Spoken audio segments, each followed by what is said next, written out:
Assalamu alaikum wa rahmatullahi wa barakatuh. Welcome back for another session on Dawah Wise. Actually got a very interesting program today.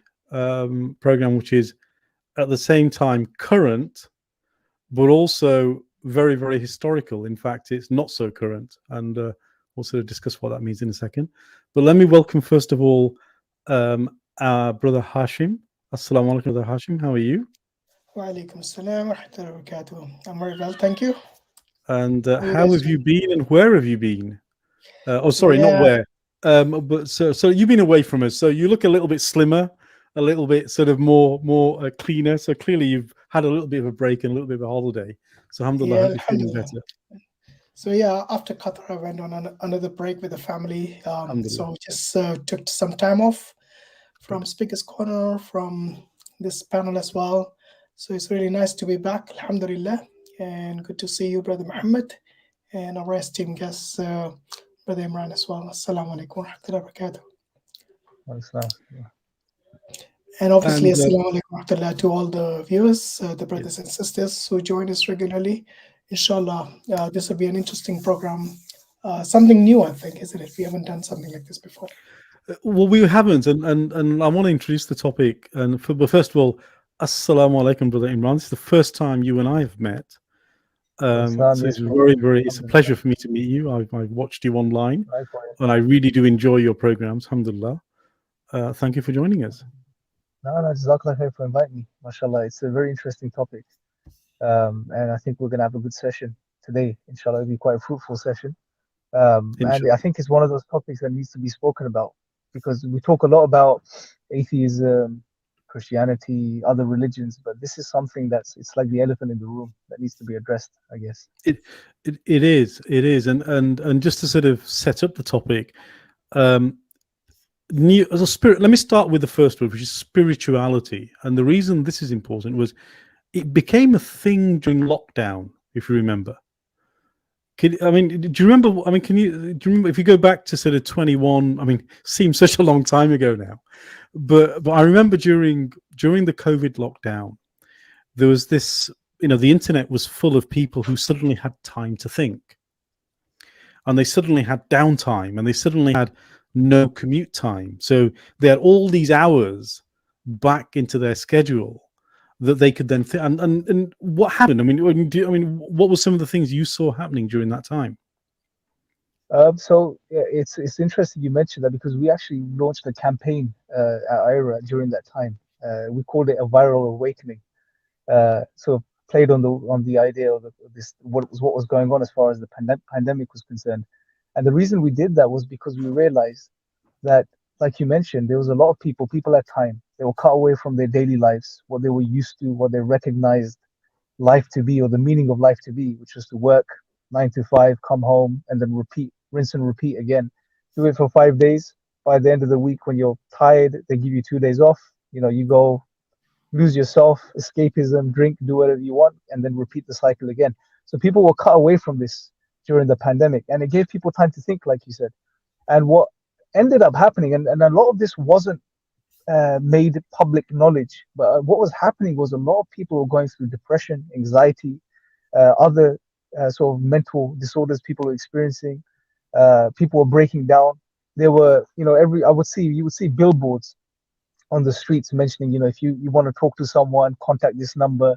So there were help services in place, but a lot of this wasn't put on the news, and it wasn't mainstream information. But people, because they were cut away from their daily lives and what they thought life was all about, it gave them time to think and reflect upon their lives and ask themselves the question, what is life really all about? What is the meaning of my life? Why do I exist? And that particular question, bro, is in the absence of God, in the world that we live in today, this highly secularized world, that question has no answer in regard to what is the ultimate meaning of life. You're not going to find it. What we find instead is that there is the system and the world, it's set up in a way to keep people distracted, to keep people busy, to keep people engaging in their desires and fulfilling their desires. Obviously, COVID cut them off from that. And then it opened them up to engaging this question. So it's almost like being unplugged from the matrix momentarily. And that wasn't a good thing for people. So people were breaking down essentially. They wanted to know, and lots of people became Muslim during that time.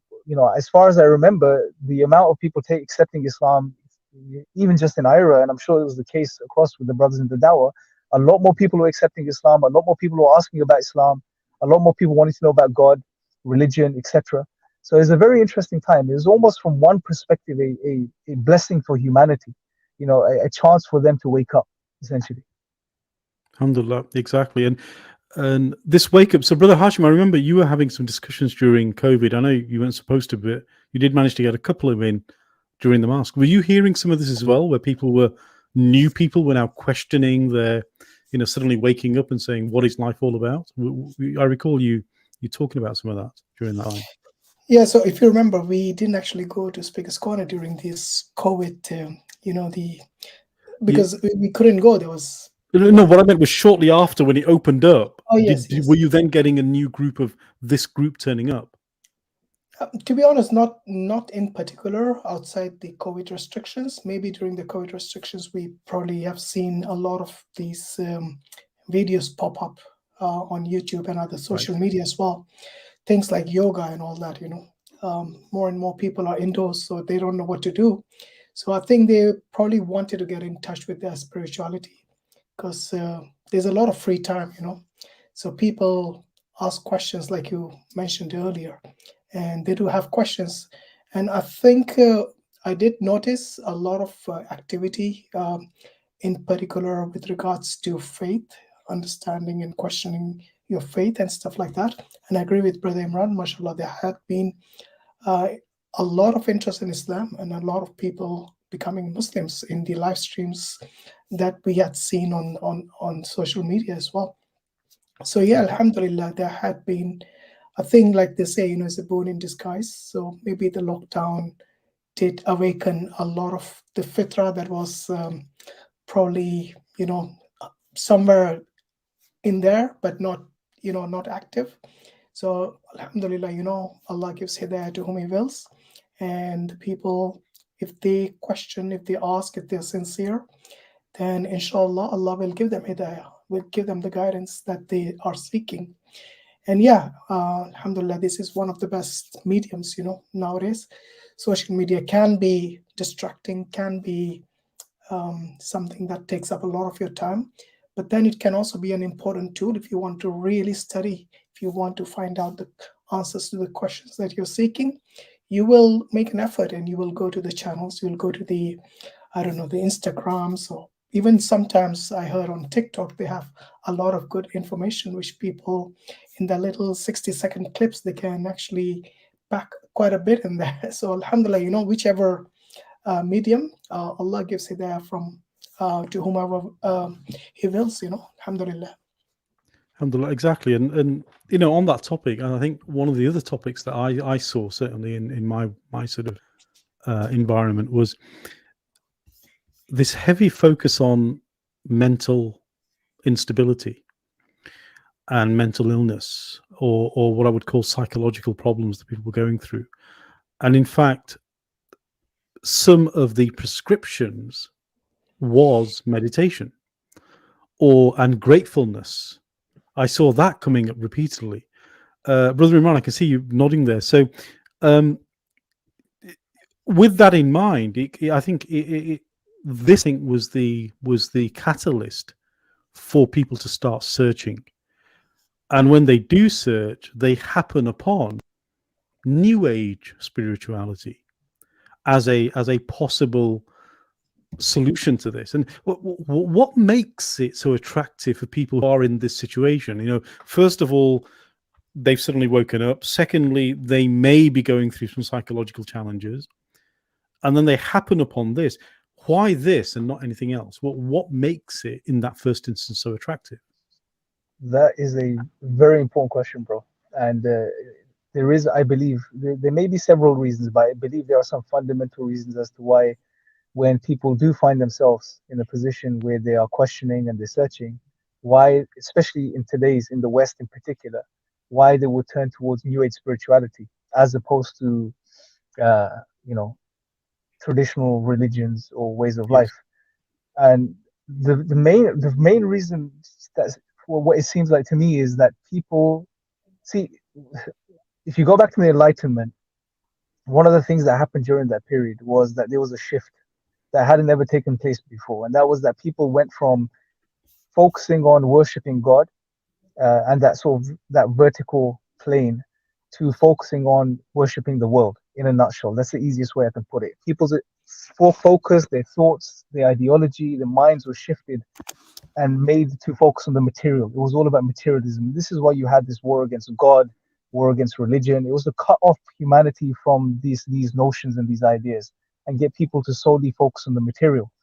And the fundamental reason was because the idea of the Enlightenment was progress, material progress. So they needed people to focus on the material world so they can start working towards this utopia that they had in mind, this worldly utopia.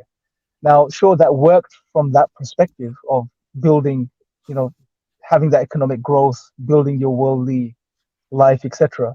But what they fail to realize is that the human is not just matter in motion. The human has a spiritual dimension too, that he has a soul, as we're aware of. And they obviously didn't want to recognize these things, but there's only so long you can keep a human focused on the material, and eventually they're going to wake up and they're going to be yearning for something more. They need to fulfill that internal craving. The fitra, as Brother Hashim mentioned, is there. Allah has put it there. However, the modern world also has created this God complex, as I refer to it, within human beings. That it's this subconscious idea that's instilled in people's minds that you are the creator of your own reality. You are your own God. You choose to do what you want to do. You manifest your will and create the world you want to create. So it's created this false delusion of independence in human beings, that you can do everything. Now, for such a mindset, once you've experienced that type of complex, it's very hard to now then say, okay, I will submit to something greater than me. I would submit to a higher power. People don't want to do this. And the interesting thing is that these new age spiritual movements, whether you look at it on an academic level or more of a popular level, one thing they all have in common is that they allow you to maintain that God complex while at the same time tell you can have your spirituality, right? So you don't need to submit to a higher power. You don't need to submit to God, a creator, yet you can have your spiritual fix, right? Your spiritual dose of insulin, right? You can have that. That's what they propose, at least, to people. And that's why it's so appealing, because people don't have to change much. They don't have to give up on in the sense, worshiping themselves and believing that they are their own creators. And at the same time, they can, as it said, they can fulfill their spiritual needs, which I don't believe they can in any sort of substantial way. But that's the package. That's what they're being offered. And that's why it's so appealing to people. Yeah, and I think I want to just pick up on one thread there, which is this God complex idea, or this because we do see this repeatedly, and if I recall, I think one of the earliest, this has a long history, by the way, but certainly in the West, or what I would call in modernism, Helena Blavatsky of the Theosophical Society, who opened really the doors to some of this. That particular. Sheikh Abdurraheem Green is here. Assalamu alaikum, Sh.Green. Wa alaikum assalam. I'm really sorry I had to travel urgently. And no, it's fine. My lighting is horrific. I should have thought of some lighting. My car lights are not doing a good job. So yeah, go ahead, guys. I'll pick up on the conversation. So it sounds okay, alhamdulillah. Okay, so let me ask the question, but either of you can pick up on it. Alhamdulillah. So the question here is, Helena Blavatsky Theosophical Society was predicated on several things. First of all, it was the idea of exactly what you said, which is you can be God, essentially. God is within you. But also there was streams of satanic thinking in this, and we'll pick up on that thread later. But the one thread I want to pick up on now is this idea of what they would call the divine spark within you. And we've seen that comment from several celebrities online actually recently. So what I'm curious to understand is the origin of this divine spike within us, and why is that so pernicious? Why is it so problematic when you go into these so-called new age spiritual movement without really thinking about what you're doing? Because you're opening the doors to, obviously Islamically, some serious shirk here. Sh.Green, you're nodding. Great, Fantastic. Yeah, absolutely. So this is not new. This is nothing new at all, right? This is Gnosticism, right? It is a very, very ancient belief, maybe as old as, Shaitan, right? I mean, it's extremely ancient belief. It is infiltrated itself into Christianity. It pre-existed Christianity. What are the exact origins of it? Allah only knows. And it's infiltrated into Islam, mostly through the guise of Sufism. A lot of extreme Sufism is nothing except a, reinvigoration of Gnosticism. The idea that you can become one with Allah, that the divine spark is in you. I have sat with so-called scholars, right, who have quoted the Qur'an, right, and used the verse in the Qur'an that, that Allah breathed into the human being his spirit, and they interpret this to mean that Allah is within you. Allah is within every single one of us, right? So they don't consider the spirit or the soul or the ruh a created thing. It is a spark. Literally the same terminology, the spark of Allah. And the idea is, although Gnosticism is a very, very, it's not a particular religion. It's a philosophical idea, and it has many different components. But probably the most famous and well-known dimensions of Gnosticism is the idea that the universe was not actually created by the primordial being. Right? They believe that from the primordial being, right, which I suppose we would say God, right, emanated certain spirits or certain beings. Certain beings emanated. I think 5 or 7 of these beings emanated from the primordial being, and one of them was Sophia. Thus Sophos, thus Sufism. But anyway, so Sophia basically, she was an emanation and a sort of goddess type thing, right?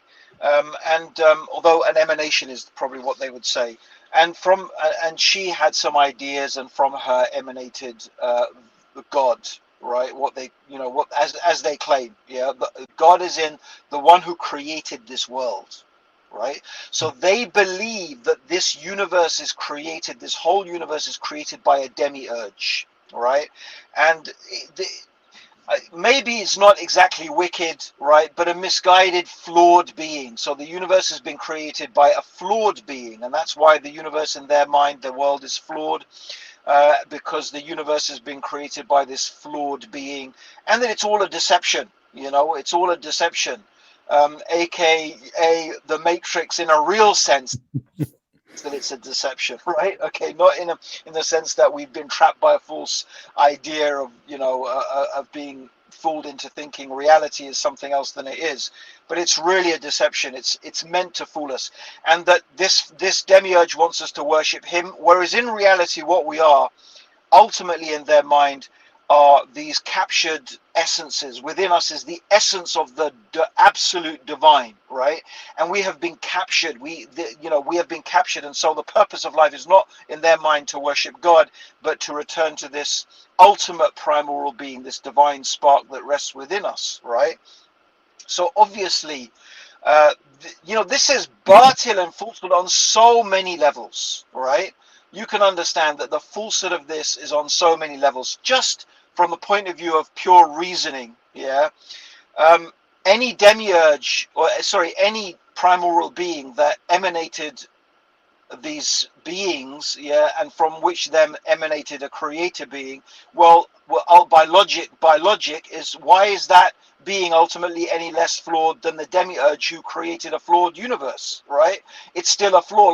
So they've tried to, in their philosophy or their ideas, removed the ultimate being as far as possible from having anything to do with this universe. But obviously, from the point of view, it is calling into question all religion. It's claiming that religions are ultimately not necessarily evil, right? Because maybe that's a bit of an extreme, representation of what Gnosticism says. But evils are basic. Religions, in their mind, are misguided. They're getting us to worship this demiurge instead of the ultimate supreme, the ultimate being. But again, I mean, this is, you can see this is problematic from so many, points of view, because ultimately we are worshipping the prime origin, the source of all things, right? If there was some being that the ultimate being created, we wouldn't be worshipping that. It's and again, they're trying to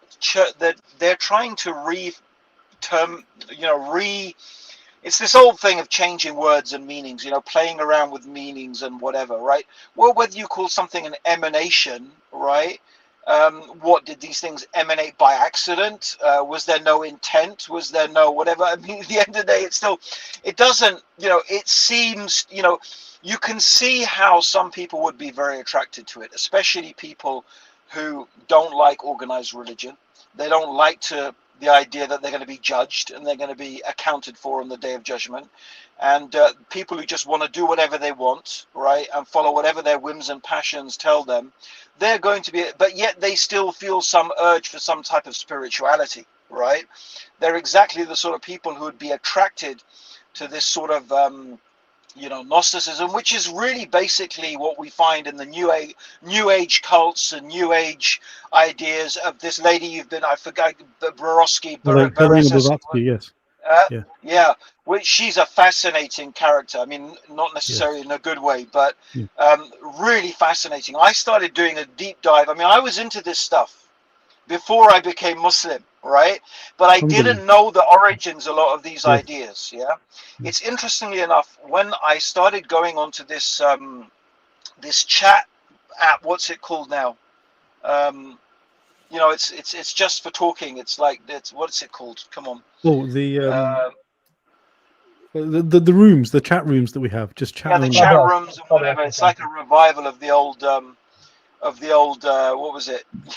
I can't remember my name. What was that? I remember. Was it Pal Talk? I think it's called Clubhouse or something. That was Pal Talk back in the days, bro. Oh, is it? Yeah, Pal Talk, but it's sort of revived the whole Pal Talk idea, Hashim. Yeah, but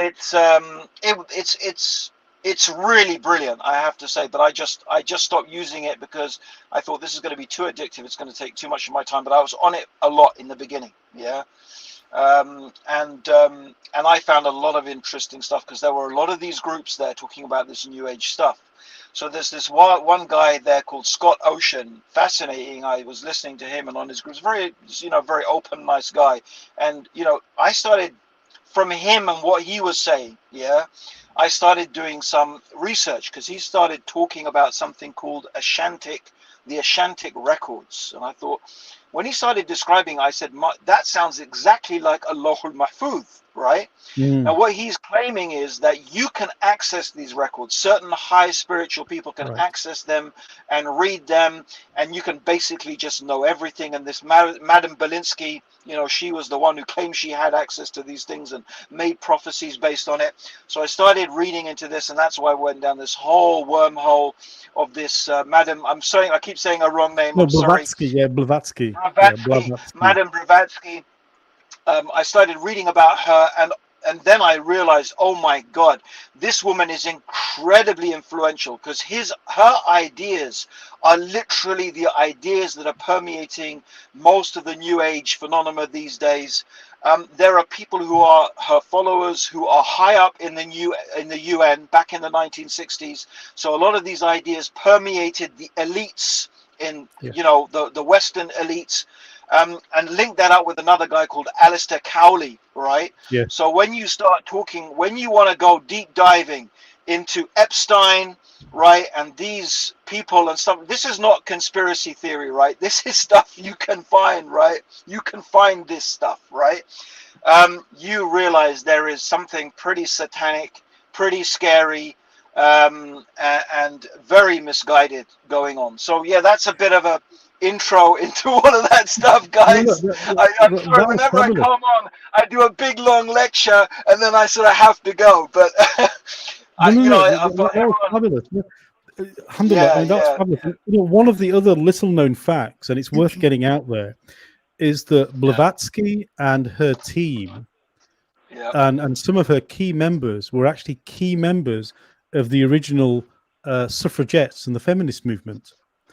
And so when the feminists the feminists actually had this idea of reinterpreting the Bible, as you know, because they felt that the Christian Bible was too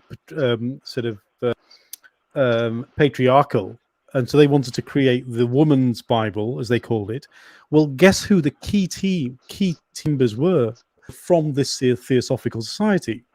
Now, this Theosophical Society, and Helena in particular, and this is the sort of the insidiousness as it comes in, is she actually went to India, and she actually went on a bit of a tour after she got married.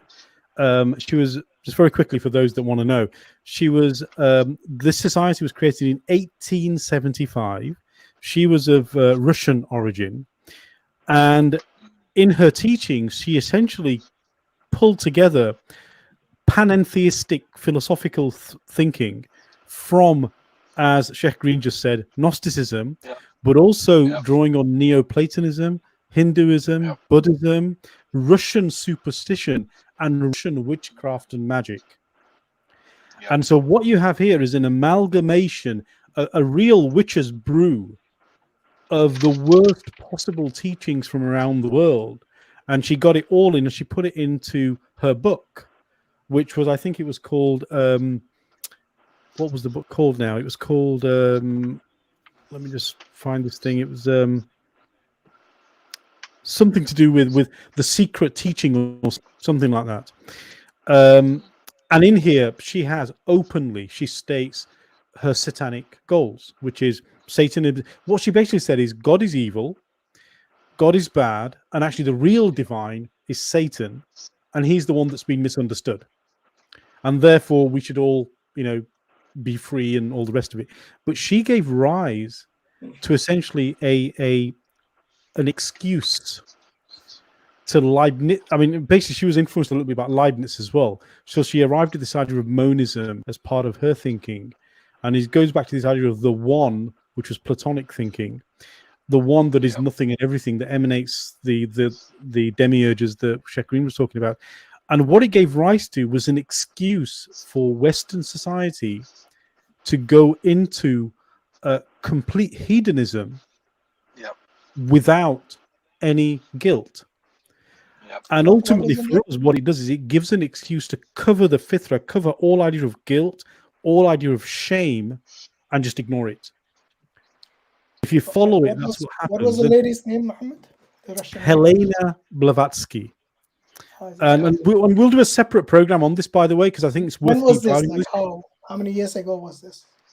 Oh, this was 1800s. I mean, she was. Just start reading. Just go on Wikipedia and start reading, and then the thing is, you'll start finding with no one's heard of her. This is the interesting thing. Almost no one knows who she is. But when I was speaking to this guy, Scott Oceano, which is such a cool name as well, right?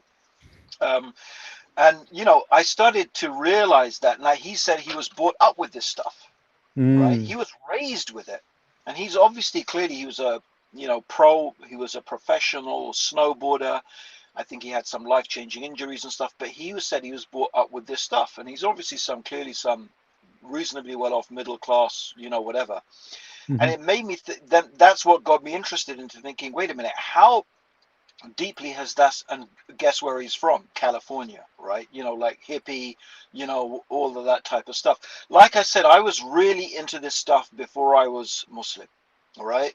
I studied magic, I studied psychosomatic yoga, I went, I had lots of new age books, right? The magic of the mind and stuff like that. These are these basic ideas.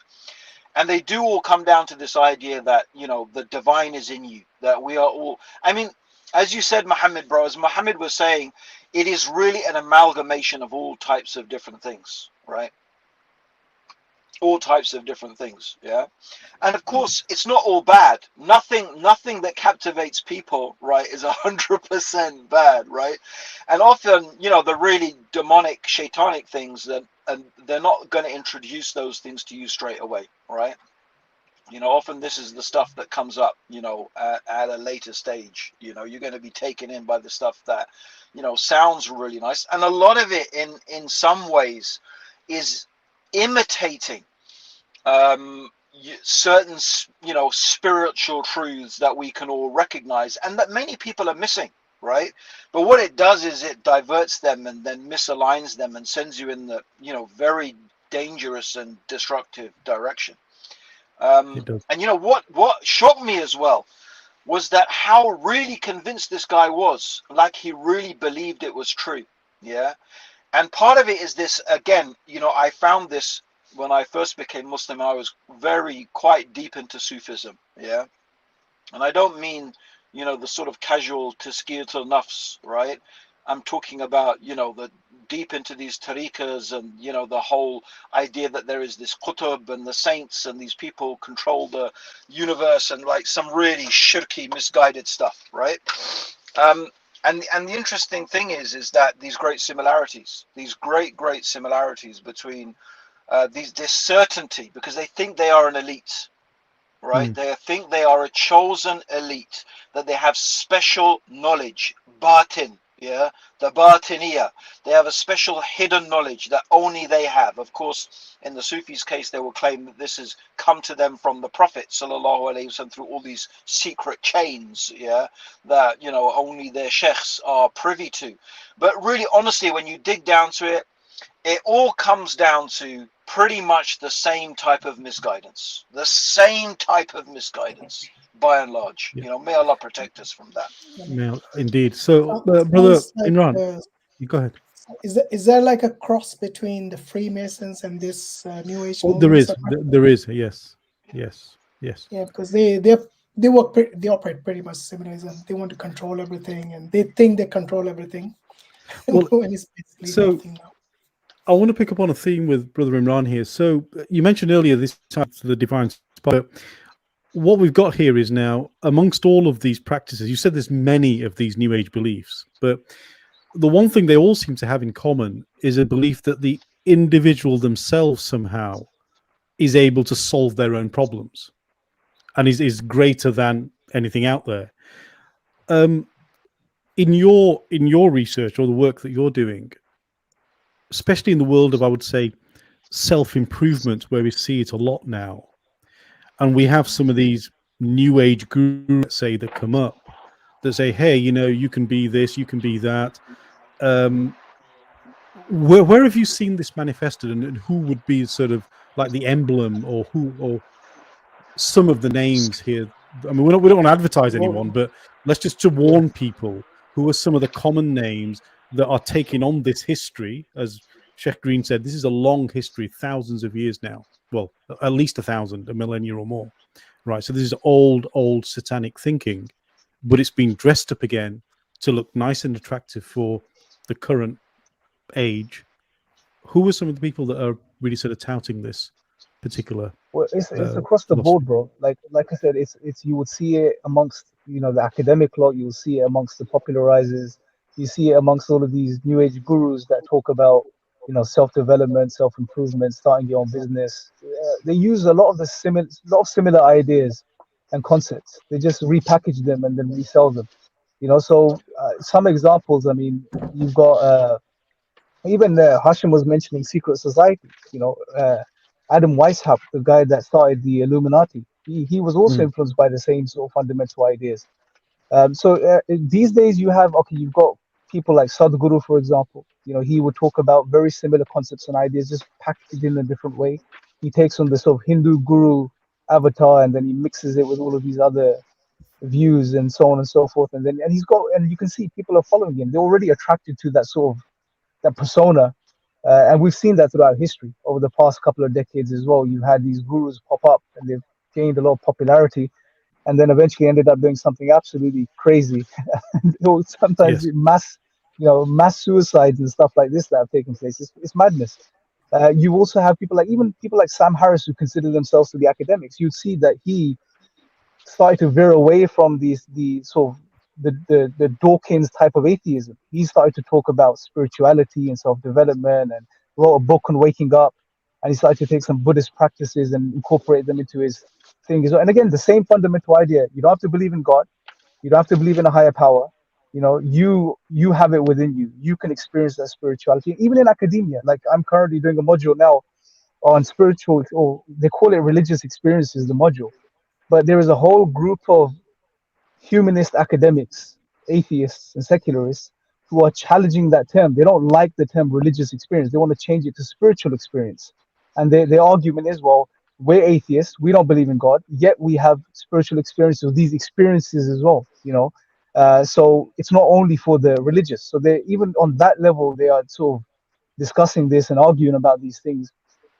And you have many, man, but Sadhguru is one of the popular ones these days. Sam Harris for the atheist types that are transitioning over now and are not into that type of hardline naturalism anymore. They don't care for it.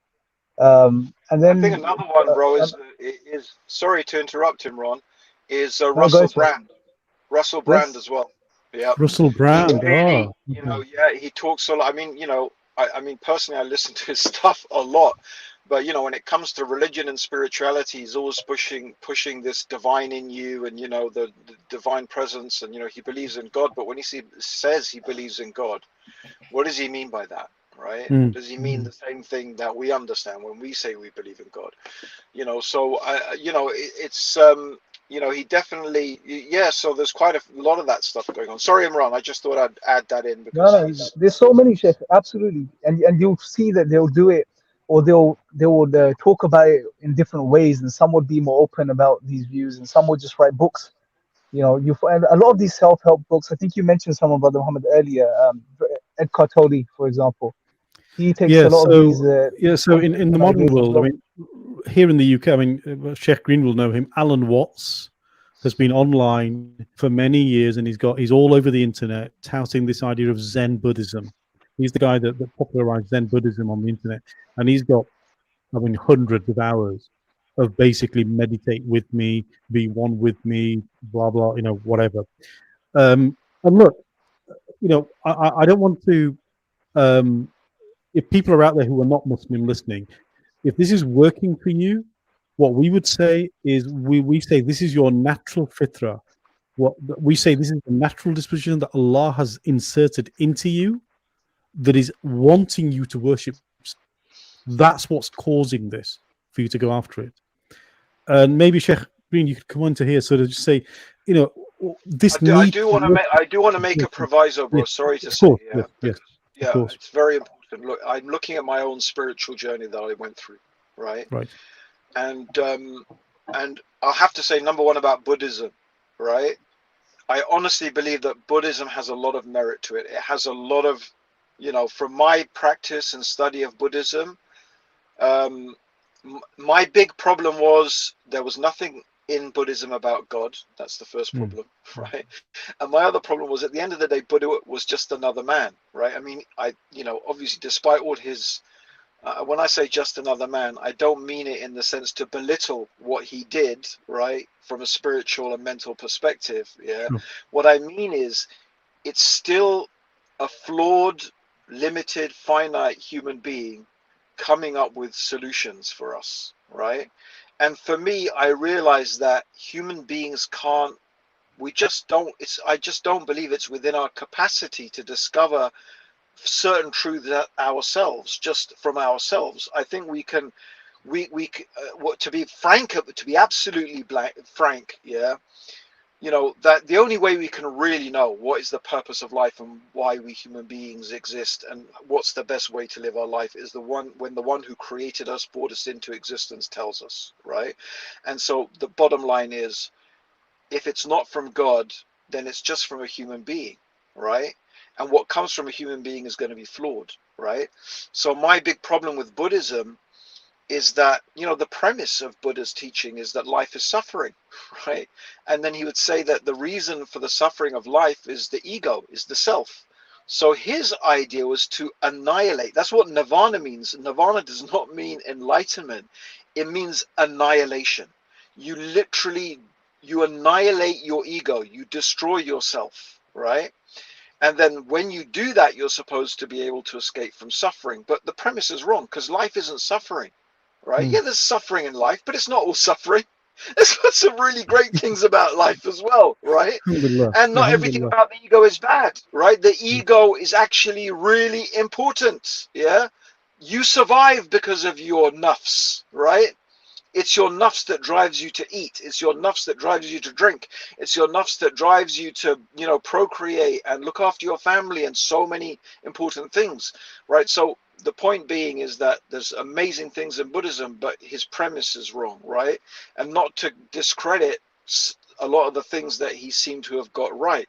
So I don't think it's fundamentally, I don't want to say that people who are into aspects of Buddhism or even Hinduism, because I'm sure there are bits of Hinduism that are rooted in a monotheistic truth. There must have been prophets to those people at times in the past. There may be parts of the Vedas which have a prophetic origin, right? So, you know, we can't dismiss everything. And no way am I trying to say that everything that people are trying out on their spiritual journey is satanic and evil, right, and you know, whatever, right? But I do think this Madame Berinsky, I never get her name right? Yeah, I think she was really actually just call her Helena. Right? Helena will be Helena. Yeah, no, seriously, and the way she's planted these ideas, and this is the thing, this is the danger. That's right. Danger is the subtlety. The danger is the poison in the apple. Just like, you know, in the story of Sleeping Beauty, right? Yeah. The evil stepmother or the evil queen, she doesn't come and say, oh, here's poison, drink it. The poison is in the apple. It's in that beautiful red, beautiful looking apple. The poisoned chalice, yeah, that chalice that looks so golden and whatever, it's poison. This is how it always is, right? And the real problem with all of this new age stuff, and this is the real thing about it, what are most people who are into it do? This is what most people are doing. They're just taking bits and pieces from everywhere. Oh, this seems nice. That seems nice. I like this. That sounds good, right? But listen, this is the truth that I discovered when I went through all of that stuff. I actually made my own religion. I still have the journal where I wrote my religion down, right? I made my own religion, but it wasn't like, I'm literally talking a couple of months or a couple of weeks, yeah? I said, this is the worst of all, because I realized all I had done is take the bits that I liked, right? But you know what Allah says in the Qur'an? Sometimes you like things which are bad for you, and sometimes you hate things which are good for you, right? But that's your natural, always going to be your natural inclination. It's very, very difficult, if not impossible, for you just to pick stuff that you know is true. It's always going to be the stuff that tickles your fancy, that seems like, why? Because the path of being able to determine what is true in these practices, right? It's almost impossible. You don't have, your life is not long enough to be able to experiment with it, right? To really know what works and doesn't. Your life is not, you're a little gadfly here for a minute, right? If you had 1,000,000 years, yeah, maybe you might start being able to, you know, filter up. You can't, there's no way to do this scientifically, right? And that's what it takes us ultimately back to our need for revelation, right? Why do we need knowledge from God. We need revelation from God. That's what we need really in order to be guided. So I don't want to make it out, guys, that a lot of people, they're just doing their best with whatever they can. And for many reasons like me, I'm sure you'll never think of looking at Islam.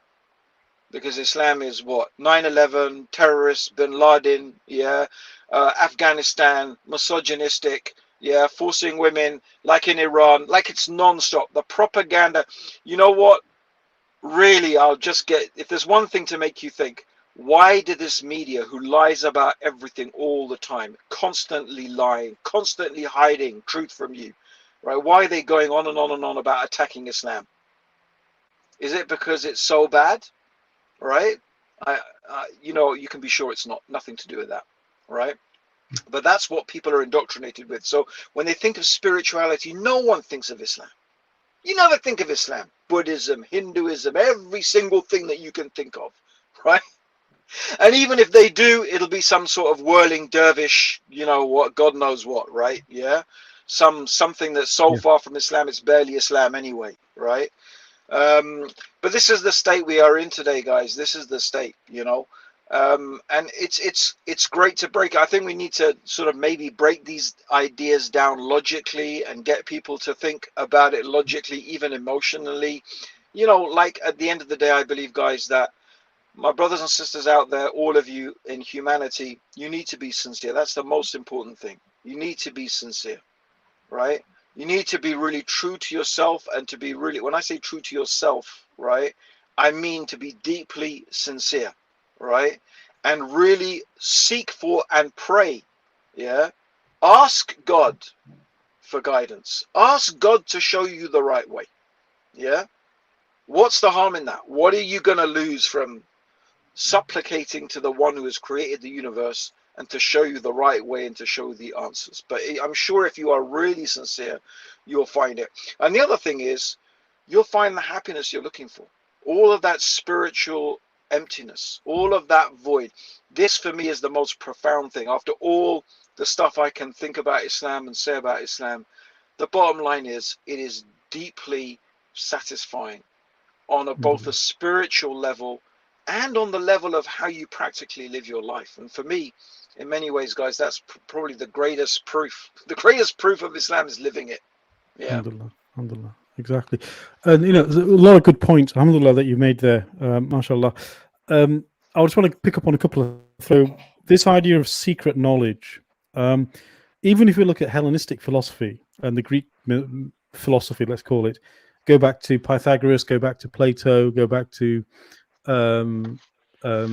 his student Plotinus. All these guys, all these thinkers had this idea of secret knowledge.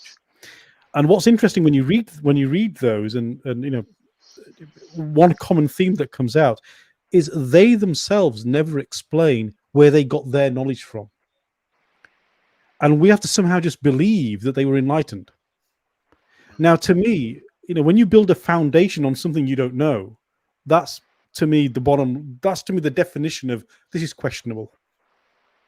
And then you build an entire philosophy and an entire civilization on the back of this. And what many don't know, and many I'll say that Plotinus, who gave essentially, well, we know Plotinus through a guy called Porphyry, who wrote essentially a biography of Plotinus, a very small one, on front of what he was referring to was really Plotinus's teachings, which eventually became the Enneads, became Neoplatonism.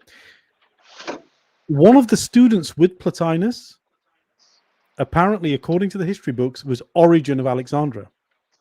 Now, Origen, if you don't know, was one of the church fathers, like the church father. And Origen went to, essentially, in simple terms, he was classmates with Plotinus. They were like buddies. Now, at a time when this was the prevalent thinking, it was the only thinking actually as far as this particular community was concerned. He then goes off and starts in the milieu of Christianity that was emerging at the time, essentially trying to philosophize Christianity. So when you look at the source of where some of this comes, you find actually in the writings of Paul very clear Neoplatonic, Platonic thinking. It's crystal. Once you have this lens on, it's difficult not to see it in the writings of Paul. Yep. And then you begin to understand why Paul, when he came in, wanted people to accept the Father as the Father, because the Father in Platonic thinking was the one that was something and nothing, which ultimately, in my view, gave rise to the idea of divine simplicity. Because you cannot triangulate that thinking with a thing that has attributes. Because if you do, you can't really square it with Platonic thinking or Neoplatonic thinking. And so you have this sort of real tragedy that happens, which is you have an Abrahamic faith that at its core at one point was pure. Because we know Isa alayhi salam is a prophet of Islam. We recognize him as one of the greatest prophets. He was given revelation by Allah subhanahu wa ta'ala. And what happened is this Neoplatonic philosophizing thinking came in and polluted it, corrupted it.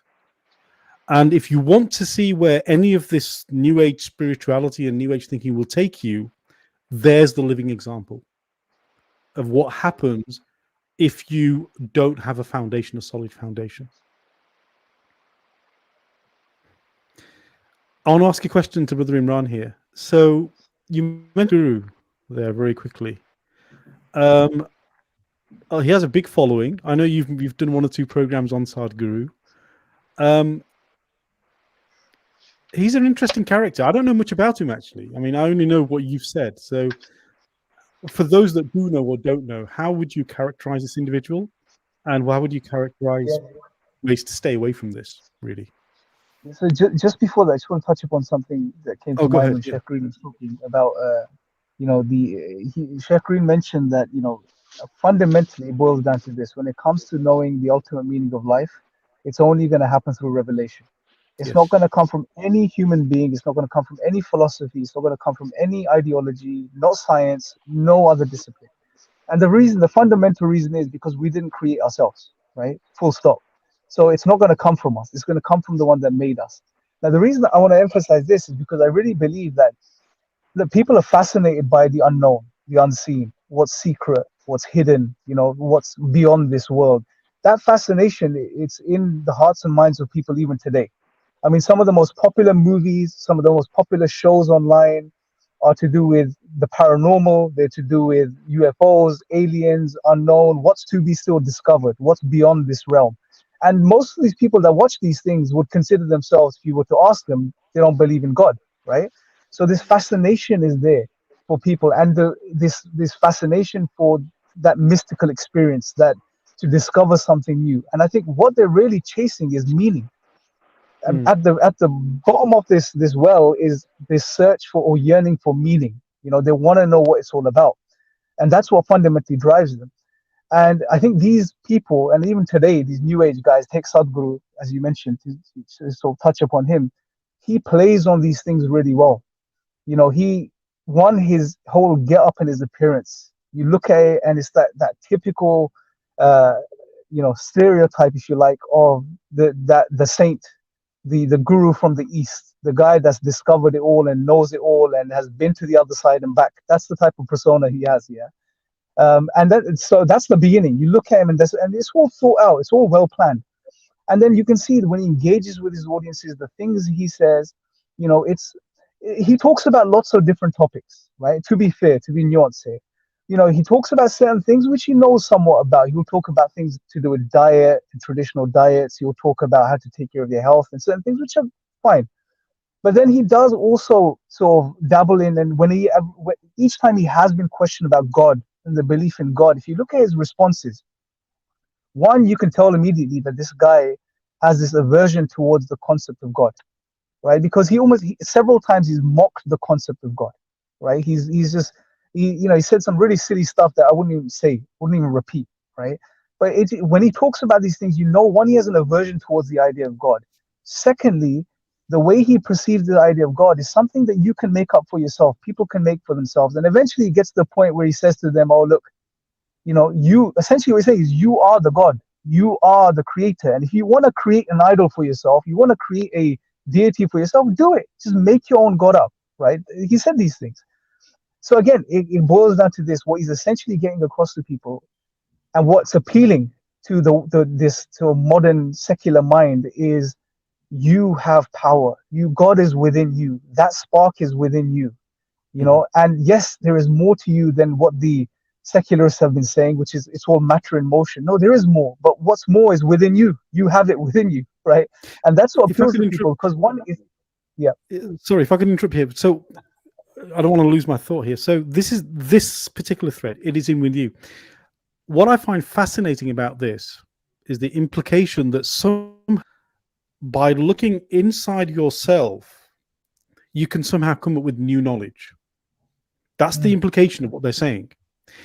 And I find that to be the absolute epitome of absurdity. Because if you could simply just look within yourself to find new knowledge, then what is there need for any of existence to exist? Why is there all of this out here? Exactly. Right? And you know what, bro? I'll give you an example. Now, there's on more of an academic playing field, you have this new movement of analytic idealism or idealism, right? Now, this is the counter movement, if you like, to materialism, the popular materialism of the past couple of centuries. And what these guys are saying, there's one guy, I think his name is Bernardo Kastrup. He's one of the main poster boys, if you like, of this new movement. And what he's essentially saying, and again, similar idea, many people have spoken about it, but he's just repackaged it. And what he's saying essentially is that at bottom is consciousness. So it's not matter that's fundamental, it's consciousness, it's that subjectivity. And everything arises from that. So what the world around you isn't real. Again, going back to Platonic ideas, right? The world around you isn't real. It's that perception that's been created from within that consciousness, right? So and I watched a video of him recently. One of the claims he was making was that with analytic idealism, meaning has come back. Again, playing upon the idea of meaning. And the argument he makes and what he says is that the reason we have meaning now is because consciousness is fundamental. Consciousness, therefore, doesn't die when you die. And then he goes on to say, well, what's the meaning of life? It's to gain knowledge. Why? Well, because knowledge carries on. It's something you have now when you continue to the other side. And then he goes on to all these crazy speculations. And he says, oh, when your knowledge is passed over to the other side, then it becomes a part of that universal consciousness. Right, this universal, whatever it is, however they want to, what they refer to as this fundamental consciousness, which again you are a part of, and that's within you, and you are a part of that. Again, the same type of idea, just packaged in a slightly different way. But then again, the point you made, bro, one of the things I thought about, well, hold on a second. If the meaning of life, according to him, is to gain knowledge and to experience things in this world, but isn't that something that's within you already? Because you're saying, according to your analytic idealism, this world is a perception of the inner consciousness. So it's something you are creating, right? So that means you're not gaining anything. It's already from within you that you're projecting outwards. So how is that the meaning of life then? How is it you already have that, right? It's really strange. And a lot of what is speculation. How do you know it's grounded in any kind of truth? That's it. It can't be, right? By definition. That's always the main thing, isn't it, guys? You know, I always, when I hear this stuff, as du'at and as people talking to people who are non-Muslims, I always think of this, what Allah says, you know, bring your proof if what you say is true. Yeah? Yes. That imperative to prove it, yeah, it's anyone can say anything, right? And it can sound nice. And this is something very important for the Muslim brothers and sisters listening, right? You know, don't just follow something because it sounds nice, right? You have to think about, but is this provable? Can you substantiate this, right? You know, can you bring some real, tangible evidence? And I think what Imran, you know, again, it's beautiful the way Imran has analyzed it, right? And shown the logical flaws, because that's got to be the foundational, you know, the foundation of it, right? Does this even make sense, right? Is this even consistent logically? That's a good place to start, right? Before you go into other stuff. So I just want to make that point. Thanks, guys. Alhamdulillah. Yeah, I think that's kind of an important point. One of the things Allah mentions in the Qur'an is that if this book is from anyone other than Allah, surely you'll find many contradictions in it. The key word there is contradictions. So Imran just picked up earlier with regards to there's so many contradictions. Exactly. So that's the first thing. How well these guys, that is from men. And you see this in Speaker's Corner as well. And when I used to go to Sh.Green, used to go. This is what you start. The more you spend time listening to these people, the easier it becomes to pick out these contradictions. And there's not one or two. There's like several contradictions in what they're saying. Now, just because they're dressed well, you know, they wear a suit and a tie, they have a PhD on one side of their name, it doesn't mean they're speaking the truth. Right? And this is what people fall into.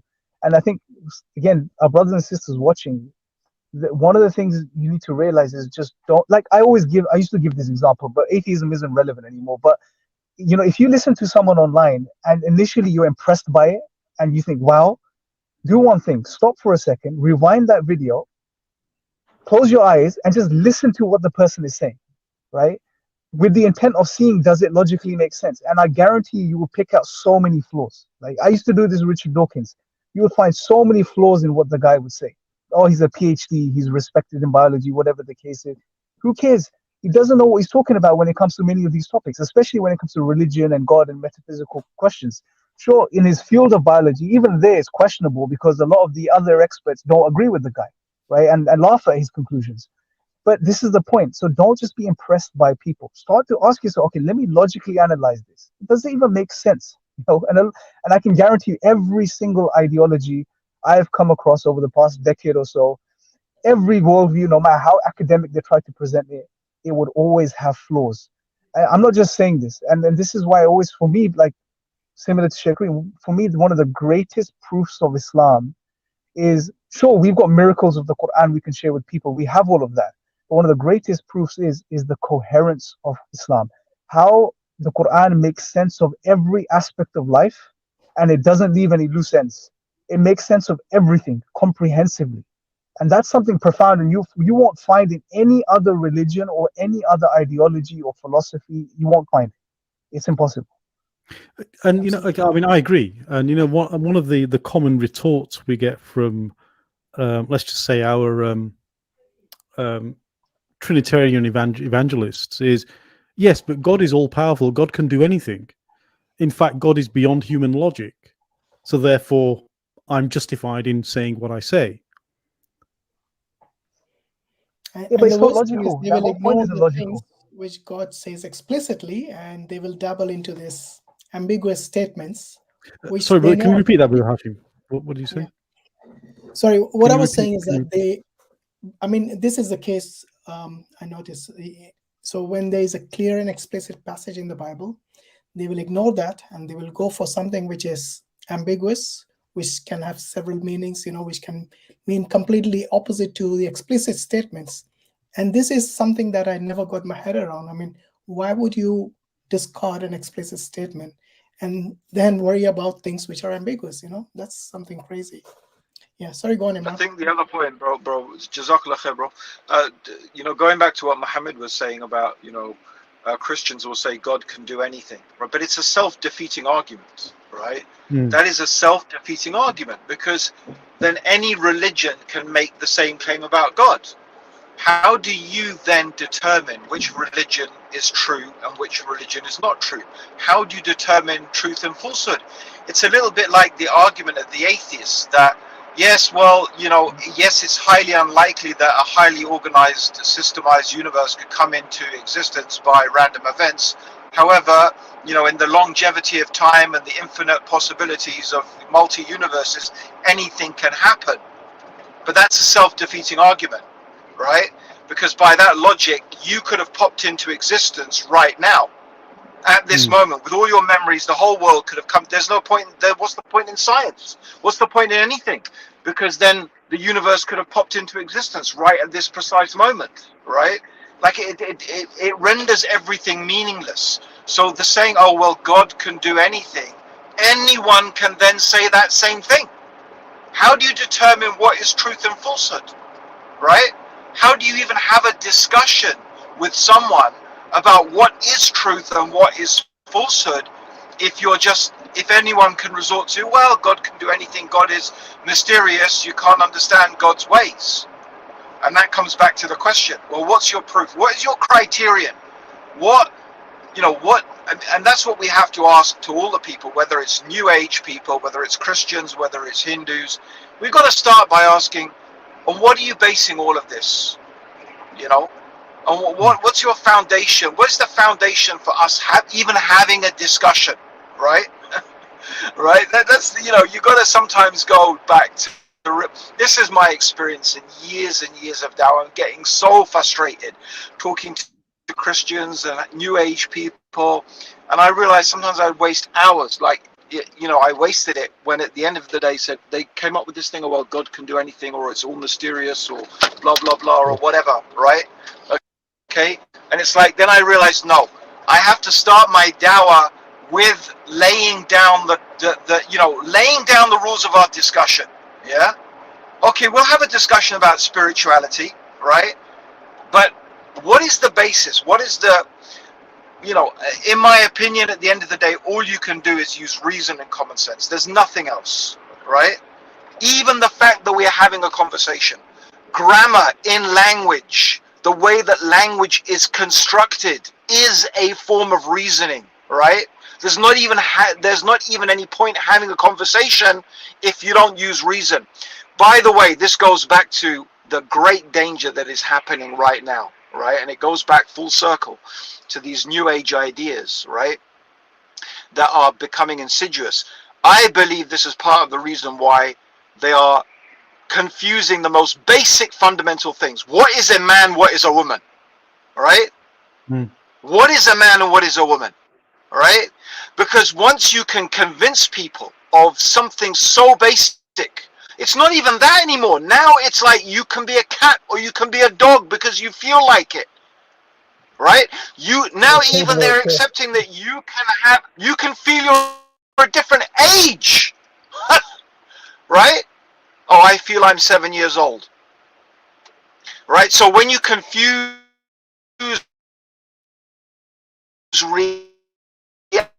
reality so much,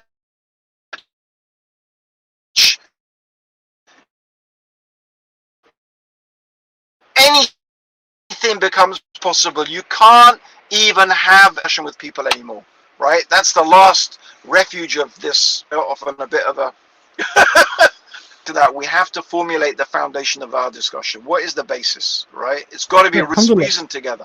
You know, when you say God can do anything, exactly. Sorry, guys. I think no, alhamdulillah, that was great. Assalamu alaikum, brother Mansur. Welcome, assalamu alaikum to everyone. How's everyone doing? Wa alaikum assalam, Habibi. How are you, Mansur? Alhamdulillah. I mean, I'm a bit frightened, but looking at your faces looks red and you're driving. I'm sorry, bro. I'm driving. I'm in the car. My phone is like stuck on the thing, so I'm just driving, and it's all the traffic lights, and I'm getting into this whole satanic sort of. We're surrounded by the satanic lights. Yes. Yeah, I'm just wondering, what's this? Is this something that you're practically demonstrating this spirituality? Yeah, it is. Oh, yeah. No, it's just a guy braking in front of me. No, I have to get somewhere by a certain time, so I just had to start driving. I pulled up for a bit, but I'm probably going to have to leave in a minute, guys, so as well, inshallah. I just love this discussion so much. I wanted to keep hearing it, Before you go, though, yes, I wanted to change a bit late. Can I just quickly ask yes, of course. Abdurraheem Green, if you don't mind, do you mind just summarizing very quickly for my learning, though, what is the real appeal and why are people interested in this new age spiritual movements and so on? I mean, I understand because of this very core fundamental aspects of human body soul duality, there is a spirit, the soul is there, so people would not be satisfied by just materialistic consumptions and needs, fulfilling that. But what drives people to go into this kind of systems of belief or ideologies or sects, this new age spirituality things? Is it something to do with, I mean, this is what I would like you to tell me, like, wrong, that's not it. Is it there's dissatisfactions to do with organized religion? Is it that they see religions as some sort of controlling people and not giving them some liberty in their thinking and in their actions? Or is there something else going on? I mean, so if you can just at least dispel, the two things I mentioned, whether it's not it or there's partly responsible for it. Tafaddal.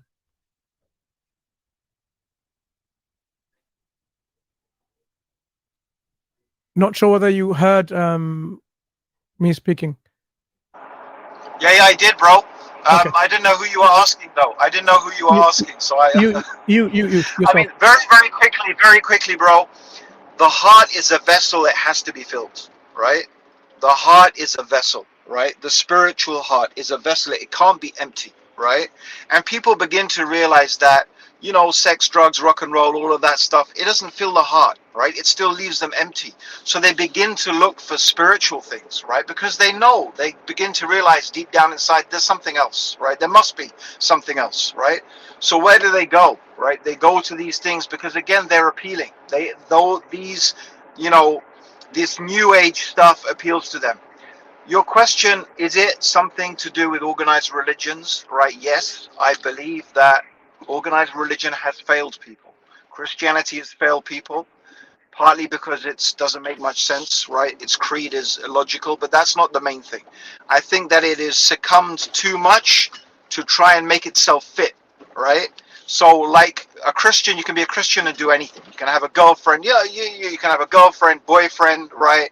Almost whatever. I mean, I know this Christian's going to say no, whatever, but literally, right? Find me a Christian, find me a priest, find me anything. Anyone who doesn't almost say you can do whatever you like. People don't need that. They need discipline. They know that. Now in Islam, we have the same problem, right? But it's different. It's different in the sense that a lot of what people are being sold as Islam is not Islam, right? They are being, you know, culture is being forced down their throats, right? Or some very, you know, fossilized, you know, practice of what Islam should be, right? And people don't find it really deeply. And unfortunately, many of our scholars and Maulanas and Mulvis, they don't have answers, you know, to basic questions. How do we know there's a God? They really don't have very good answers for stuff like this, right? So it leaves people wanting, it leaves people questioning. And then there's just the old thing is that, you know, people just want to follow their desires.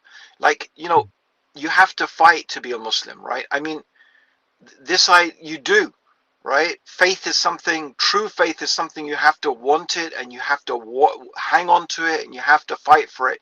It doesn't necessarily come easy. And I think in this day and age, most people are not up for the fight, bro. They're just not up for it. Everything is instant, right? We want Instagram, instant coffee, instant dinners. Everything has to be instant. And the happiness and satisfaction that comes from knowing Allah and worshipping Him, it doesn't come instantly, right? It takes a degree of work and effort. I think that's what we're up against. That's my conclusion anyway. Okay, so that seems to be then that this partly dissatisfaction with organized religion, which is not providing them the answers to their real questions that people have. It's not really giving them the contentment in their hearts and satisfaction in their hearts. There's something clearly missing from these organized religions that you just talked about.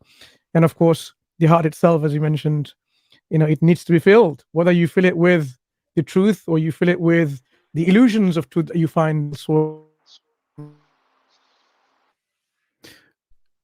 religions or spiritualities.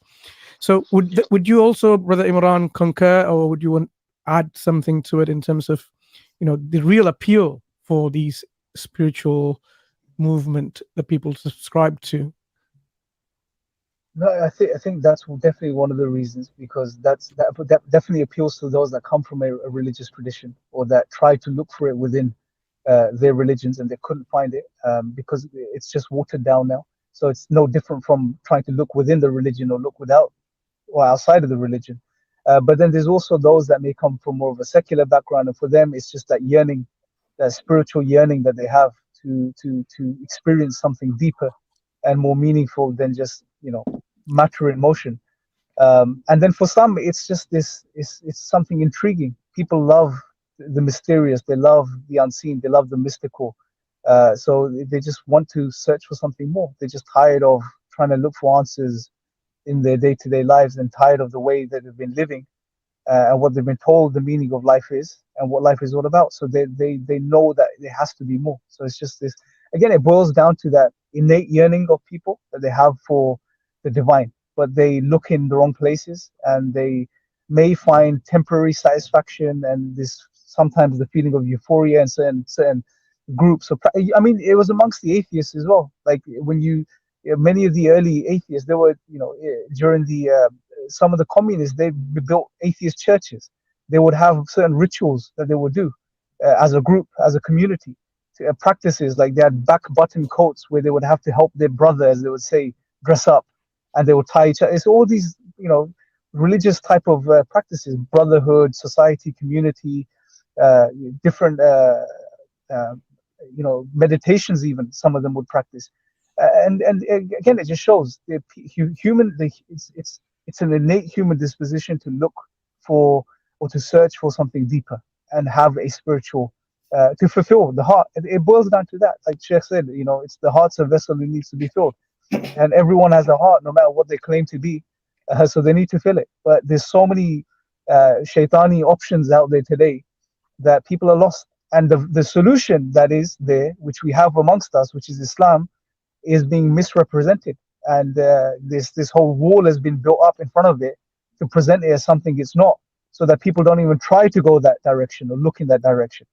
And I believe there's reasons for that as well, because people, those that pull the strings, know that this is the solution, and they know that Islam actually balances out for the human being the balance between this world and the next world.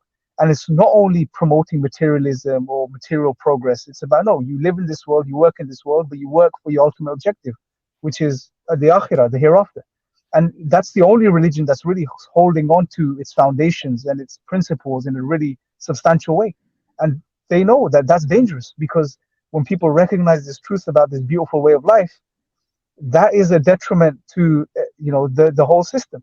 Marx said it himself. The reason he said religion is an opium of the masses is because it made people comfortable with the less that they had in this world. If they had less, they were okay. And he noticed this, and it wasn't good from the perspective of the theory that he was trying to promote, because he wanted people to strive for more in the world, strive for a better position, a better standing in economy, more money.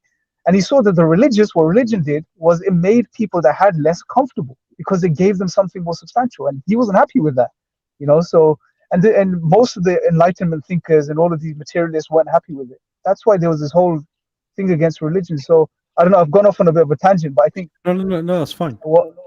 Yeah, so yeah, just I don't remember what the original question was. Sorry, bro. I think one of the key reasons these New Age groups, they what they really don't want is to worship someone or someone who has a higher authority. So you will see people like Sadhguru and all these, so-called gurus, New Age gurus. They always make themselves or the individual as the center of attention, and it's all about this narcissistic ideas about you're the only person who matters. Everybody else is not really important. And the last thing on the mind is to have an organized religion where you're being told what to do on a daily basis in your life, how to go about your life. So that is something that they don't want to obviously adhere to, because the whole idea of Islam about submission to a god is something they want to detach themselves, and that's the reason they indoctrinate these liberalists, these secularists. They indoctrinate people, and they give all sort of negativity to religion. In media, it's only in the recent few decades where Islam has been having a bad rap. Before that, it was mainly Christianity. Yeah, look at all the books, look at all the everything that's been written negatively. Because at the end of the day, they also focus on believe in God, be it Jesus, be it someone who's a man. But it's about focusing on God Almighty, which is what the New Age religions want to detach from. So it's all about your personal development. It's nothing to do with anybody else. It's yourself. If you are a good person, then you will live a good life, But then this notion about what is good and what is bad, this is where they get things mixed up. Because who defines that? And that's the reason you see a lot of contradictions from these so-called gurus. One guy saying completely opposite of the other. There's no consistency. And that's where these New Age groups, they fail mainly. So you might find it nice and, your kumbaya, that little period where you actually think you'll be happy, like the way Sh.Green actually probably experienced, that dies out very quickly, once you realize that this is something which is just a show, which doesn't work in reality, in the practical life, Hashim, I used to compare it to McDonald's or, some fast food, right? Like this New Age spirituality stuff, right? It's got all the taste, yeah. It tastes nice, yeah. It's all, but really it's killing you, right? It's killing your heart and it's killing your soul. On the out surface, it looks like food, it smells like food, it tastes like food, yeah. But you eat this stuff every day, right? It will kill you, right? And that's the problem with this New Age spirituality stuff. It's like that. You think you're having spiritual experiences, right? And I guess to some sort of extent you are. But in the end, it's not what your soul needs. It's not what your heart needs, right? Because ultimately your heart is yearning to connect with Allah. That's what it really needs. It needs to know Allah, to worship Him, that's what your heart really needs, right? And these New Age things are giving you, some of the, things that what spirituality would do for you, but the essence of it is missing, right? The real nutrition, the stuff that's really going to give your heart life, it's not there, Sorry to interrupt, bro. I just thought, you're absolutely right. Yeah, it's just momentary pleasure. A guy smoking weed might get spiritually high, and you might feel happy. What does that tell us?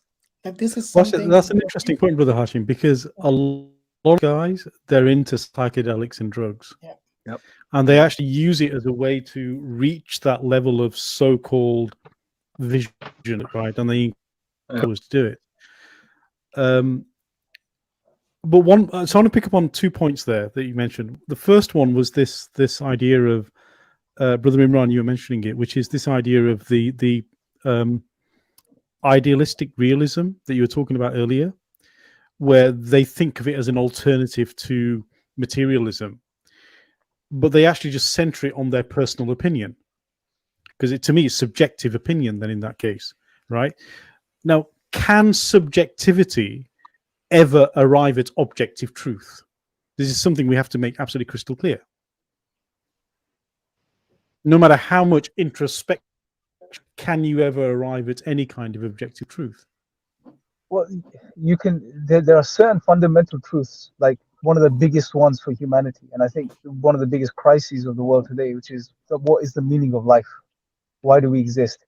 That truth can't be arrived at just through your subjective inquiry or your rational inquiry or your empirical inquiry. And like I said, the fundamental reason is because you didn't create yourself. So you can sit there and speculate, you can guess. This is why, the philosophers that study meaning, they break it down into two categories: the meaning of life and the meaning in life. And the majority of them focus on studying the meaning in life. And most of them don't touch the meaning of life because you can't do anything with it. And this is the existentialist philosophers did the same thing. Nietzsche, Jean-Paul Sartre, all of them. What did they do? They wrote these thrilling essays with a lot of passion and all of these ideas about responsibility and creating your own, becoming the Superman, as Nietzsche said. But it was all this speculation and their subjective opinions and ideas. There was no truth behind it. It was just their subjective opinions, And people were desperate, especially at that time and even today. So desperate people, a drowning man clutches at straws. Yeah. So people are clutching at these straws, thinking that the solution is there, but it's not. And in doing so, they're doing more damage. Like Sh.Green said, they end up doing more damage to themselves.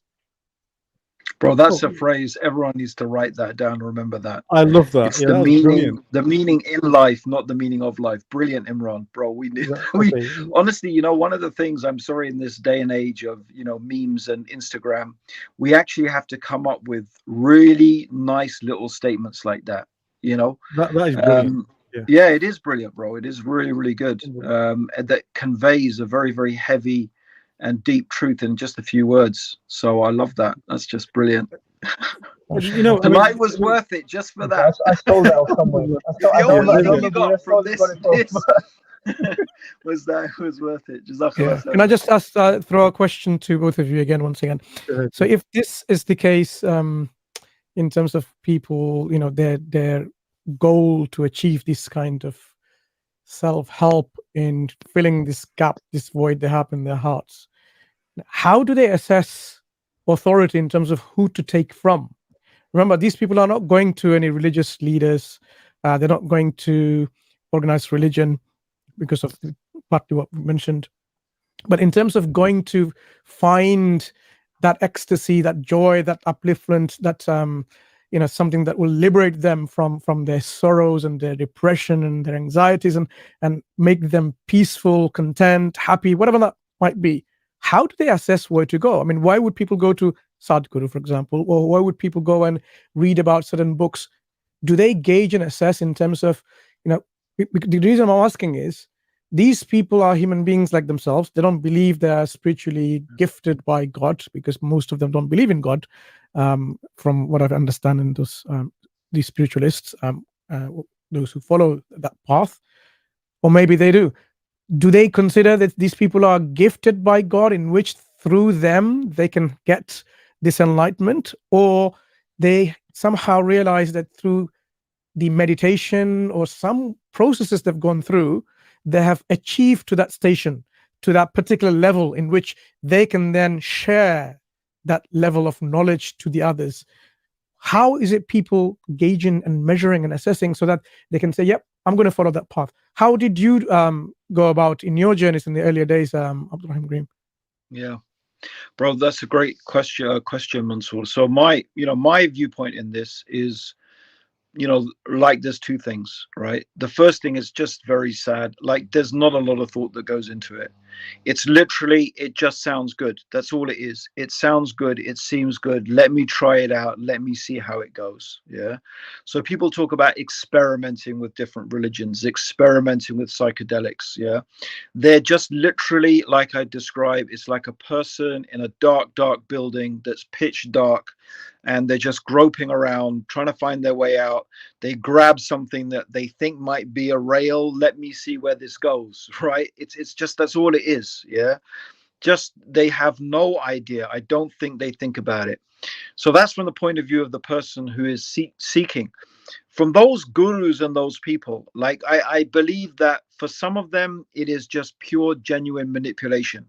So they do have an insight. They do have some, I think most of them have either an instinctive or a learnt insight into human, you know, human nature, right? And they know how to manipulate people, right? They know people's weaknesses, they know their flaws, they understand human psychology, they're able to manipulate that. And one of the things, we talked about this already, right? One of the things they do sell is this idea of a secret knowledge or an access to some sort of pool of knowledge, right? That they, you know, that they have access to. And often they will say that it's not that I have exclusive, you can all have access to it, right? If you follow me, if you follow my path, if you meditate enough, if you do this enough, if you do that enough. So they're not saying, they're not that arrogant that they're saying, I'm the only one, you can't do it. No, no, no. But, you know, I've managed through this and that. So this Madam Belinsky, bro, Mohammed, you need to, like, you know, Helena, write isn't it? right. You need to write it on my whatever, right? So she, like we were talking about previously, you know, she says that she has read these Ashankic records, yeah, where, you know, literally everything, it sounds like exactly like Allahul Mahfuz, right? This place in the sort of cosmic realm where everything, all the knowledge of everything is there, right? And you can be guided to it, and your spirit guide can take you there, and you can read these records, not only your records, anybody's records, right? You can just find out anything, right? Once you know how. But like they will say, anyone can do this, but in order to do it, right, you have to, it's, you know, it's a little bit like Christians who are saying, well, you know, you have to pray to God through Jesus. And it's like, no, we're not praying through anyone because we're Muslim, right? And praying through someone would be shirk, right? And that's the worst thing that you can do, right? It's the same sort of thing. There's, you know, they're saying, well, you can have this knowledge, but, you know, in order to do it, you're going to have to make shirk, right? You're going to have to, you know, it's the same with the magicians, right? Yeah, you know, you can have all of these powers, but what do you have to do? Well, you have to do some pretty satanic stuff, right? Of course, they don't pitch it like that, yeah, but that's ultimately what it becomes, right? So, yeah, those are my two. That's the two things I think. Now, a lot of the people searching, they're just searching, right? They don't really have a process, Mansur. They don't really think about it really deeply. It's mostly what sounds nice, what feels right. That's what they're going on. And a lot of this new age stuff, that's exactly what it encourages, you know, like feel the force, Luke, feel the force, right? It's all of that type of stuff, right? You know, what it encourages as well. Yeah, sorry for interrupting. Huh? What it encourages as well is it encourages not to think for yourself. That's what it does. Yeah. Because one of the common symptoms, or one of the common attributes of these leaders, let's call it, is listen to me, switch off your brain. Yeah. This is one of the key things they do. And then once you've switched on your brain, they just pour in their thinking. So, and you get to a point where you self, and which is why we call them cults. Right? That's why they're called cults, because they're essentially this sort of closed off little island of thinking, and you need to be in the special group to get in. And that's also one of the other key symptoms is unless you're invited in or you get the special ticket to join, you can't be part of it. You know, whereas what does Islam say? Islam just says, La ilaha illallah Muhammad Rasulullah, you have the ticket, you're in.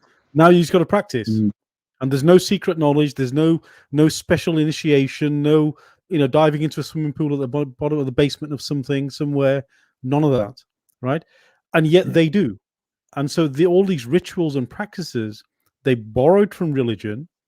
And I think, very clearly it's jinn and devilish influence, of course, right? And we recognize it. And maybe, this is a topic we could pick up on if we want to, we obviously believe in the unseen, obviously as Muslims, and there is another realm of creation that Allah subhanahu wa ta'ala has created, the jinn. But we also know the jinn, like us, have free choice. And there are good and bad, and there are Muslims and non-Muslims amongst them. And some of those influence people to do bad things. Is that something that you'd like to explore here, or should we leave it for maybe another program? Brother Imran, I know you did talk about some of this in some previous programs of yours. Yeah, I've actually got a live stream this Saturday with Brother Farouk. I don't know how to say his surname, but inshallah on Saturday in regards to this as well. But yeah, it's that maybe it's for another stream because it's such a big topic in and of itself. Yep. But there's definitely that influence as well. Like for example, you would see one second, guys. Sorry. Sorry. You would see. So, for example, in the just to contextualize it, what I want to say is some of this sort of witchcraft and some of this other stuff. They talk about things moving. They talk about I heard, my grandfather or whoever was, he was there present in this person. I remember there was this lady. What was her name? She was known for this, called the Abraham Zone or something. Esther Hicks, and she would essentially say, I have this special agent called Abraham that talks to me, and they will allow you or whoever to come in. All of this to me sounds like jinn, but you were going to say, well, yeah, there's a spectrum. So some are just complete out and out frauds, basically, that do this stuff, right? It's all set up and the way they do it. But then there is some of them obviously are dabbling with this stuff. People have been for thousands of years, and you still have them today. There was an interesting clip someone put out online about a Russian witch a little while ago. I don't know if you guys saw it. And she was talking about the magic she does, and she then went into the people she couldn't affect with the Muslims that practice, because they would pray and they were protected and all of this stuff. It was very interesting. But that definitely happens. And I think a lot of, again, some of these new age guys possibly are engaging in that stuff. There's a whole discussion here, bro, like from this whole UFO, UAP phenomenon, aliens phenomenon that, the phenomenon as they refer to it, that's been picking up over the past 2 years. I think a lot of it's linked to jinn. But then it's again a big topic, bro. I don't know how much we can get into here, but it's definitely an interesting one. But I think it's definitely. Go ahead, Sh.Green. Yeah, no, I think it's definitely. It's a very important topic, and I think it's well worth someone doing a full-on discussion of this, because obviously there is a crossover between a lot of new age stuff and witchcraft and magic, and it does cross over. They're very, very, very much intertwined, actually, right? The two things are, almost you can't extricate them, right? Except I would think that a lot of people who are into the new age stuff, they may drift into that magic. It's probably not really, it's more into meditation, but to be honest, a lot of the ideas overlap, right? Not all the philosophy and the ideas surrounding magic is necessarily satanic or immediately connected to satanic. A lot of it is to do with energies, manipulating energies, and so on and so forth, right? Even if you look at the very conceptual roots of magic, of course, again, it's shirk, but it is the idea that they believe that the universe is God, right? This is not all magicians, but this is the basic idea. The universe is God, and we human beings are microcosms of the universe, right? And that they believe that the magician, through manipulating certain energies and so on and so forth, can control the universe, so they can control God, right? So it goes back to this idea of we are somehow, and this is what they claim. They claim divine powers. They claim to be able to know the future, right? Which is a divine power. They will make something come from nothing, which is a divine power. So the things that they do are in a sense, manifesting divine attributes. Yeah. What would a Dajjal do, for example? He'll kill a man, walk between him, and he'll come back to life again, right? He will bring the water. He'll cause the rain to fall. The people who follow him will be prosperous. The ones who will not, right? And if you look back to the whole prophetic hadith about Ibn Sayyad, when the Prophet is spying on him to seeing if he's a Dajjal, and the Prophet tests him, it is clearly to do, Ibn Sayyad is clearly involved in magic. He's clearly involved in mind reading and fortune telling and that type of stuff. So you can see the connection between those things. So on that philosophical level, I mean, in terms of their belief system, this is where magicians are coming from, and it is very, very much intertwined and connected, you know, with the New Age stuff. But I do think it's the, you know, topic of another discussion. And I'm going to have to say, I have to go. Number one, I'm, you know, anyway, I won't go into the details. But guys, honestly, this has been, from my perspective, absolutely fascinating. Jazakallah khair, everybody, from my perspective. If Imran, my takeaway is, it's not what life is. What the meaning? What is it again? It's between the meaning of life and the meaning in life. Yeah, the meaning in life as opposed to the meaning of life. Brilliant, guys. Jazakallah khair from my perspective. I hope you keep this going. Inshallah, maybe I'll try and catch up with it later, but I gotta go. Jazakallah khair. Assalamu alaikum. Wa alaikum salam wa rahmatullahi wa barakatuh. Guys, Mansur, you're going to come in there. Yeah, I probably have about 10 minutes, guys, of battery life. Inshallah, I'm gonna have to go then because I don't have any charging facilities currently.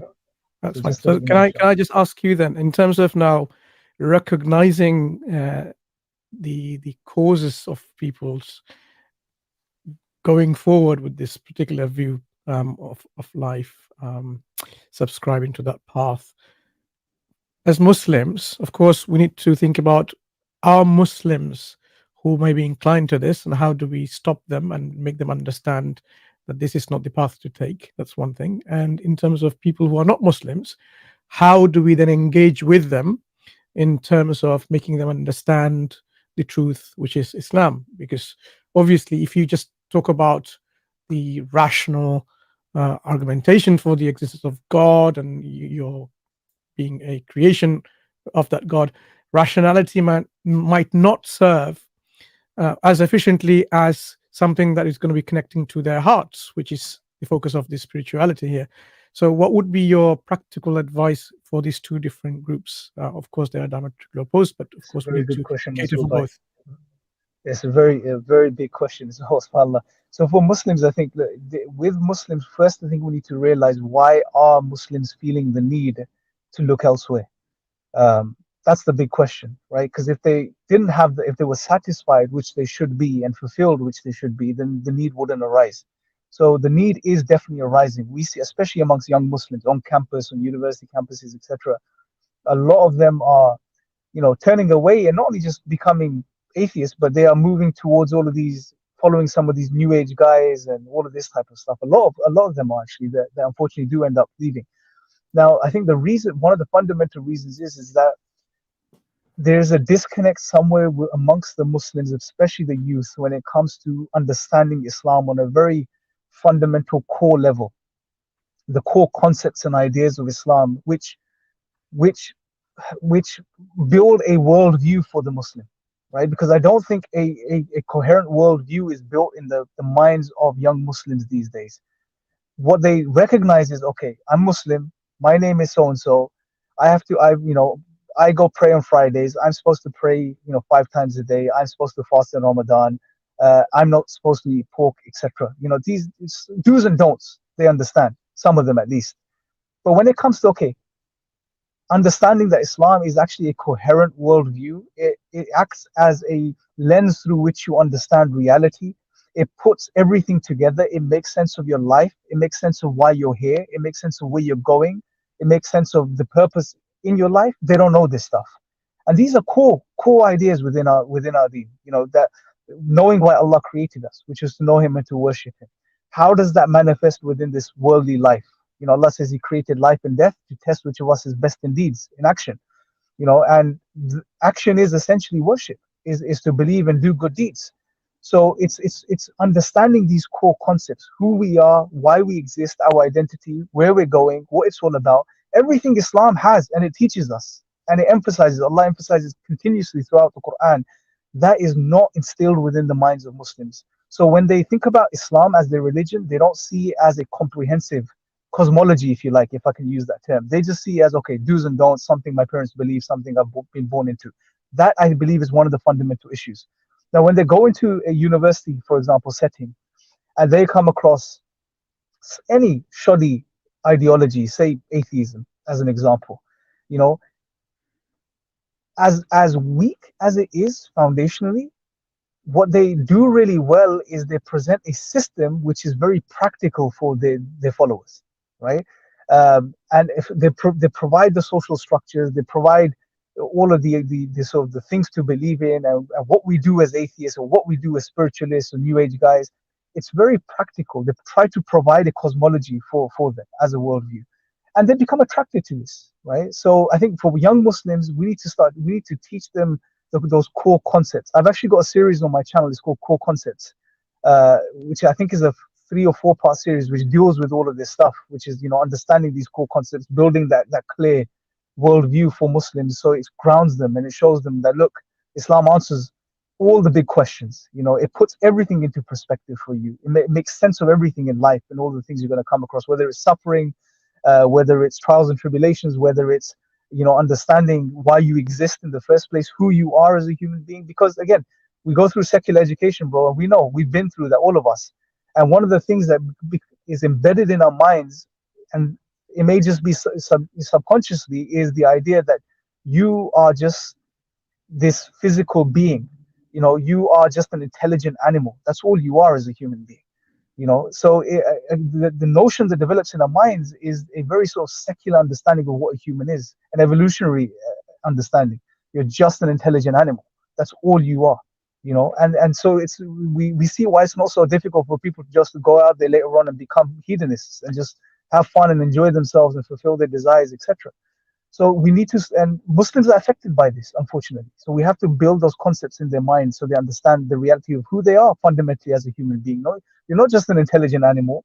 You're a human that Allah created, who has a soul, you know, who has a greater purpose that you were created for, who has an ultimate destination. So these things, we need to counter that narrative by teaching our youth the right things. And yes, spirituality is a part of our tradition, but it's not the end. It's a mean. It's not even the means, I would say. It's something that emerges and Allah gives you through you fulfilling the purpose of your life, which is to know Allah and worship Him. When you engage in that, you will become spiritually fulfilled. You know, and like I said earlier, this whole yearning for spirituality, I believe, fundamentally leads to a fundamental yearning for meaning. That's what people are looking for. You know, this whole spiritual quest is this desire to know what the ultimate meaning of all of this is, this life of my existence. So I think that's for the Muslims, but for the non-Muslims who are interested or leaning towards these New Age spiritual movements, I think what we need to show them is a couple of things, which I don't think we've done too well, which is number one, that love and mercy are integral aspects or attributes of our Creator. You know, the Christians do this really well. God is love, Jesus. They always harp on about this love, yeah?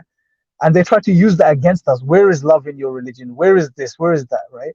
Is to show these people that God is, because again, perceptions, what you know, all of these atheists, secularists, these, who are they, man? I can't remember. The Orientalists, they've done a very good job over the past several decades to create this perception of Islam that the God of Islam is violent, barbaric, all of this type of stuff. No, we need to show them that the creator of the heavens and the earth is the most loving, the most merciful.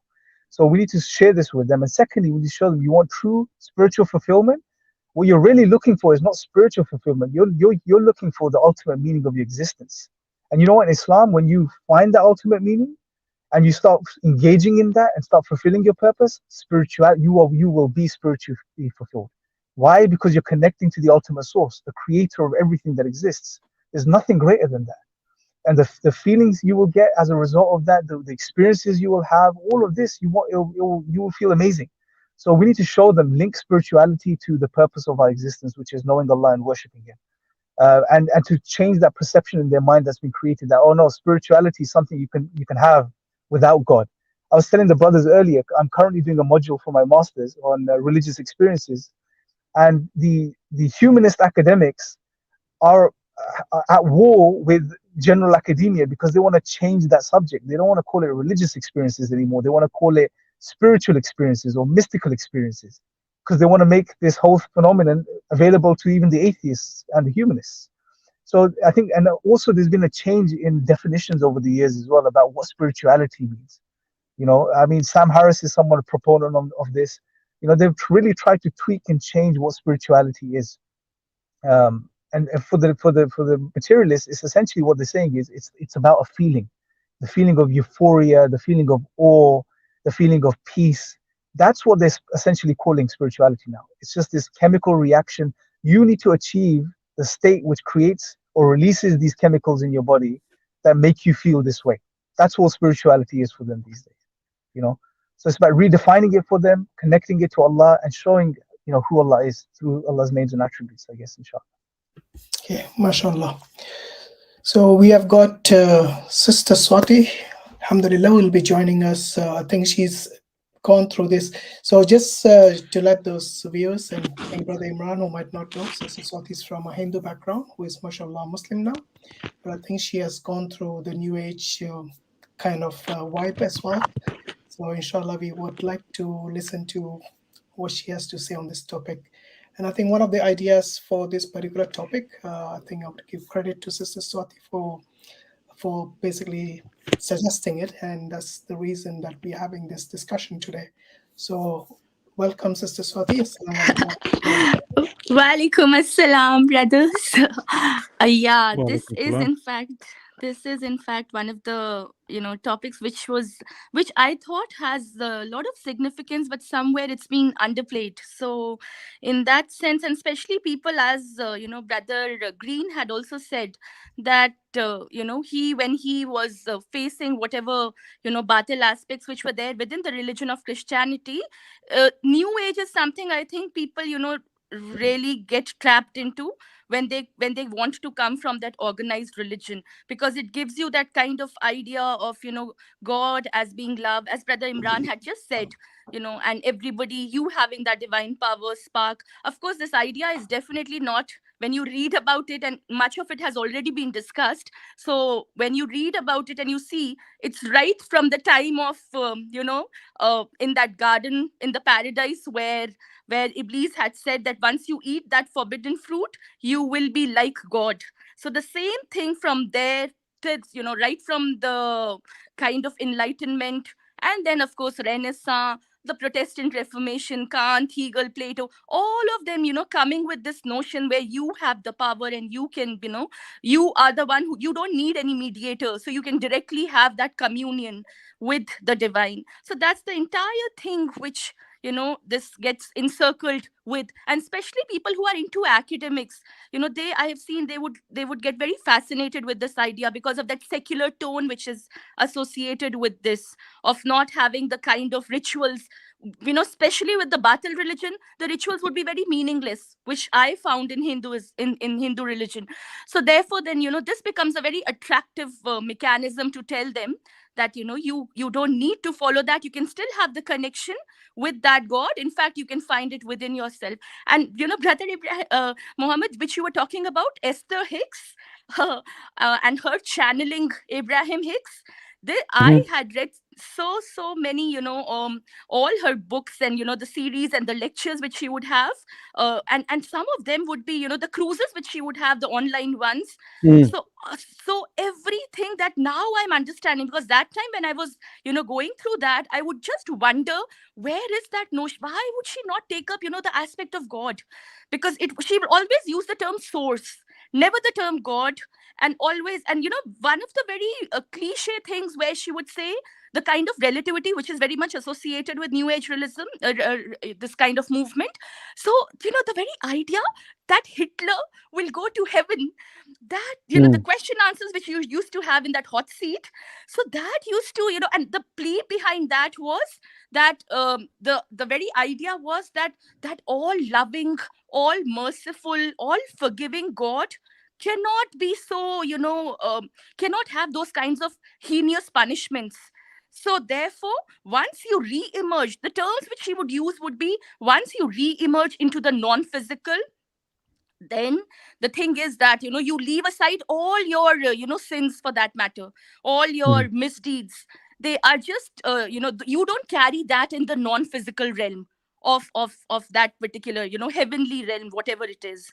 So yeah, so I think that those, is one of the, so that's, I think one aspect which we haven't discussed is about the akhirah, how these new age groups, they see what happens to you after you die.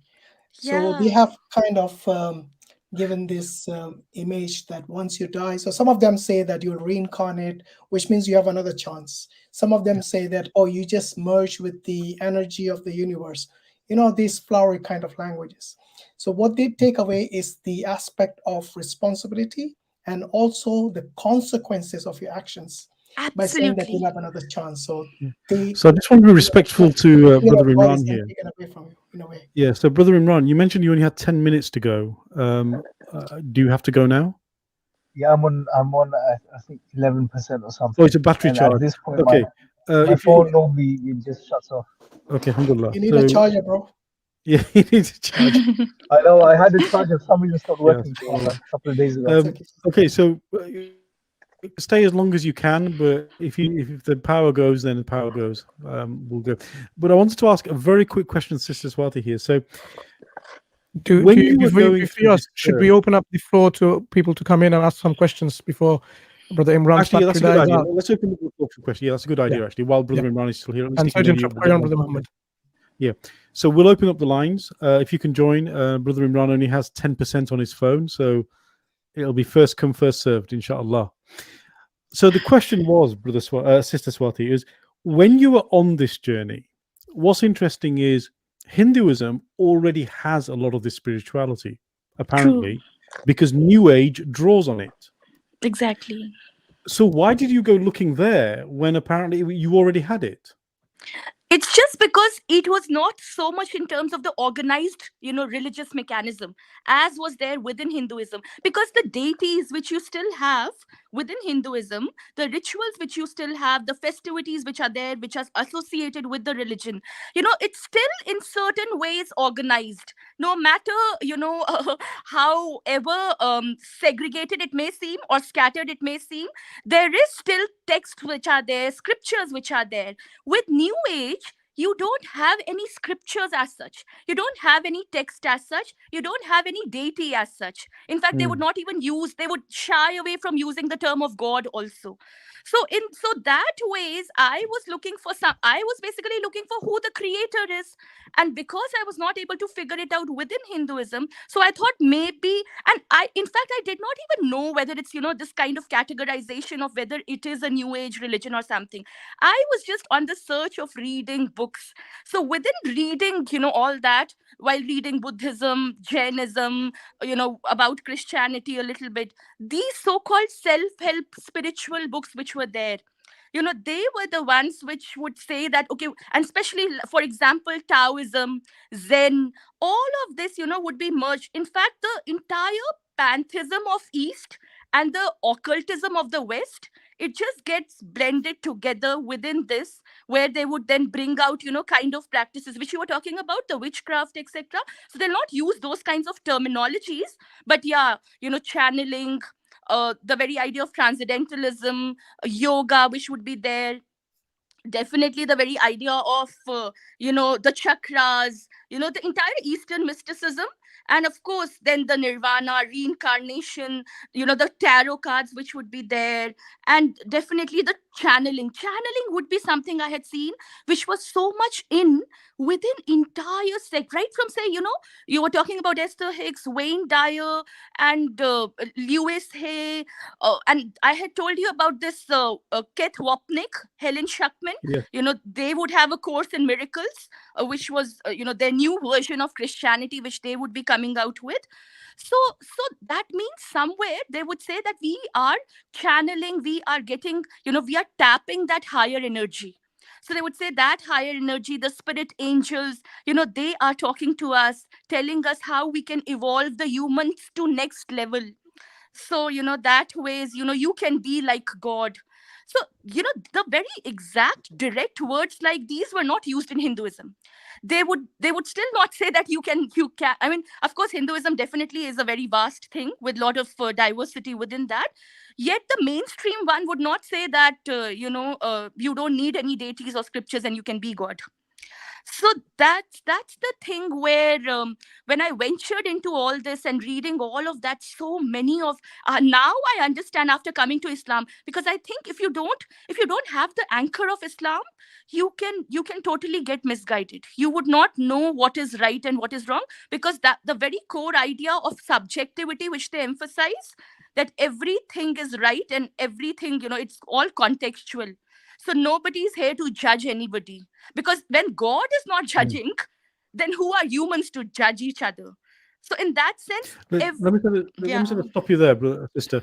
So, Brother Imran, as you hear this, what would be your comments as you hear this from Sister Swati? It's very interesting, subhanAllah. It's very interesting. But again, some of these claims, like, God is not judging you, so who are you to judge?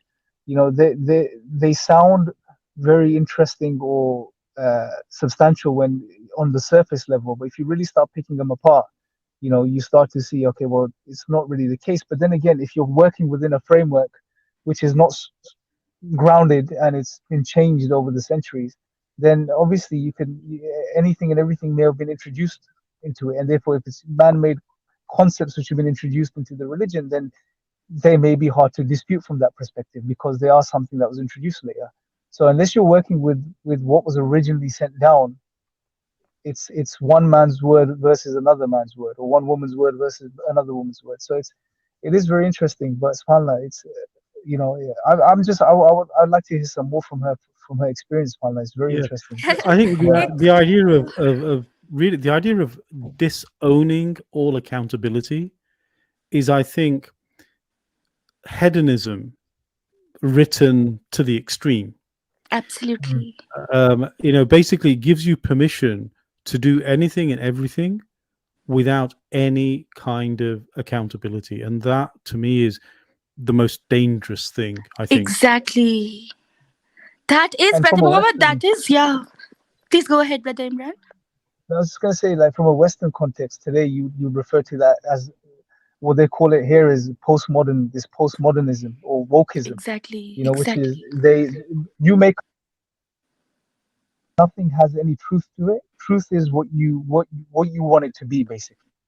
So everyone becomes, again, emphasizing that you are the God, you are the creator. You choose what is right, you choose what is wrong, and so on and so forth. So it's interesting. You can see the way the academic sphere merges with the popular sphere, and the same ideas are being pushed in all spheres, just with different packaging, essentially. Well, I mean, just to make it amusing, I would say, why would you trust somebody on matters to run your life when they don't even know what a woman is? I mean, this is crazy, right? I mean, this is beyond ridiculous right now. Sister Swati, you mentioned that, that was one of the attractions that you had, but then how far did you go before you came across Islam, or what was the point that you said, this is not doing it for me? Because I was not getting the definition of who the creator is. My search was, it started from who the God is, who that creator is. And because I was not finding that within that, all other ideas which were there, those you can gain information, etc. And yet, my entire thing was circling around this very idea of who is that creator, and the way in which they would define it, it would just it was a very abstract notion, and that abstractness was something which I already had in Hinduism. So it was not giving me a very concrete idea of God, the guidance, the manual. In fact, it would say, for example, Esther Hicks would say that your emotions, your feelings, they are your guidance. Anything which would, feel off means that's not correct. Anything which feels good to you, go ahead with that. And, especially with this very idea of LGBT, so they would say, these are basically the gifted souls who have come for a special purpose on earth, sent by God, sent by that source, to say that they don't want to confirm. So these are basically those special gifted souls who are saying to you, who are giving you the lessons that we don't want to be confirmed in the society. So don't try to confirm them into those rigid, categorizations which you have made. Same goes for the autistic kind of children who would be there, the LGBT people who would be there. So everything which Islam says today that I'm understanding about what is batil, what is so-called haram, everything of that would be permitted here by saying this is all here to autistic children are here to give you lessons, LGBT are there to give you lessons. So they are all telling you, don't confirm them into those stereotypes which you have made. So, and that was the idea of freedom. So they would say the entire, it will circle around this fact that you are born free. The purpose of life is joy, happiness, that's it. And you are born free, and you can just choose around and do things according to your feelings, and your feelings are your guidance. So that those kinds of ideas which they would bring out, they were not bringing kind of contentment to me in terms of what I was looking for.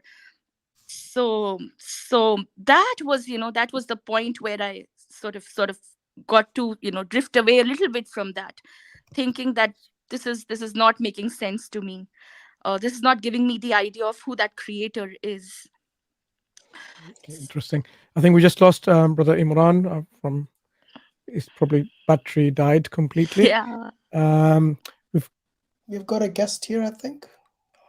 Is it Anshuman Panda? Is that right? Yeah. Hello, can you hear us?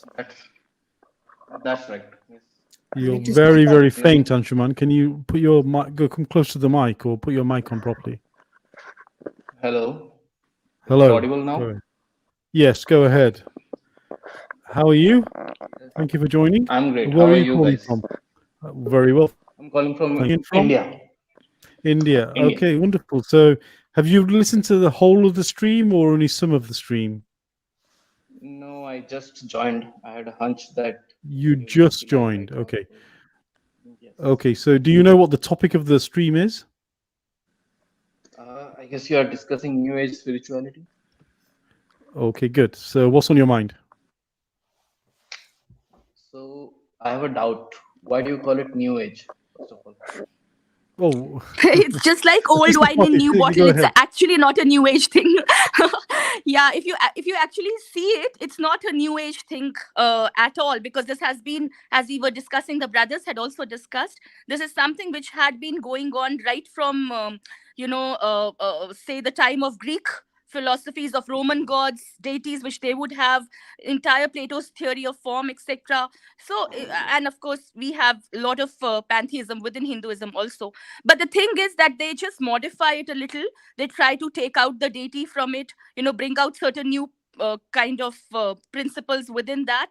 So therefore, the entire jargon of New Age, that this is a New Age philosophy, a tradition, you can leave aside the religions and come towards spirituality, and you will be able to find that salvation.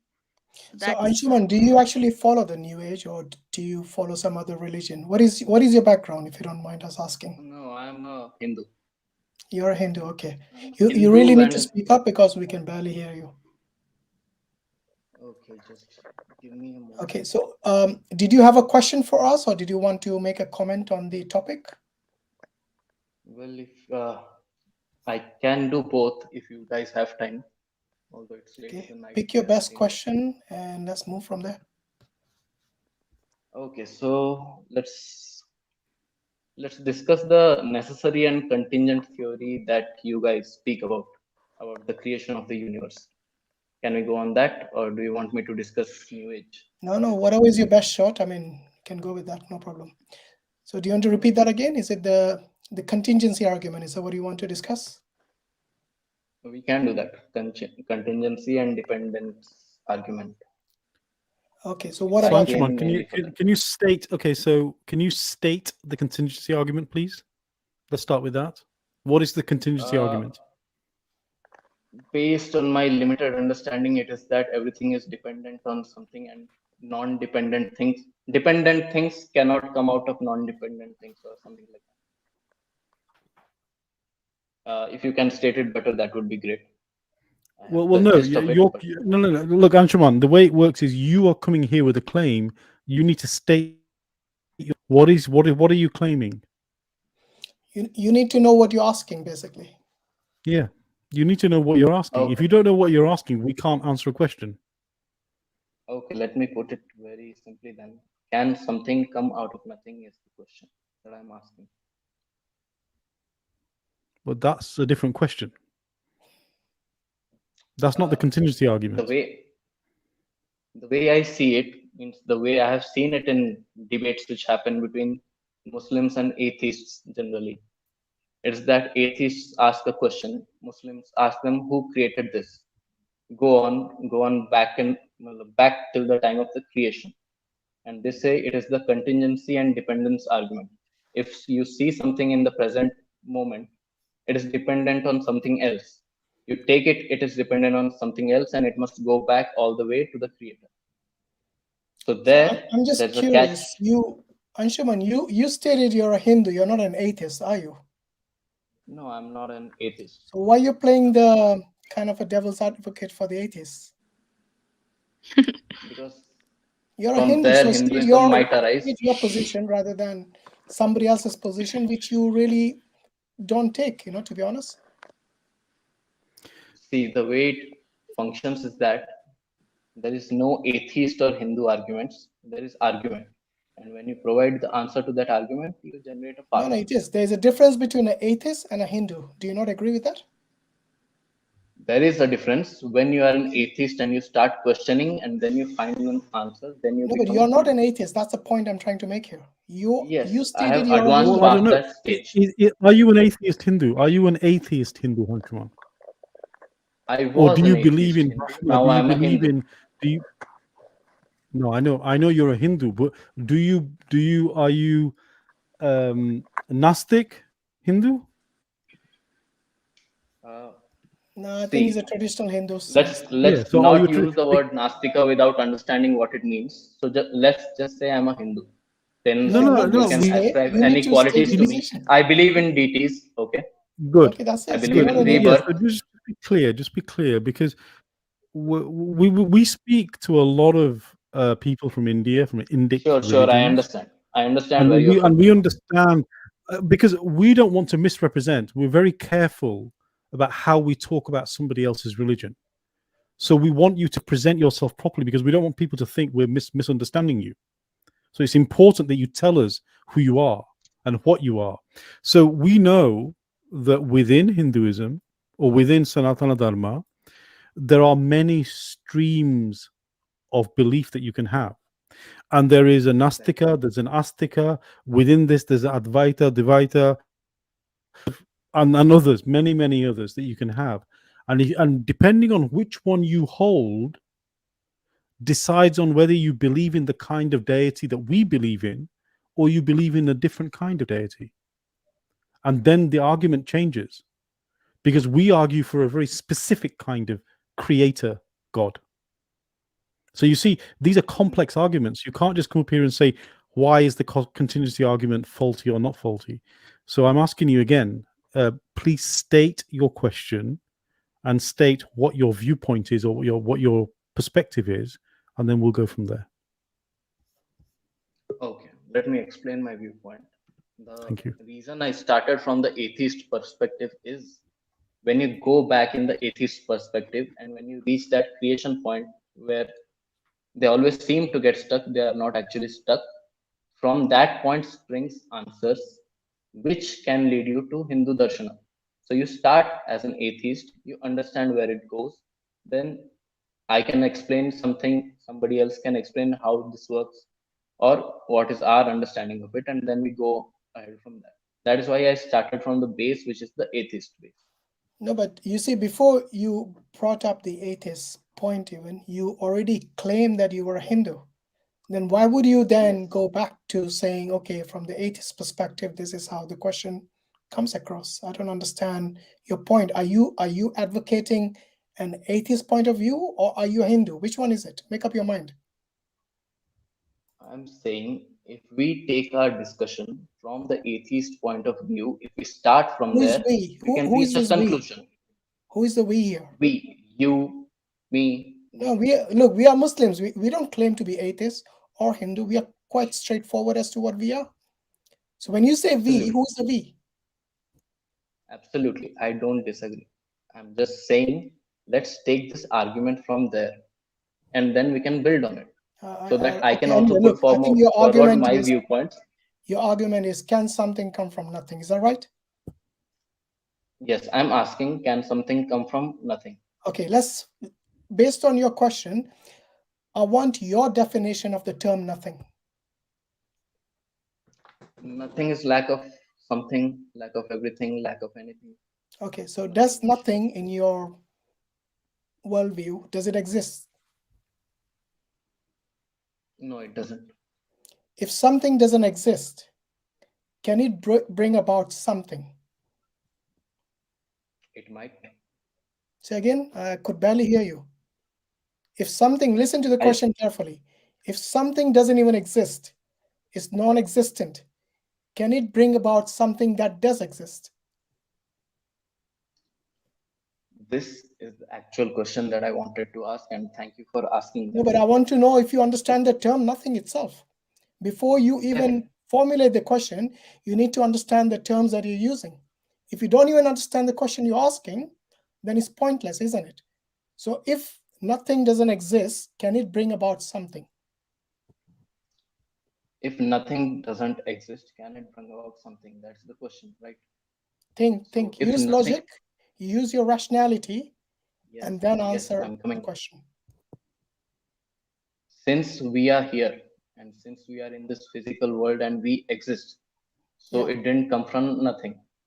Okay. That is proven that we are existing here. Therefore, something is existing, something didn't come from nothing. Okay? So something cannot come from nothing.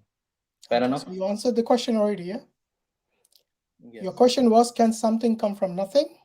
And then you concluded with something cannot be coming from nothing because that nothing doesn't even exist.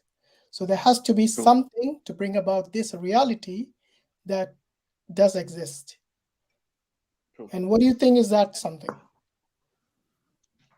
In our belief systems, you can call it Brahma, you can call it Para, you can call it Ishvara, you can call it even Devta. So when you say, so I think lots of terms. Did you mean Brahman or Brahma? Brahman and Brahma. Brahma is the deity, Brahman is that true. Brahman is that concept. I meant Brahman as well and Brahma as well. Both. Right. So who brought the existence? Who brought this reality into existence? Was it Brahman or Brahma? The point you need to understand is that they are not two different entities. Like if you see a triangle. No, they are not. Let me rephrase that question. Was Brahma created by Vishnu? Yes. Okay. So was Brahman created by Vishnu? Yes. I didn't hear that. So, was Brahman created by Vishnu? I said yes, and it is a very mind-bending concept, so I'll have to explain. I think there'll be a lot of Hindus who will disagree with you. In fact, the majority. Yes. Because Brahman is someone who, according to them, is eternal, not created. True. You might not know a lot about your faith. And that's a very impersonal conception of God in terms of the Brahma. Yeah. It doesn't have any attributes, if I remember correctly. Right. That's where the entire debate used to be. So here's another question based on that point. Just one single. Can there be any reality which doesn't have attributes? Yes. Just one single point I need to add on that. Yeah. There are two kinds of faiths about God in Hinduism. There is Nirakara without attributes, and there is Sakara with attributes. Yes, the point here is, this is the classification. The point here is, both refer to the same thing. If you go approach via one path, you will find it as Brahman, Nirakara, without attributes, impersonal attributes, let's put it that way. If No, you I think there's approach a via difference another between path, there's a difference it's between just a difference no of path. attributes. It's not a difference of destination. That is No, why I Anshuman, said Brahman and listen to this Brahma. point. There's a difference between no attributes and impersonal. Okay, if you have no attributes, can you even imagine such an entity? No attributes at all. How would you even recognize that entity without attributes? Let's just put it this way, that our current senses, 5 indriyas, which we call in Hinduism, are incapable of distinguishing or deciphering those attributes. No, but that's the thing. How would you identify if something doesn't have attributes? You identify by being one with it. Sorry, See, if I answer in one sentence, it would be very confusing. So I'm not asking you to answer in one sentence. Answer in a paragraph if you want to. You just answer the question. If something does not have attributes, for example, if I say a word and you do not recognize it, you will ask me what it is. Okay? True. So if I say triangle, what comes to your mind? A triangle. What comes to your mind when I say triangle? A three-sided, I don't know if polygon is the right word. Yeah, but a three-sided object. Figure. You see, that is the attribute of the triangle. 3 sides. Absolutely. If I said a circle with corners, can you imagine that? No, I cannot. A squared circle. Can you imagine it? Nope, I cannot. You can't, because you see there are certain things which are illogical, incoherent. Yes. So even though you have based the on vocabulary our current to describe understanding, the attributes the are complete sentence is to the actual object which we recognize. For example, we recognize the contradictory to our current understanding of the universe of that object. So, so at what point will you recognize Brahman without attributes? At what point in your, I don't know, in your understanding, at what point would you recognize someone without attributes? Let's take up the example. And also, I would like to ask brother, whatever he's bringing out, or he's trying to, whatever the claim which he's trying to make, how is it related with the topic of the stream, which is, the New Age religion? Whether it's just for fun or is it devilish? Because what you're talking about. If you want, we can talk on the topic, but just let me clarify on this final point, and then we can move to that. Yeah, because that's what the stream is all about.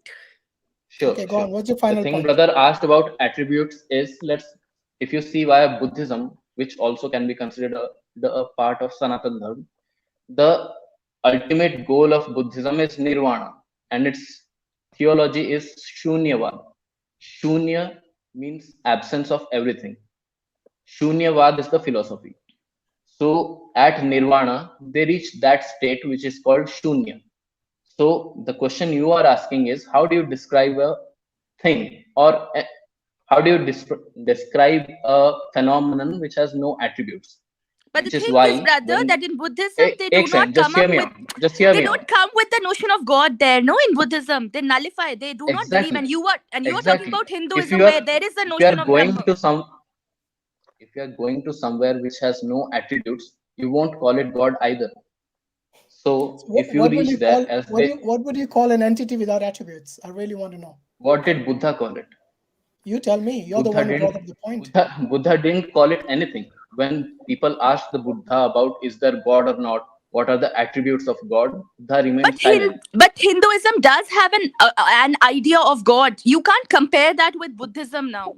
You're going all over the place, Yeah. You said, you initially said that there is a notion. You said initially there is a notion of Brahman. I asked you to ask your best question. You asked about nothing and something. I think we have answered that question. Have you got anything further to say? Because we got a lot of people. I have one comment for Anshuman. So, Anshuman, in what reality, if any, will a circle with corners ever exist? Will any kind of human knowledge now or in a billion years ever allow us to imagine or create a circle with square corners? May I rephrase your question? May I? I'm asking you, will a squared exist? I'm saying it can exist. We don't know. How? Based on our current understanding, we don't know. It can exist. What do you mean current? Okay, which current understanding is a circle, not a circle, and a square, not a square? Let me explain to you with an example. Is that all right? Go ahead. What is death? What is death? Separation of the soul and body. Okay. Is death the termination of life? It doesn't That mean depends on. doesn't mean you cease to exist, if that's what you're asking. Exactly. You Can don't you see, prove that? No. Can you prove that death is the separation of soul and body, or can you prove death is the termination of life? Okay, good. So you're asking proof now. Are you asking my proof I'm asking scientifically? proof to prove a point. I'm No. saying Are you asking for proof? I need to understand what proof means. Are you asking for a logical proof or a scientific proof? Which one are you asking for? logical proof is not scientific proof. That is new to me. Well, you need to define terms, my friend. You can't come on here and use words that you don't understand. Yeah. What kind of proof do you want? Give me both. I can't hear you. Sorry, I can't hear you. I said, if you have both, then please give me both. The example I'm using is to prove a point, but if you do that, I can help you yes, prove but it. what kind of proof? Because if I give you a proof and you say, well, that's not the kind of proof I'm looking for, then I can never answer your question. So you have to. So if are you asking for scientific proof that the soul leaves the body? No, but Brother Mohammed, I think he's changed the goalpost. The question was, can there be something which is contradictory? Exactly. Yeah. Exactly. Or incoherent, like a squared circle. Once you decide what a circle is and what a square is, then you cannot say that there is such a thing as a squared circle. Because do you know about the law of non-contradiction? I don't. Anshuman, are you listening? Yeah, Hello? he said he doesn't know about that. Okay, so do contradictions, for example, in your understanding, is there such a thing as a contradiction within the explanations that you give that is something that you consider to be coherent, or is that something you would reject? It depends on the context. Okay, so let me give you a context. Is? Yeah, let me give you a context. Yeah. Can a tall, short man ever exist? Yes. How? That man can be tall relative to me. That man can be short relative to you. No, I didn't ask for a tall man and a separate man. I asked for at the same time. No, I didn't say separate man. Short man. The same person can be tall and short at the same time. Sure. Yeah, how I said that same person can be taller than me and can be shorter than you. A tall, short man. He's saying the same person, you know. Just give you another example. Yeah.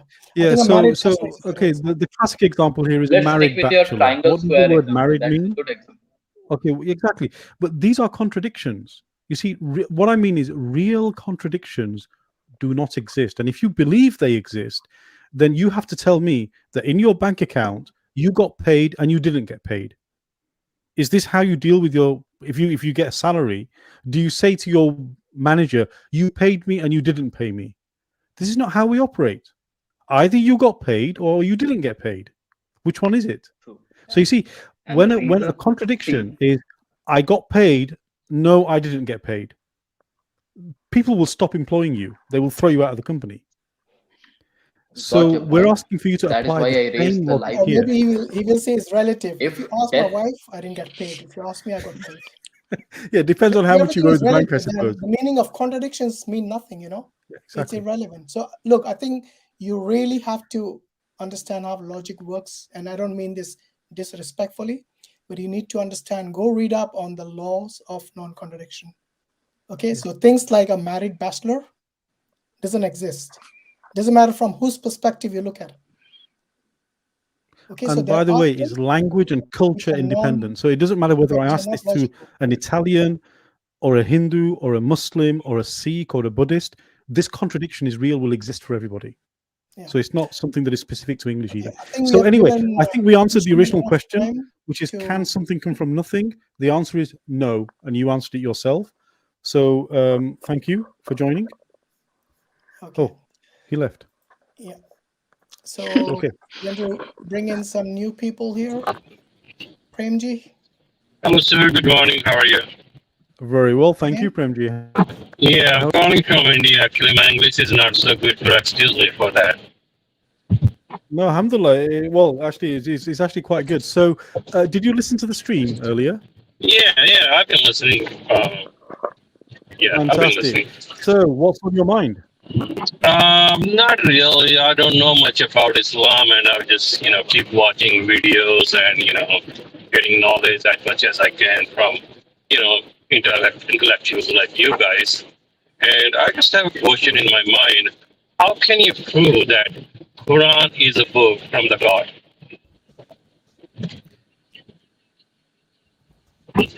But the topic is New Age. Do you believe? Lady, let me talk to the person. You are so irritating. Excuse my language. Prem Ji, please don't be insulting to our panel. No, I'm not. Okay. I'm just one-on-one. Please tell her not to interfere. Look, please. Etiquette is key. If you don't have etiquette on the panel, we will drop you. Okay? Sir. Prem Ji, etiquette on this panel is you treat everybody with respect, including me, and I will do the same to you. As I said earlier, that's why I'm here. Okay, so look, please don't insult our panel. And somebody wants to speak, you give them the time. So the question is do you believe in God, first of all? What was the question? Do you believe in God? Because you asked a question, how do you prove the Bible, the Quran is from God? So do you believe in God? No, I don't. Then why do you ask the question? Because you guys are having a good conversation here, I might start believing in God if you convince me. Okay, well, that's a different question. So the question again, which is, I don't believe in God. Can you prove to me God exists, or God is real, or that I should believe in God? No, I'm a student and I'm a science student, so I don't see anything like that. Any miracles and things happening. And if I see the prescription of the Quran, why should I go in 14 years back driving Tesla? Why should I ride a camel again? But the thing is, nobody's forcing him to accept Islam or to believe in the God of Quran. But listen, is there you can do amendment in the Quran, or Quran is just as it is? I don't understand. The theme of the topic of today is about New Age. How come you're bringing Quran into it and asking about the God of Quran and to prove that to you? Could you stick to the topic which is there?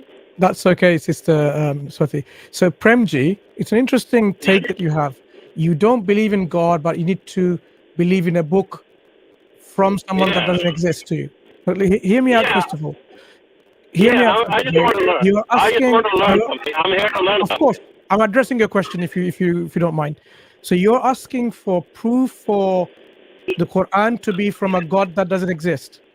I think it would be quite difficult for you to engage with you in this particular mindset, because if you already have a particular mindset or an outlook that God doesn't exist, then there cannot be a book from a God that doesn't exist. So Brother Muhammad, when he asked you, a better, fairer question would be to know whether God exists or not, rather than, can you prove this book is from God? Because it seems to be a bit not, well thought of in terms of the question that you asked. And that's my first point. My second point about, you think about science and you think about proving things and so on and so forth. Let's understand one thing. Do you feel that we can prove something based on different methods of proof, or is there only one way of proving things? In era we are living right now, it doesn't seem, the logic you have on the panel, the logic you have, it doesn't exist in this era, actually. And as far as I know, the value of woman in the Quran, there is a half brain. The value of Thank you very much. woman I'm is kicking you out. You don't have answer. Yeah. That's it. So You don't okay, have a brain. I'm sorry to the audience. This guy was He's trolling. serious. I Clearly. mean, brother, if you're going to come to Dawah-wise, know that Dawah-wise is not for trolls who are seeking just momentary entertainment. This is not here for your entertainment, I'm afraid. We are talking about serious stuff which deals with people's life here and the hereafter. So just be serious. If you don't want to be someone serious, go somewhere else. I'm sure you'll find a lot of other entertaining channels who will entertain your cheap brains and your cheap mentality and your cheap thoughts and your cheap sensations, whatever that is, right? If you really are sincere, seeking for the truth, then perhaps Dawah-wise is a platform for you. So don't come to Dawah-wise with trolling behavior that will not be accepted here. So this is a message for everyone in the future. People want to come and just to troll our channel. It's not something that we will tolerate. So I deliberately kicked that person out from that panel myself, because I'm asking him a serious question about how to understand proof and evidence and how do we establish proof and evidence. And this person is coming out, oh, women in Islam has a half brain. SubhanAllah, this is the level of how people's desperation and hatred and bigotry of Islam has led them to even behave like that. Such a trolling behavior. I mean, this is not even something that people can tolerate, I'm afraid. Anyway, we've got other people are waiting quite patiently. We can let them bring some things. Brother Saeed, assalamu alaikum. What's in your mind? Wa alaikum assalam wa rahmatullahi wa barakatuh. How are you guys doing? Wa alaikum assalam wa rahmatullahi wa barakatuh. Alhamdulillah. Alhamdulillah. All good. Some more entertainment, right? All the other people and all. So yeah, I'm sorry. Someone wanted to say something. Yeah, I just wanted to say quickly, those people waiting in the background, if you guys have your video on, you'll be given priority. And those who are just joining, please switch on your video for a minute just to verify who you are, and then switch it off before you come live for the Q&A. So once again, those who got their videos on have priority. And just a reminder, we have a full backstage. So if you are unable to get on, please continue trying. You will come in as soon as space opens up. Thank you very much. Right, Brother Saeed, what have you got on your mind today? Yeah, nothing much. Since the topic was new age spirituality and stuff, have you been noting this guy, Sadhguru? What do you think about Sadhguru, the new age guru, who is paving a way of some sort of spiritual or moral way of life? I think most of the Muslims, even back here in India, are trying to get motivated by this person. And all. So what do you think about him? Sorry, which guru are you talking about? He's talking about Sadhguru. Oh, Sadhguru, okay. What about him? I think we discussed a bit of Sadhguru earlier. I don't know. Did you watch the stream from the beginning? No. I joined halfway. Okay, yeah. So yeah, Sister Swati, you got something to say about Sadhguru? I think it's very much in coincidence with what New Age talks about in terms of him saying give up the conclusions and again have that kind of experiential living where you can't talk about anything which you have not experienced. And you don't need to either, you don't need to that kind of relativity, not judging, all of those ideas are very, very similar to this notion of New Age, philosophy which is there, and the very whenever you see somebody saying the key issues of relativism, the very idea of pantheism, bringing into it, don't judge. So all of that is basically a kind of scapegoat to say that you can just lead your life in ways that you would want to.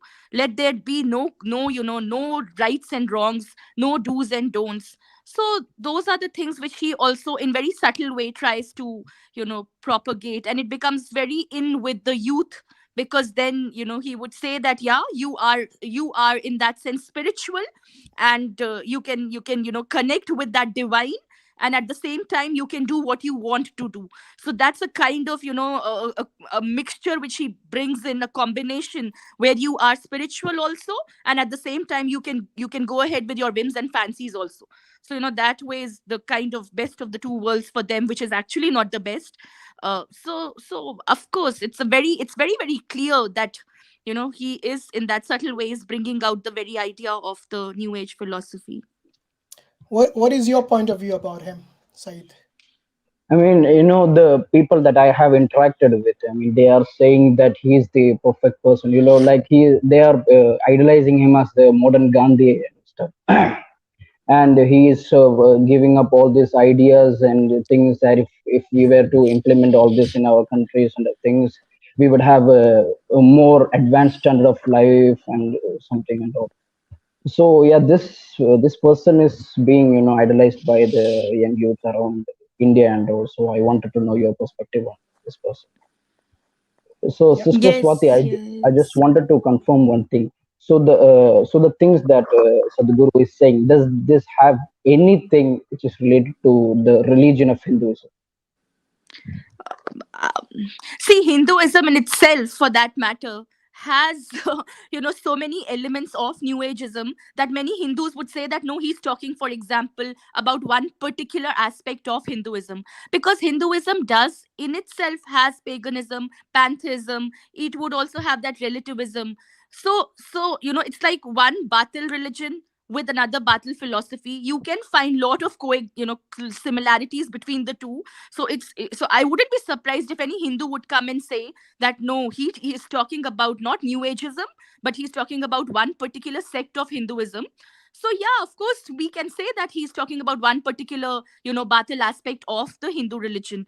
So because you see, the thing is that New Age, the entire New Age idea, it has lot of Buddhist, it has lot of that Zen and Tao, it has lot of Hindu philosophy inbuilt into it, along with the occultism of Western philosophy. So the very idea of transcendental meditation, yoga, these are all built into it. So at times it becomes difficult to sort of draw that line between the Hindu, the so-called modern Hindu idea and the New Age idea, because there is lot of intermingling and lot of give and take between these. Similarly, lot of things from Buddhism could also be incorporated within Hinduism. Lot of things from Taoism could be taken within the New Ageism.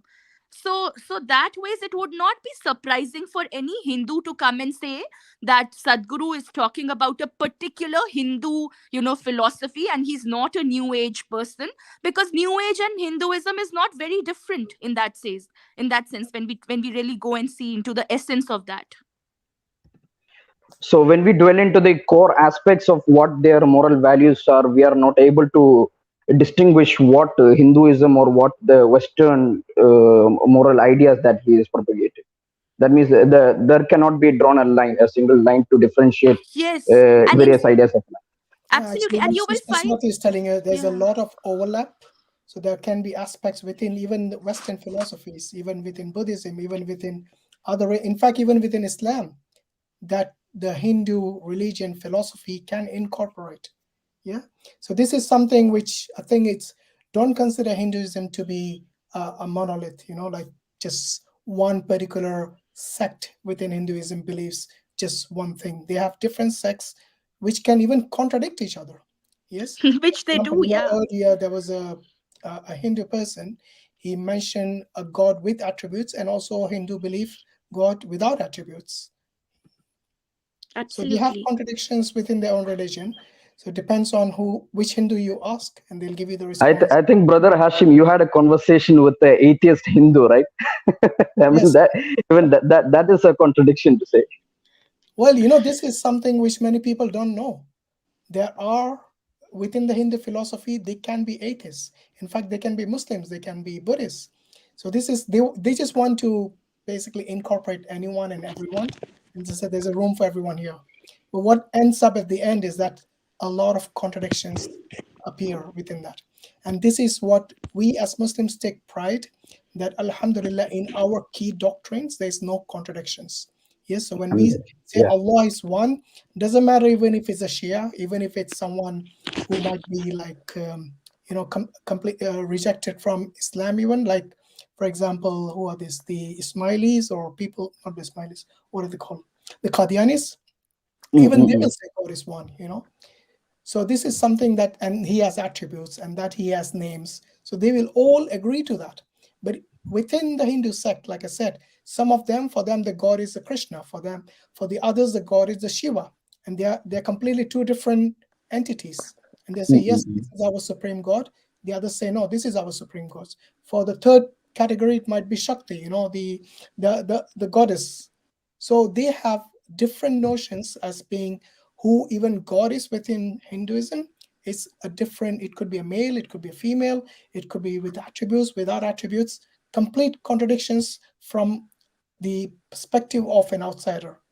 But when you ask someone who's an outsider what Islam teaches, it's pretty clear. The idea about the oneness of Allah, the Tawheed. I've heard this question from so many Christians saying that, oh, the term Tawheed is not in the Quran. So why do you believe that? What they fail to realize is that Tawheed just means oneness. So if all over the Quran Allah says that is one, it's like saying, okay, show me oneness. You have shown me that Allah is one, show me oneness. That's because of the ignorance on their side about the terminology about which they're asking the question. So this is, alhamdulillah, in Islam, we have clear-cut answers. We have clear-cut with regards to our key doctrines, our belief in Allah.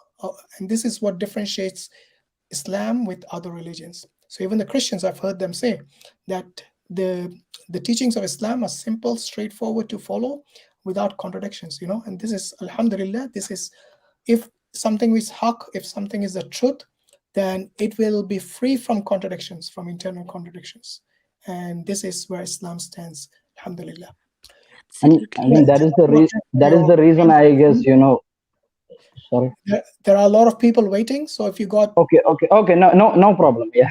I had questions, but it's fine. No problem. Thanks for joining, brother. Thanks for joining, okay? Thank you. Wa alaikum salam. Right, so let's see who else is new. We got some old names here. All right.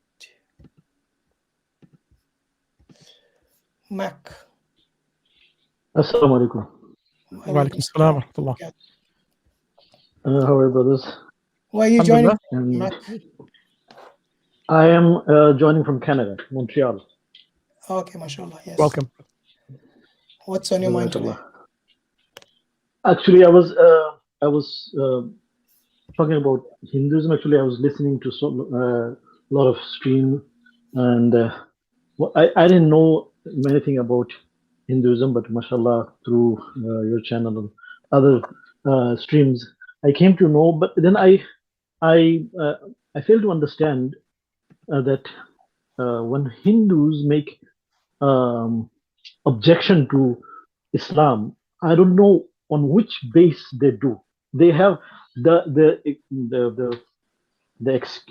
what do you call criticism that they have the worst in that criticism. Like they will question the marriages of Rasulullah sallallahu alaihi wasallam. Krishna 16,000 he married. They question the modesty of Islam. Yeah. They have so, Brother Matt, literally... just to remind you, today's stream is about New Age spirituality.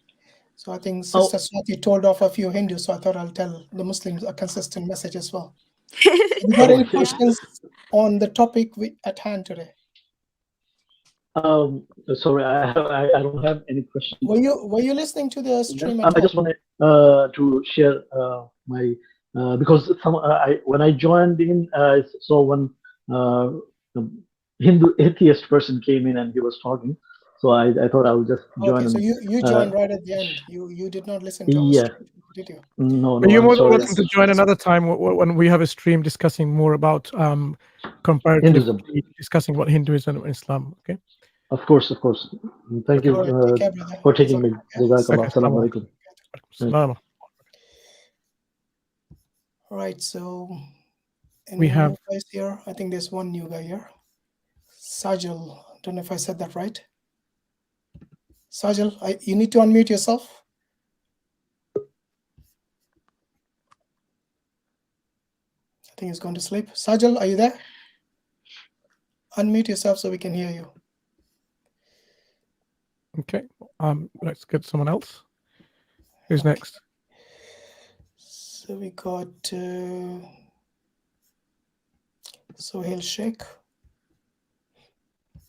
Hello, assalamu alaikum. Wa alaikum salam wa rahmatullah. So finally, I got the chance to join. So I really like watching you guys, Hashim, Mansur, on the speaker's corner, and I learn new things every day. So I actually have one quick question. I mean, this is something that's been going on around my mind for quite a few days now.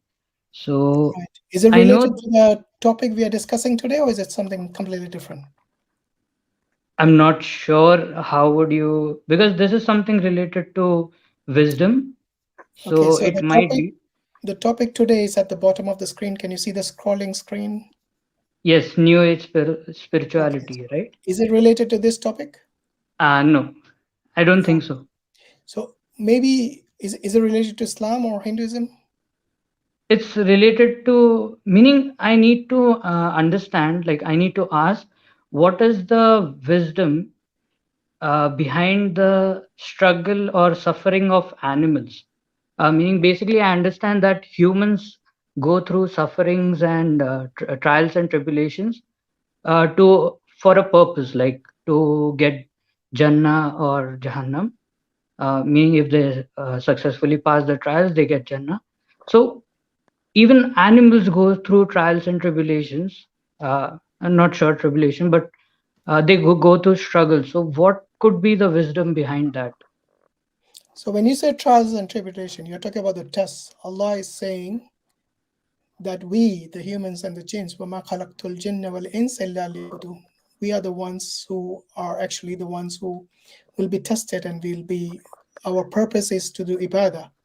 So Correct. Is that what you're trying to compare with the animals? No. Basically, so the sufferings that animal go through, like yesterday, I saw a cat. I mean, it might sound childish, but I saw a cat whose whose paw was crushed under the car, and that cat was screaming and then it was crying. I tried to help it, but I could not do much. So it made me question, like, what could be the wisdom behind that suffering, the cat suffering? Well, you see, if a cat catches a mouse, would you feel sorry for the mouse or the cat? No, but that's nature, right? It's a living creature. And living creatures, they live their life either it feeds on you, or the living creature is being fed on someone else. So it depends where in the food chain it is. And just like any other living creature, you will have accidents, you will have death, you will have birth as well within that. So if you're asking for the purpose, because I think you're asking why they suffer, is that what your question is? Yes. Yeah, it's a living creature. It does. And by the way, it doesn't only suffer, it has, I'm sure, good times as well in its life. Correct. That I understand. But it's a living creature. With its suffering, does it get anything, like according to Islam? Downs, good and bad. No, in the Akhirah, so every creature, like the animals, if I remember correctly, they will be reduced to dust. So there's no, Jannah or Jahannam for them, except I think there are a few exceptions. But other than that, they will be turned to dust. Okay. So meaning, there are clear hadiths on this issue about what's going to be the fate of the animals in Yawm al-Qiyamah.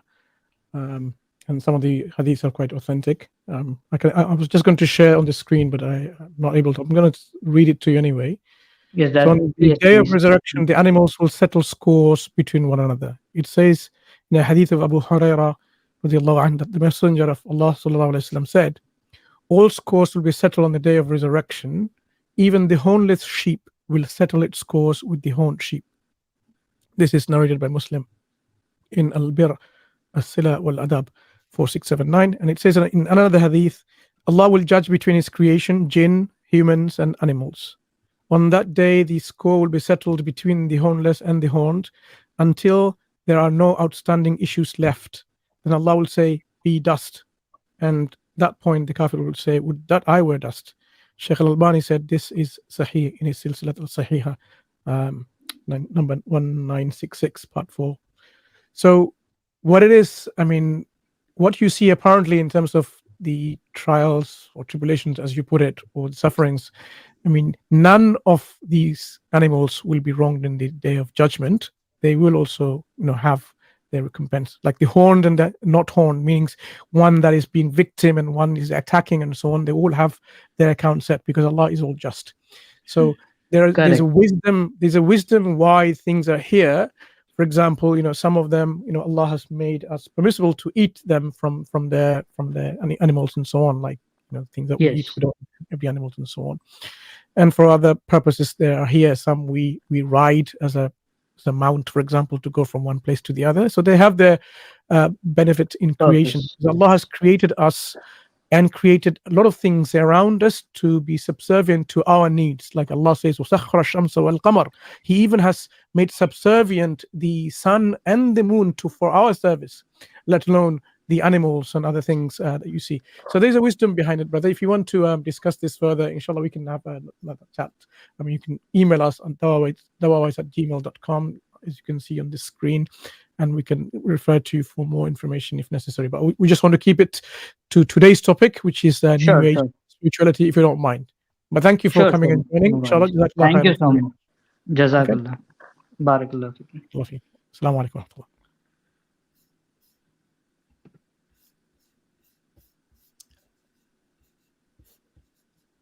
Sorry.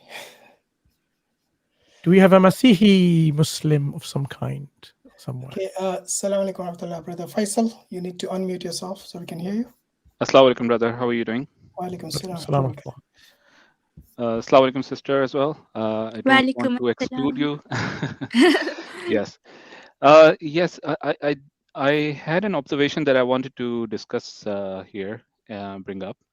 And that had to do with something that is in the Quran in Surah Al-Kahf, right?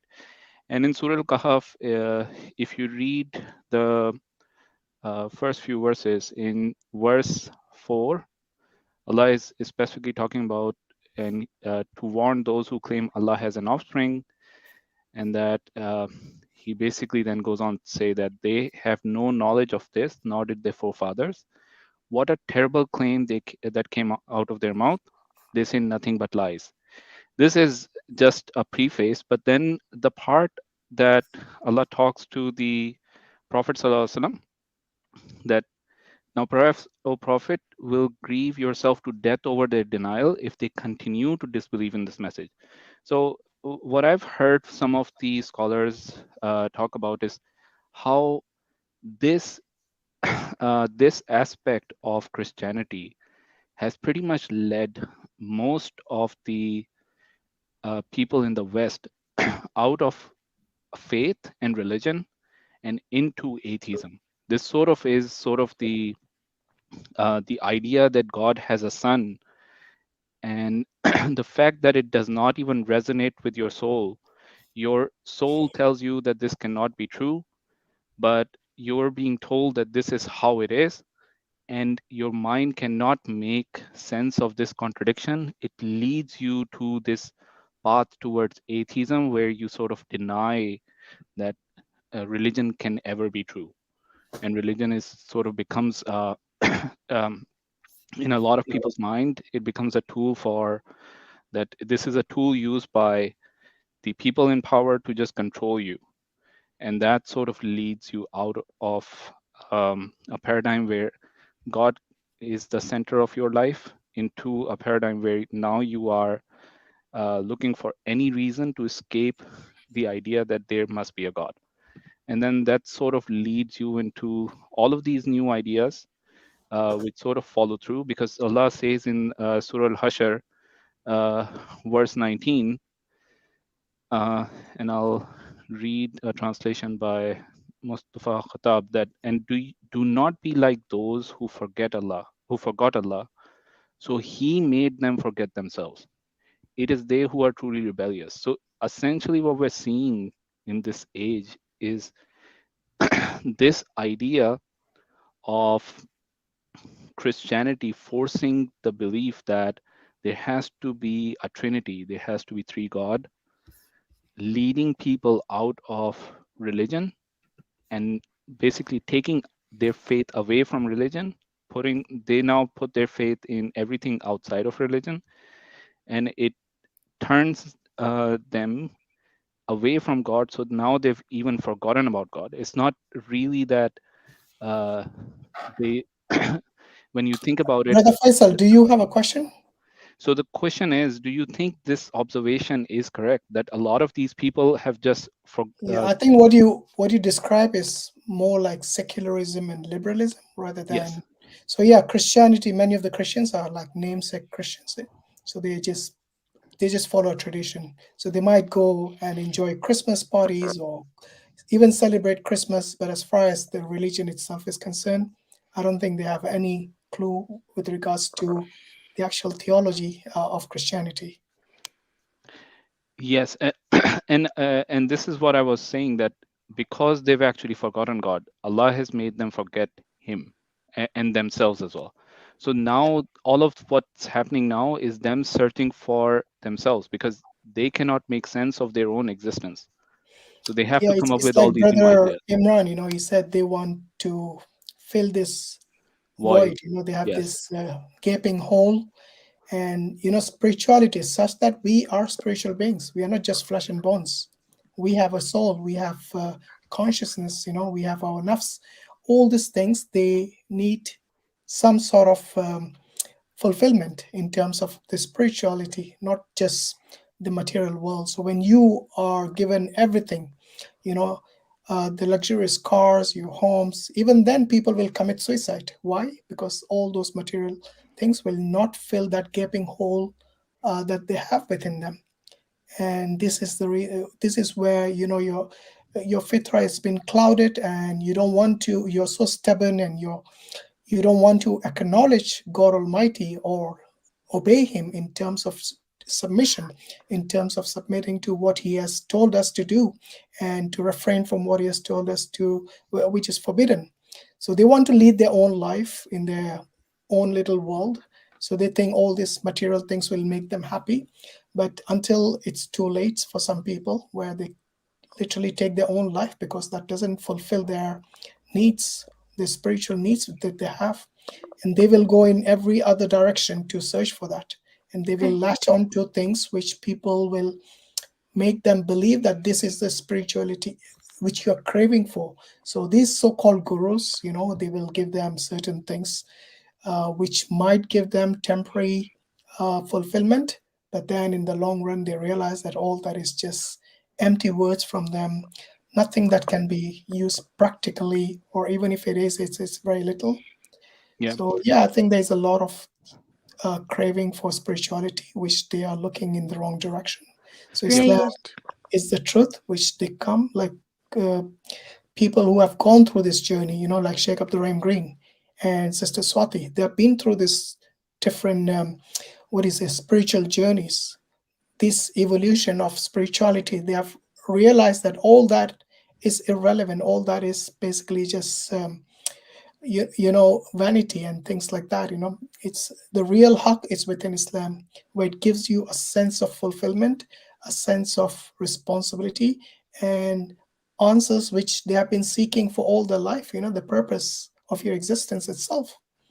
Yes. So, maybe Sister Swati want to add something. Inshallah. Yeah, and I would like to also add to this that that I think that because I think if I was not had got familiarized with Islam, probably I would have just roamed around searching, that reading, searching, maybe looking for, probably in Buddhism or in any other religion, or even maybe some version of New Ageism, because Islam gives you that you need to have a paradigm to compare what is flawed and what is right. If you don't have the correct or the right thing in front of you, you don't even realize the wrong. So that's where I think is to be able to be familiar with what the principles, the core ideas of Islam is, becomes very helpful to know this is wrong, this is right. And also the very notion which you had said is very correct, that it is not just Christianity, perhaps every battle religion which is there, it just brings that apathy in people, that then they want to go out from there, and anything which then gives them a sense of empowerment. And especially the New Age philosophy would say say that you are not here for suffering. You don't have to suffer. You can have everything that you want, be it the material be it the material resources that you're looking for, or in terms of even peace, enlightenment, contentment. And that's where they would bring in the entire channeling, yoga, meditation, etc. So they try all these things to sort of sway you from there. So what you had said is very correct, that because of that apathy which they find in the battle religions, it's easy then for them to get trapped into this. Okay. And sister, a very specific question to you, like this new age spirituality that we're seeing, do you see a lot of parallel in it with Hinduism? Yeah, in a definitely. way, it looks pretty much like Hinduism 3.0 or 2.0, however, whichever version you want to call it. Yes, there is. That's what I'm saying. That the only thing is that you still have, within all that diversity which may be there, you still have a notion of God. Still have certain rituals. It's still organized. The New Age religion is not that organized form, which is why they would not even use the term religion, and they would use the term of spirituality. So Hinduism, as such, has still not left those traditional vocabulary and terminologies as such. In that sense, it is within the organized sect of religion. But when you see the actual practices within Hinduism, you would find lot of similarity which would be there. One, for example, is the very idea of monism. I'm not talking about monotheism, but monism, which is about everything is one thing. There's no real difference between, for example, even a grass or a baby or a whatever it be. So the same thing comes here within New Age. Pantheism, which is there, that everything, nature is God, creation is God.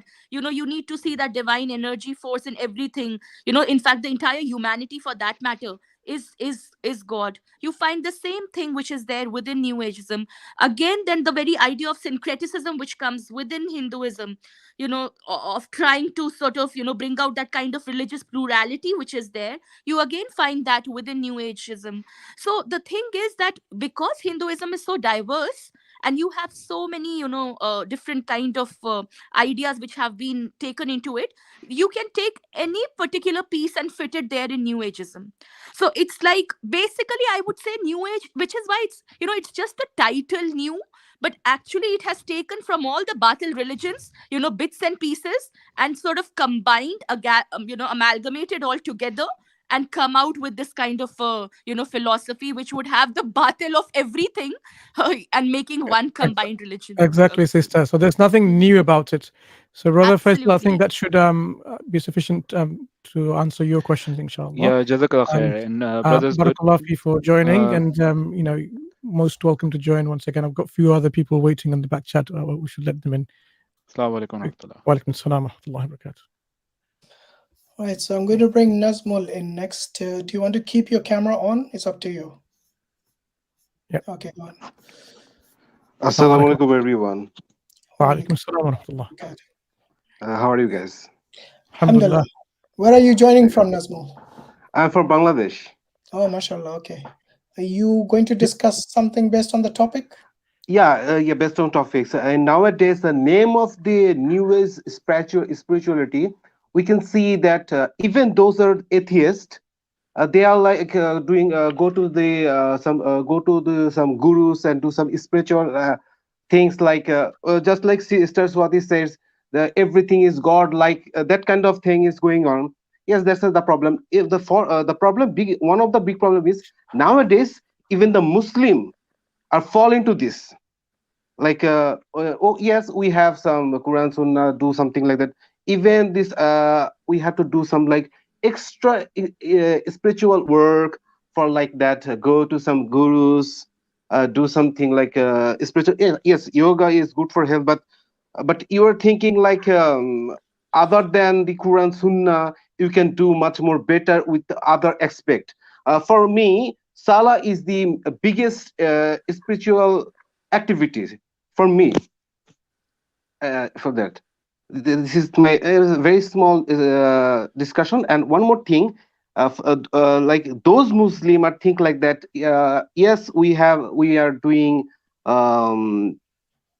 Salah and other things which is guided by Muslim, but Islam, but they are involving like with gurus. What gurus are say some like bidah kind of things. You know what I'm trying to say? Like in what happening in the subcontinent, like so-called Sufism, some Veda aspects in there. So how I can give dawah to them? Mansur? Yeah, I mean, the simple solution is go back to the Salaf al-Salih, the pious predecessors. I mean, let me give an example of how these introduced practices are there in the subcontinent. One of them is called Qudumbusi. Yeah, you know that. Yeah. People are, when they want to greet the elders, they make salam, but they bow down on the ground and touch their feet and then do something like this or that, right? When they kiss their hands or that's from Hinduism. They take Ashirwad. Yeah. So it's so widespread, even people of knowledge, for example, they're immersed into it. When their students come, for example, and they don't mind at all. But when you go into this deeply enough into the practices of the first 3 generations of Muslims, do we find that people came to Rasulullah Sallallahu Alaihi Wasallam and left, right, and center, all the major Sahabas, they just came every time they greeted, they did this. Did they do it between themselves? And because we should expect that in their greetings. In fact, what we find is the only reference that they come up with is 2 people who were from the Jewish background. When they became a Muslim, they came and started kissing the feet of the Prophet Sallallahu Alaihi Wasallam or something like this, right? And somehow they try to justify with this, but these people, they were not from Islam to begin with. They're bringing their ex-religious baggage in their understandings of what is acceptable or not, and this is what they did. That cannot be something that is sufficient to be a normative practice for Islam, because Rasulullah Sallallahu Alaihi Wasallam would have taught us if that was the case. Okay, so those people who are from Bangladesh, for example, I would really recommend some books by Maulana Abdurraheem, what's his name? He's written a book called Sunnat and Bidat. Okay? Yeah. Maulana Abdurraheem. Khairun Prakashini, right? Publishes his books. Al-Khairun Prakashini, yeah. So he's gone into this book in depth in talking about the issues of the bid'ah and sunnah in quite in depth, for example. So how do you give dawah to people? Because their understanding of Islam is convoluted because of the educational system, the mess it is in at this moment, because of what people are taught in the madrasas, because of what people are coming out learning from it, not learning about the holistic Islam. So it's a whole change necessary in terms of education system, which will then drive to bring ulama who are well versed in Islam as it should be, who will then educate the laity, the lay people. This is how it will change. It's not going to change with our cultural practices, which are so much in our blood. For example, if I were to use this term, when people go to dargahs and go to the, all these places to pay respect to their sheikhs and their mashaykhs and their pundits and gurus, even Hindu people go to dargah.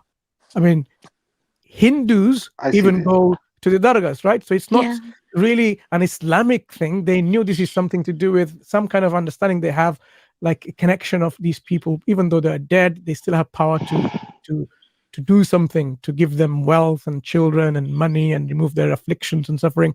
So the question you're asking is a question that needs to be dealt with properly in a holistic level. Of course, not just talking about here is going to solve the issue, but one thing I would say is important is learning ourselves the deen of Islam from the scholars, rather than just coming to the streams and learning, and it's not going to help. Sometime I told that there is no authentic hadith like that. They said no, those are not the false hadith. Those isnat are correct. I said, how those isnat are correct? They said like their Sufi ulamas, Let's be particular. Those isnat are correct. Yeah, let's see like, what is this? It's a bigger disease that you're trying to tackle. You came last time as well, so again, similar kind of questions. What we need is not only just raising awareness by coming up here and sharing this stream with your friends and families and so on, but making people learn Islam. If you don't learn, you won't change any practices. So if people don't know what they're doing is wrong, is a mistake, is unacceptable, they're not going to change. They're not going to change because you say so. People need to know that what they're doing is wrong. And how are you going to do this unless they have some kind of backing from the ulama? The ulama have to tell them like what you're doing is wrong. And unfortunately, you have, as I mentioned before in the last stream, you have government-sanctioned, government-paid ulama to carry on these practices. And that's why people get confused. So Bangladesh, like the subcontinent, is in a big mess, and we can't solve the problem here in this stream at this time being. But anyway, thanks for coming, Brother Nazmul. So only one simple thing. I have to a very big respect for Brother Hashim, because to be very honest, I was agnostic. You have a big role for me. You Brother Ijaz, and the Hamza, Brother Hamza might. I told Brother Ijaz about this, that you three. One more person is Paul Williamson, blogging theology, who have blogging theology. 4 of you guys have really helped me out. Really helped me out. I was struggling for a long time. But one thing, though, I still need to advise, the general advice for everyone, including myself first. It is very important that we know and we understand who we are getting our knowledge from, right? You might be getting knowledge from internet celebrities, as they're called now. Okay, people are becoming famous because of social media proliferation. People become so famous because they have all these followers. It doesn't mean they are the ones we should take knowledge from. Knowledge should be taken from our qualified scholars, right? Very important distinction to make. We may be motivators. We may be people who are inspiring others. That's what we are. Du'at, someone who is just conveying the message as best as they can, but it doesn't mean that we are scholars. So I would be very, very careful in terms of who people take knowledge from. You can take hints and suggestions from us and say, okay, fine, looks interesting. Maybe I should go and learn and sit down with proper mashayikh and proper scholars and learn from them. Just don't go and listen to and read some articles and look at some clips in social media and so on, and you think that's it, that's where the knowledge is. It can often mislead you, because oftentimes you will see these social media celebrities, they themselves are often engrossed or engulfed in a lot of unacceptable activities, and then you feel even some of them have some kind of agenda. Please allow me to just finish. I don't want to mention any names or anything, but to be very careful in what we are, trying to understand in terms of our deen. There could be many celebrities, celebrity mashayikhs, or of course, these people are telling you about Islam and so on. But we find them, they may be involved with things which are inappropriate and not acceptable, and then people are doubting their own Islam because they did not attach their knowledge with Islam, they attach their knowledge with these personalities. This is where we should be detaching ourselves from. Don't be attached to personalities.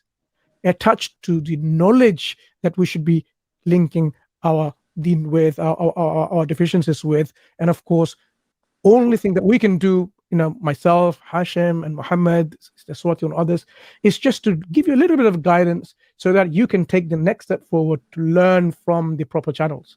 Yeah. So start thinking about dissociating yourself from just names and personalities, but think about, I should be learning from proper channels and proper mashayikh and proper scholars, because once you learn from there, they are not going to give you any doubts, anything. I may say something here which may be incorrect, for example, and I realize that later, and I will correct myself as best as I can when I do. But if you are linked and attached to myself in terms of, because Mansur says everything correct, Mansur says everything right, he doesn't make any mistakes in whatever, let's say this is what people have the impression, right? But that's an attachment to me, not to the knowledge, not to Islam, not to the deen, not to Islam. And that's where the mistake would be. We should really start thinking and approaching our interactions with social media influences, like you're familiar with, and approach it differently now, inshallah, from now on, and advice for everyone. Because if we keep on just attaching to ourselves, and any single mistake that you make, it's going to influence you. How can it be? Of course, and you accept that like a Bible truth. Excuse this pun in a way, because sometimes it is not the way to learn properly. I mean, how many times have we seen this in the social media platform, that social media influencers have influenced people, and then when there's something happened to them, those people who are influenced, they go along with the same kind of process of doubt and and so on and so forth. Great that you are connecting with us, but always give us a positive, constructive feedback for things that we may improve, we may need to learn, we may need to adapt and modify in terms of things that we're doing. If we are harsh and you find that this is not acceptable, give us the feedback rather than just praising. Praising is one of the most damaging thing that can damage ourselves. I mean, this is something that it's like one of the biggest fitna for anyone that is involved, like in social media interactions with Muslims or otherwise, to praise them. So please, make dua for us that we are sincere. Of course, Father. Now, Obviously, intentions brother. are always for Allah subhanahu wa ta'ala, that Allah gives us the patience to continue this journey of empowering others and educating others by making ourselves learn and develop ourselves with the knowledge that we so all need to. So I hope this it will be a reminder for everyone, inshallah. But as I said, thank you for joining, brother. Inshallah, we'll bring So you sorry again. for interrupting. Then No worries. Next time, come back again. Assalamu alaikum. Just to add to the, brother, just to add to the nasiha that Brother Mansur, mashallah, gave, is dawah is something which is quite serious. So before you indulge in dawah, make sure your foundation of your deen is strong. Okay, because what will happen is that you might get confused yourself, during the dawah, when somebody says something who might have had more experience. This non-Muslim has more experience, and he knows how to take you down that hole, the little rabbit hole, which many unfortunately people have actually gone in and lost their deen. So please make sure that the foundation of your faith, of your deen, is strong before you go into dawah. Because if you have just discovered Islam, if you've just started learning about Islam, then focus on that rather than going straight into dawah straight away because you got inspired by our videos. Alhamdulillah, Allah gives hidayah to whom He wishes, to whom He wills. So this is just a small part of Nasiha I wanted to give. What I would just one thing: the best response, Akhi, is I don't know. Yeah. That is the best response to have. Okay. Because otherwise, but I mean, to me, if I know absolutely, like I've actually studied it, then I'll tell you about it. If it's not to do with Islam, it's like something else, and it's my, let's say, something I know from general knowledge, study, etc. Sure, talk about it. But when we talk about the deen, the best response is I don't know unless you actually know, or go learn it from somebody. Okay, Jazakallah khair, Brother Nazmul. Take care. Assalamu alaikum. Thank you, Brother. Assalamu alaikum, everyone, and Jazakallah khair to everyone. All right, we got this brother waiting for quite a while. Brother Anis, Assalamu alaikum rahmatullah. You need to unmute yourself. Yeah.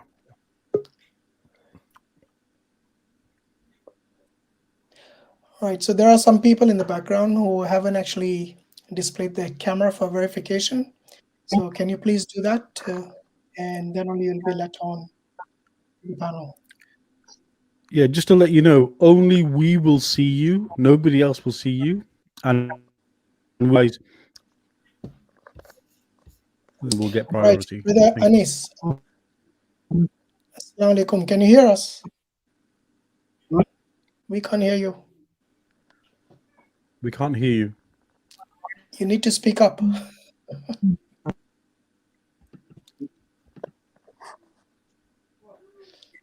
I think maybe your Bluetooth isn't working.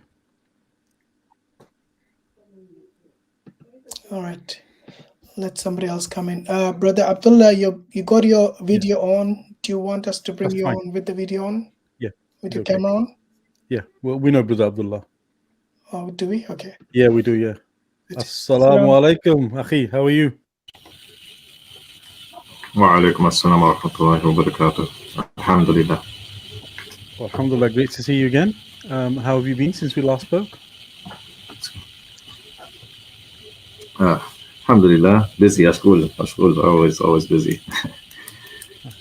Mashallah. So, I do a lot do you have any at this comments moment in my life. Do you have any comments on today's stream?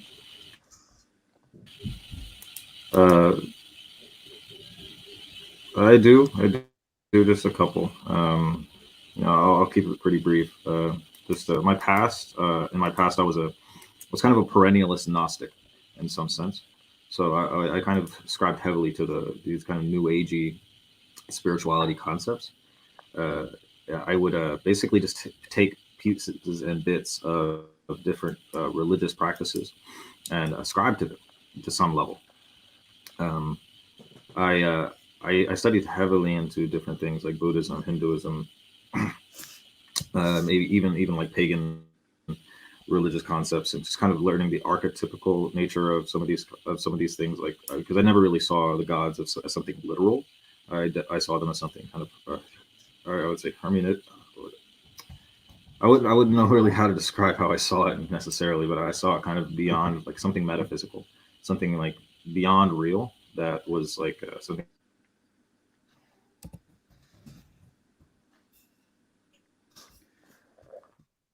Brother Abdullah Qasim, are you still there? Can you hear me?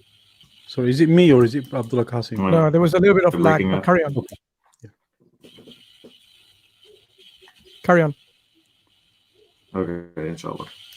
But yeah, no, I just wanted to say that basically that these concepts are they just kind of like someone who is in a place of basically misguidance. When you're lost, you grasp at straws.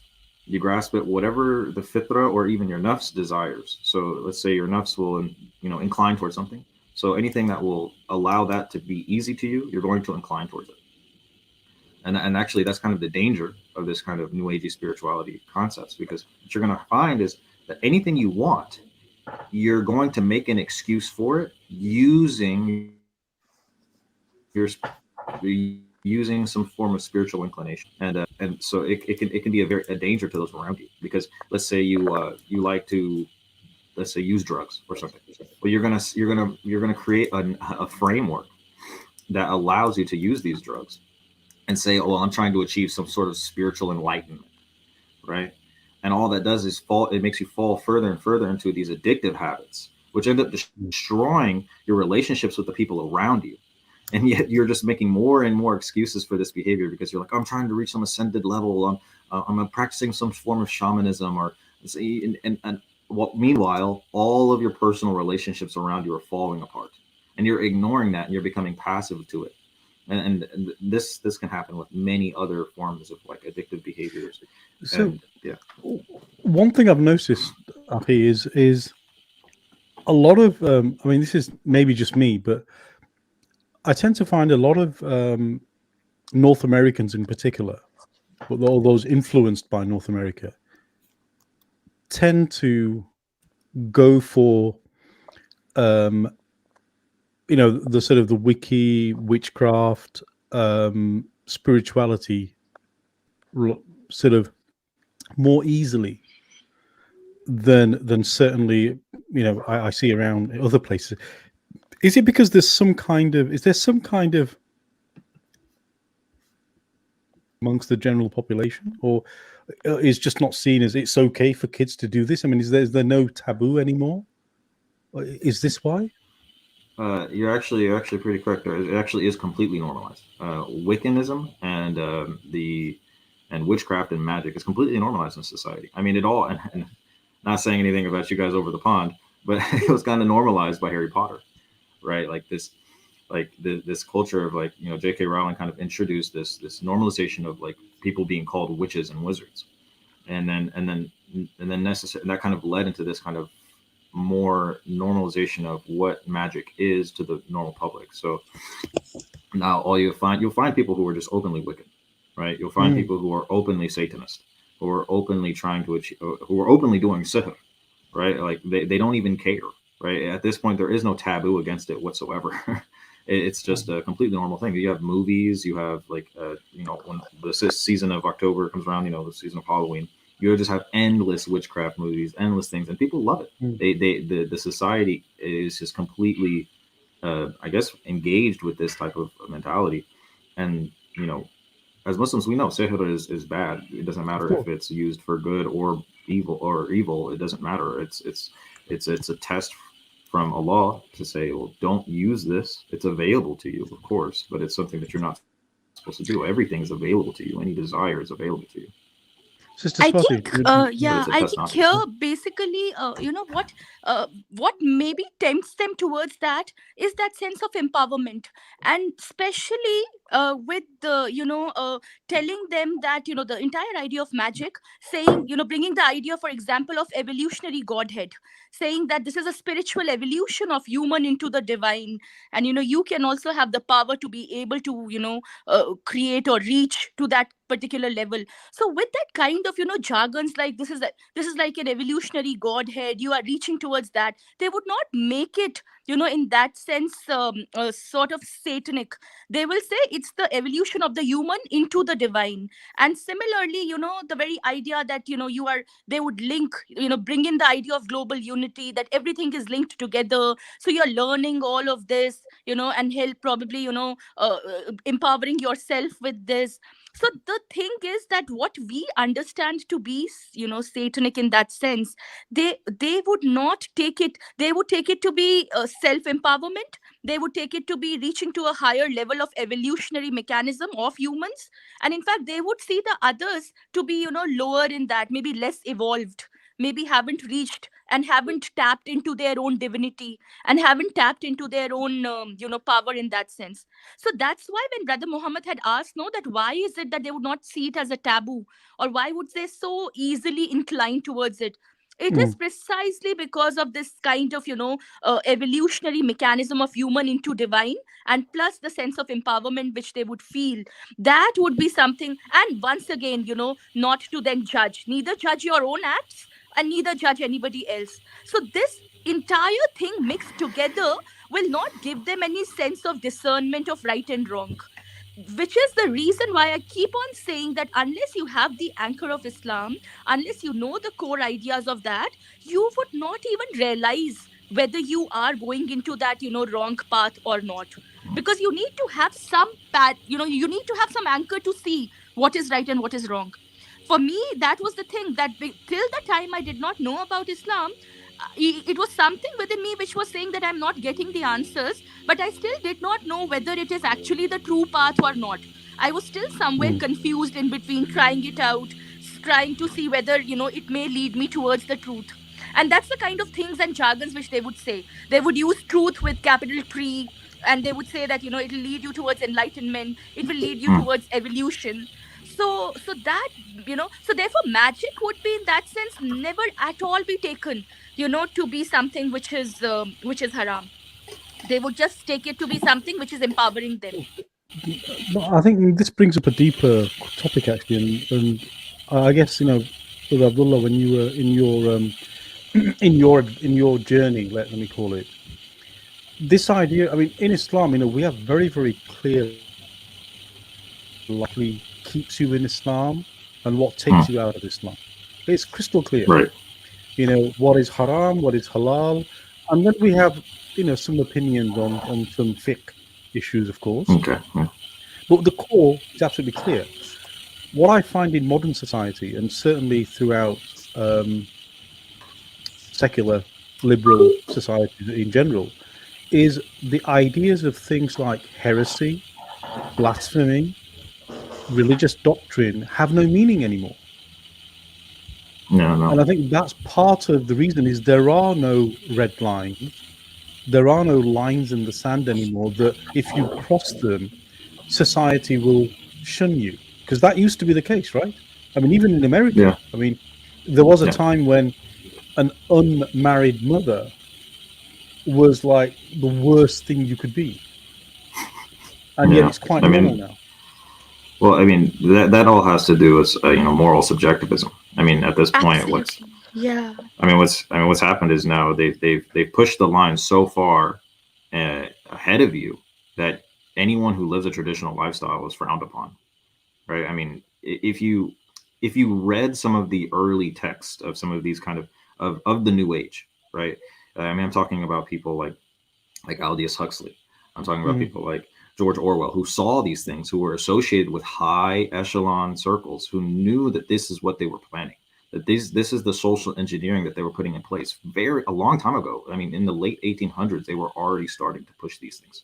So now what you're having is like when you read Brave New World, and if you read it with open eyes, you really quickly realize that this is exactly what they've already done. They've already shaped the world to be this way.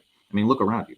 I mean, people are completely loose with their morals. They don't care. They have relations with one another as if nothing's wrong with that. I mean, look at this. We have apps like Tinder. You can just swipe until you reach someone you want, and then you could just press a button and you know and meet them. It's like free mixing is just so common that women and men don't even have like boundaries with each other at all anymore. There is no boundaries of that. And then going across even that way, going away from that, you have no moral boundaries when it comes to violence anymore. You go to the inner cities, there's no honor. They will just I'm from an area where gun violence is pretty common. Like people will just shoot at one another without knowing if there's anyone behind them, or shooting into a house, or this is the case in many places in America, right? Little children are shot constantly, and they're just innocent bystanders, right? You have this thing where violence and fahisha and zinna and all of these things are just becoming so much more commonplace that people are becoming desensitized because of that moral subjectivism. There is no moral line in the sand, like you were saying. And what actually brings me to the question I was going to ask the panel today, which is, yes. What is the opinion on the concept of subjective spiritual truth, right? That basically like all ways of religion are acceptable, right? Because you find this, you find this so common nowadays in any religious practice except for Islam. And it's almost seeping its way into Islam. But you find this in like Christianity. I've talked to I don't know how many Christians where they're like, well, all ways are acceptable as long as you're on some path to God. That is, yeah. It's like, that is precisely, I think, Brother Abdullah, that is precisely what is the starting point of New Ageism, which, they would call people towards by saying, no matter whichever religion you have been, or you are from, all of them will lead you to that one source, one. So these could be different paths altogether leading to that, bringing out the concept of harmony into it, brotherhood, fraternity, and saying, because the very idea of God is that impersonal life force that they're talking about. So when that impersonal life force, or the consciousness, which they use the term energy, they would use the term. So the way Brother had said initially, Brother Green, the force in the movie Star Wars. So the way in which they would use it, because everything is permitted by that consciousness, by that source. So who are we then to bring out or question about that? Question this is correct or incorrect. When the divine, the higher power, the source is not questioning, when the source is allowing it in the name of love and harmony and all those kinds of fluffy ideas. So we are nobody. And in fact, if you vote, you would be, and that's the reason why they would say Islam is so fundamentalistic, it's so extremist. Why would they use it? Because we have very strict idea of what is right and what is wrong, which they would not want to have. They would say, it's like live and let live. So you also do that what you would want, and allow us also to be able to do that. Why would you impose that rightness or wrongness on the other? So these are the ways through which they would, people who have that kind of apathy towards religion, that's how they would coax them towards it, that it's okay, all the paths are leading to that one divine, everything is leading to that one essence. And see, we are the ones who is not using any kind of conflict or any kind of violence. We are promoting the idea of brotherhood. Our divine or source is based on love. So that love is I was so shocked when I had heard that when they had said Hitler will also go to the heaven. So that is something which then makes everybody do anything, because they know ultimately once you die, you will be freed of all the misdeeds. Nobody is going to question or hold you accountable. Brother Mohammed, your mic is mute.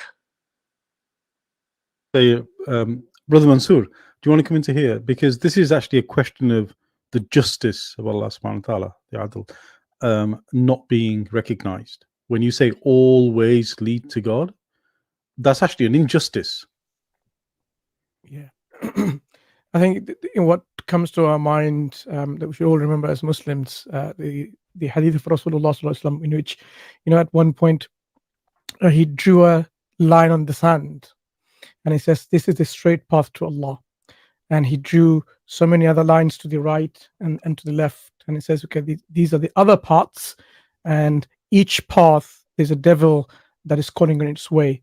And then Rasulullah, of course, he recited the ayah about like, this is the straight path, so follow it and do not follow the other paths. So Islam is quite exclusivist in the nature that, after the advent of Muhammad sallallahu alaihi wasallam, the final messenger, final prophet and messenger, there is no other way to achieve salvation, achieve the guidance from this supreme creator, achieve one's ultimate purpose in this life and how to fulfill it. There is only one way, and that way is the way that Allah has shown through the Qur'an, through Prophet Muhammad sallallahu alaihi wasallam. In the past, of course, prophets and messengers came in their respective times, and then they were the guides to tell the people so that people could follow them, and through them they will have salvation, success in this life and the hereafter. So this was true for all people at all times when the prophets and messengers came to them. But after the advent of Muhammad sallallahu alaihi wasallam, there is no other way. This is the only way people can achieve success, guaranteed success in the hereafter, only by following Islam as revealed by Allah subhanahu wa ta'ala through the Qur'an and following and obeying Muhammad sallallahu alaihi wasallam. So yes, there could be various paths people may think that will lead, but as explained by our Rasulullah sallallahu alaihi wasallam, by drawing all these different lines, he didn't just simply say that straight path is the path that takes you to Allah, the Allah's path. All the other paths, what's there on those paths? There's a devil, the shaitan, calling towards each path. So we know that, okay, it may be appealing to be like, okay, I want to just follow all the good things in every religion. You'll probably hear this, Brother Abdullah. Some people say, you know what, I will just pick. I'm not going to be very much, the word was discriminatory to all the religions out there. There must be some good in all of them. So what I'll do is I'll pick all the goods from them and I'll make my own particular path and choose that path good from everything. That itself is a deception, is a trick by shaitan. Even though it seems very appealing, like I'm only taking the good, but itself is a misleading path. So even howsoever it may be appealing, one needs to understand that if you want success in this life and the hereafter, you have to follow the way, the path that is acceptable to the one who created you, not what you think is acceptable to Allah, but rather what is acceptable to Allah as He has mentioned. Alhamdulillah. And I would just like to add to what Brother Mansur had said, where it has been said, no, that we can take from every religion what is good. So what's the harm in that? We are just taking good from everywhere. The problem is that which you think is good, in fact, it is in disguise of, seeming or appearing to be good. Because the very idea, for example, as I was telling about, that sense of empowerment that you will feel, the higher in evolutionary realm you will go, use of magic could be taken to be good, for that matter. It would not be taken to be haram. So, for example, astrology would be taken to be a tool to know yourself. They would say, know thyself through this. So they would not take it to be something which is not good. So lot of problem is then when it is said that we are just taking good from every religion, they are not realizing that which is considered to be good is not exactly the good. So that's why it is very risky and dangerous to be taking good from all and saying that that's why all the paths are leading to it. Because they don't understand that good is, it's just a disguise. It's just in the mask of that. Okay. Brother Abdullah, any other questions or observations in your mind? A few people waiting. Inshallah, we're going to let them in as well. Jazakallah khair for your time. Alhamdulillah. Okay. It's a pleasure having you here, and we'll see you again next time as well. Assalamu alaikum wa rahmatullah. Wa alaikum assalam wa rahmatullahi wa barakatuh. Right. Brother Saeed, we're going to bring you back in. Do you want to keep your video, your camera on? Sayed. He's happy with it. Oh, okay, there you go. Assalamu alaikum, Brother Saeed.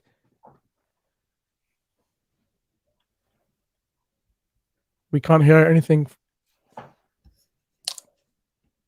Okay, fix your mic. We'll bring Anais in, see if his mic is working now.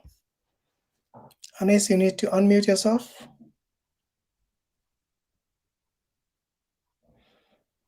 I guess. Yeah, we can't hear you still. All right, try joining next time because I think you have a technical issue there.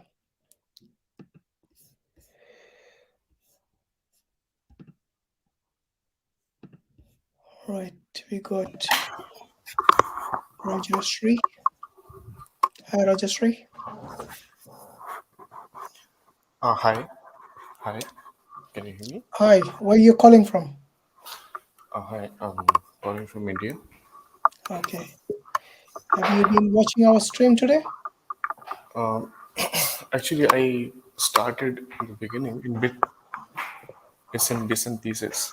So, okay. Wait, there is some echo. Let me. I think. All right, that's fine. You got any questions or any comments to make on the topic at hand? Yeah, actually. So, there's a lot of disturbance. Maybe stop fiddling with your headphone or whatever it is. Yeah. Are you able to hear me now? Yeah, go ahead now. Yeah, actually, I guess you guys are follow Islam, right? And I happen to, been very interested in spirituality for a lot of years as of now. So I just wanted to discuss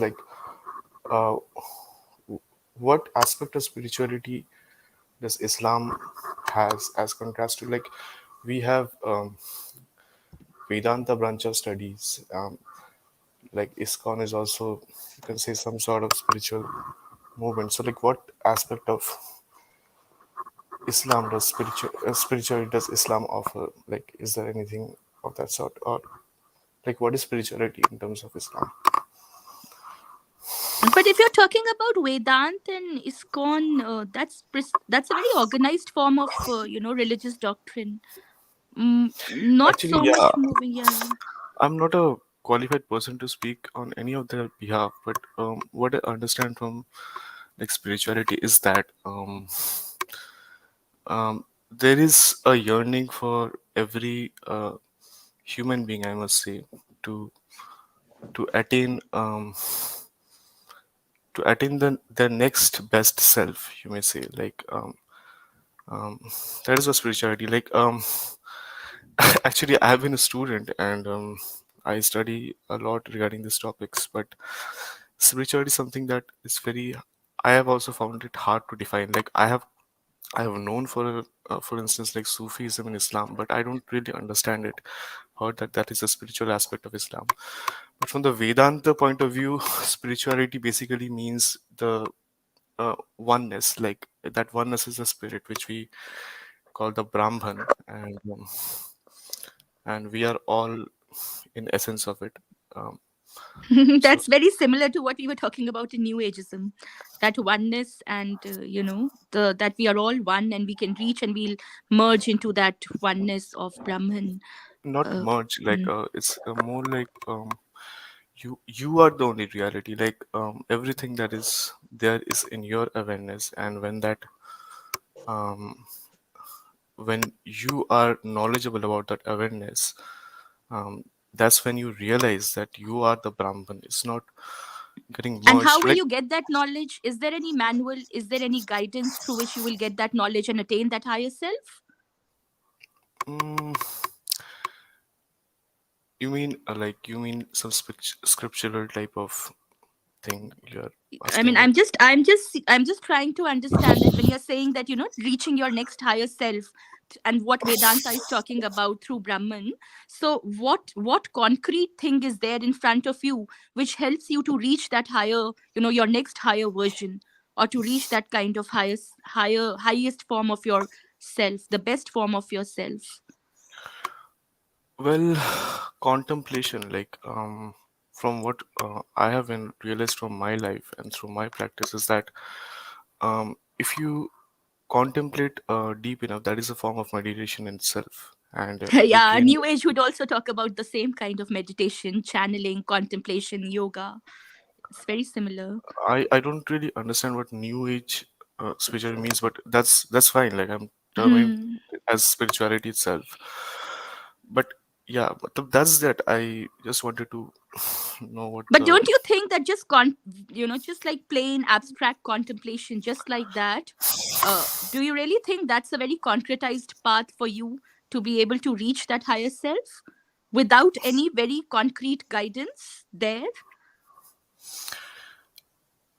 Because your What thoughts can also, sort of take you astray. So how would you ensure that your contemplation is taking you to the right path? If contemplation is the means for you to be able to achieve that higher self. Yeah, contemplation. When that contemplation reaches meditation, that means you are the observer of your thoughts.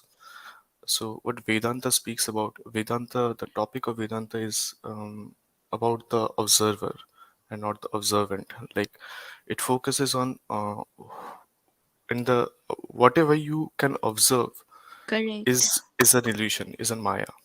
That's Now, what it comes out to be. Yeah, now, that's, brother, I would just like to add to something to that. See, I mean, I'm just seeing the similarity, the way you are explaining, no? I'm just seeing the similarity with the theme of New Age, which we have, that you just observe your thoughts. That means, the way they say the way the cloud passes, the kind of techniques they give in meditation, that the way cloud passes, just see your thoughts passing like that. Don't be judgmental towards any, and don't get agitated towards that. It'll all pass, and then you'll reach that state of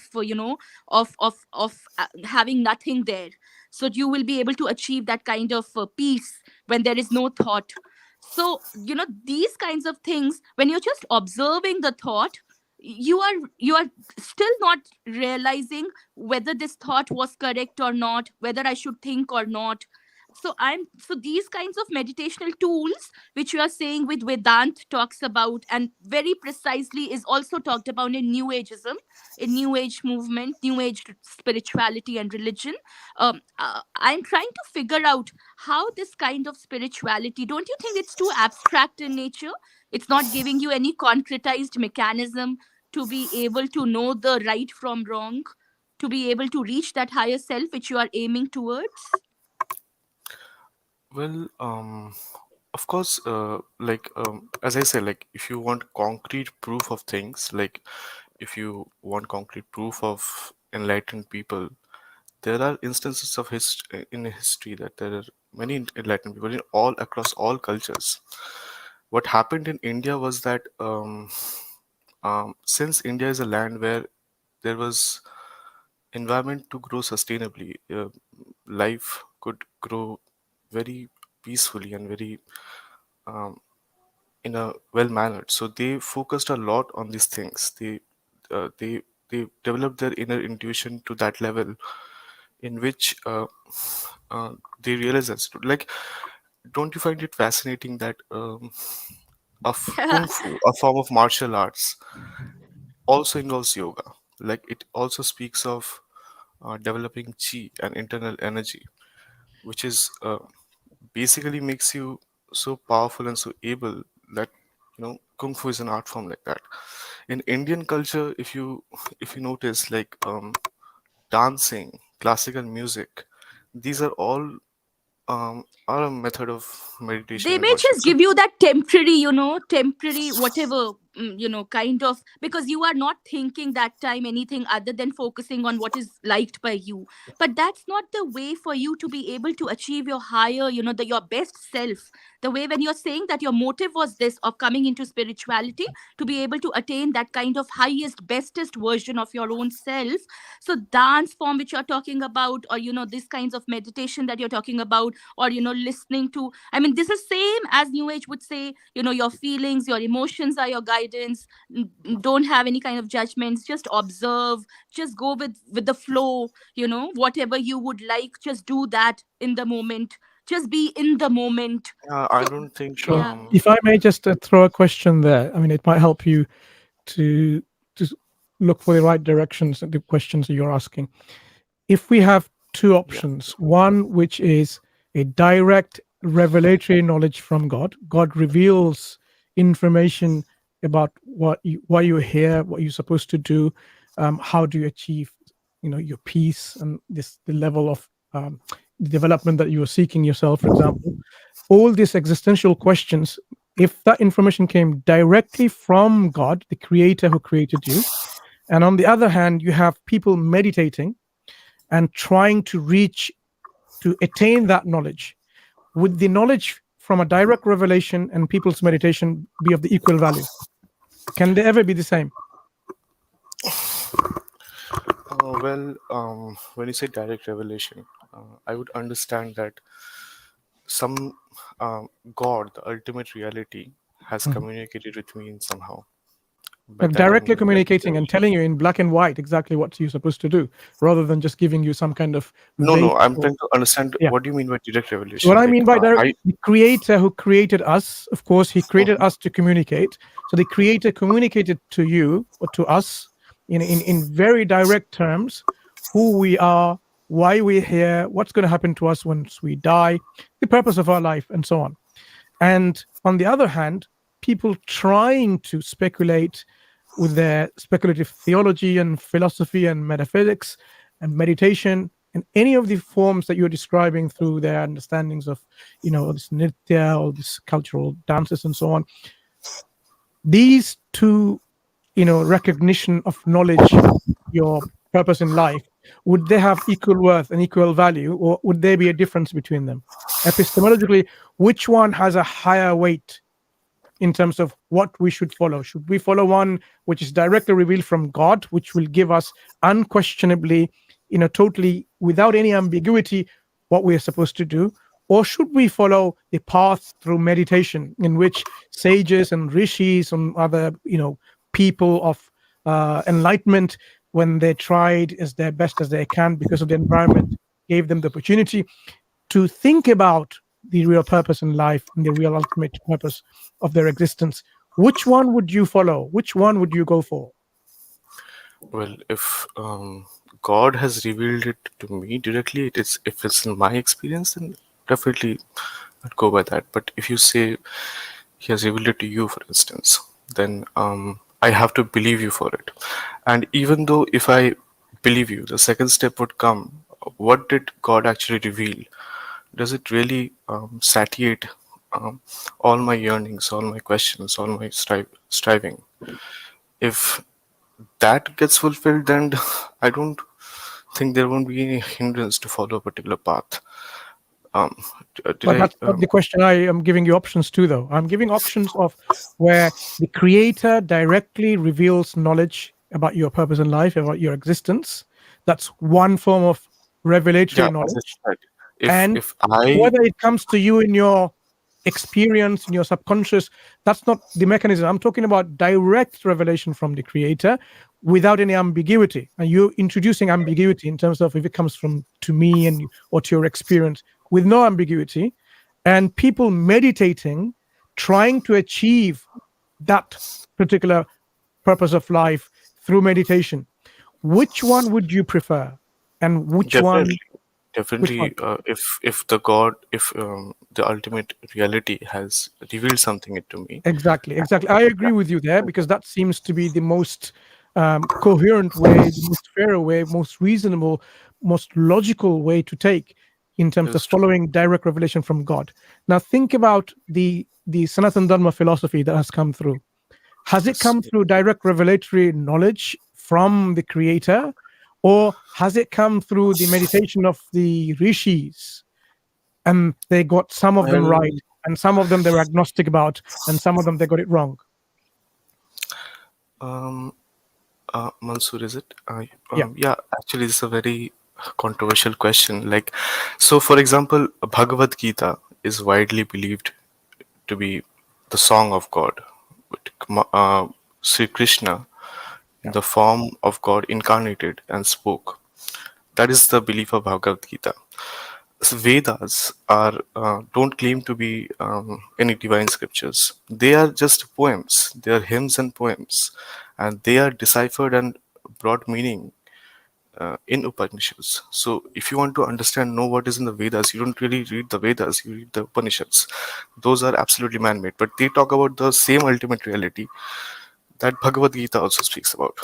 Puranas are also scriptures. Now what Purana does is they elaborate this complex spiritual teachings into names and forms and objects and actions, and they create stories. And the only thing is, brother, that in all of this there is a lot of contradictions which keep appearing. So when God is directly revealing something, there would not be any contradiction, and it will be very easy to in terms of simple to apply and comprehend. But when you talk about these scriptures, there a lot of things which would be abstract, a lot of things would contradict each other. So that shows that it may not be the direct revelation from it is the not. God. So I, as a Vedanta student, I don't believe that a God has spoken Bhagavad Gita. That is more of a figurative way of telling it. These are all human strivings. Do you believe in the Puranas? Mahabharata is also part of Purana. Yeah. Do you believe in it? No, Puranas are not really believable. So Puranas are basically termed as mythology.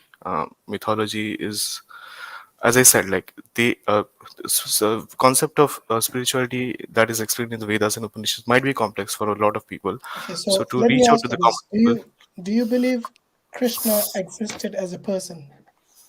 I believe Krishna existed a person, but he didn't have such elaborate like qualities. He didn't lift a mountain through finger, and those are all mythological stories So how that do were we adapted around differentiate? Krishna. How do we differentiate between you said mythology?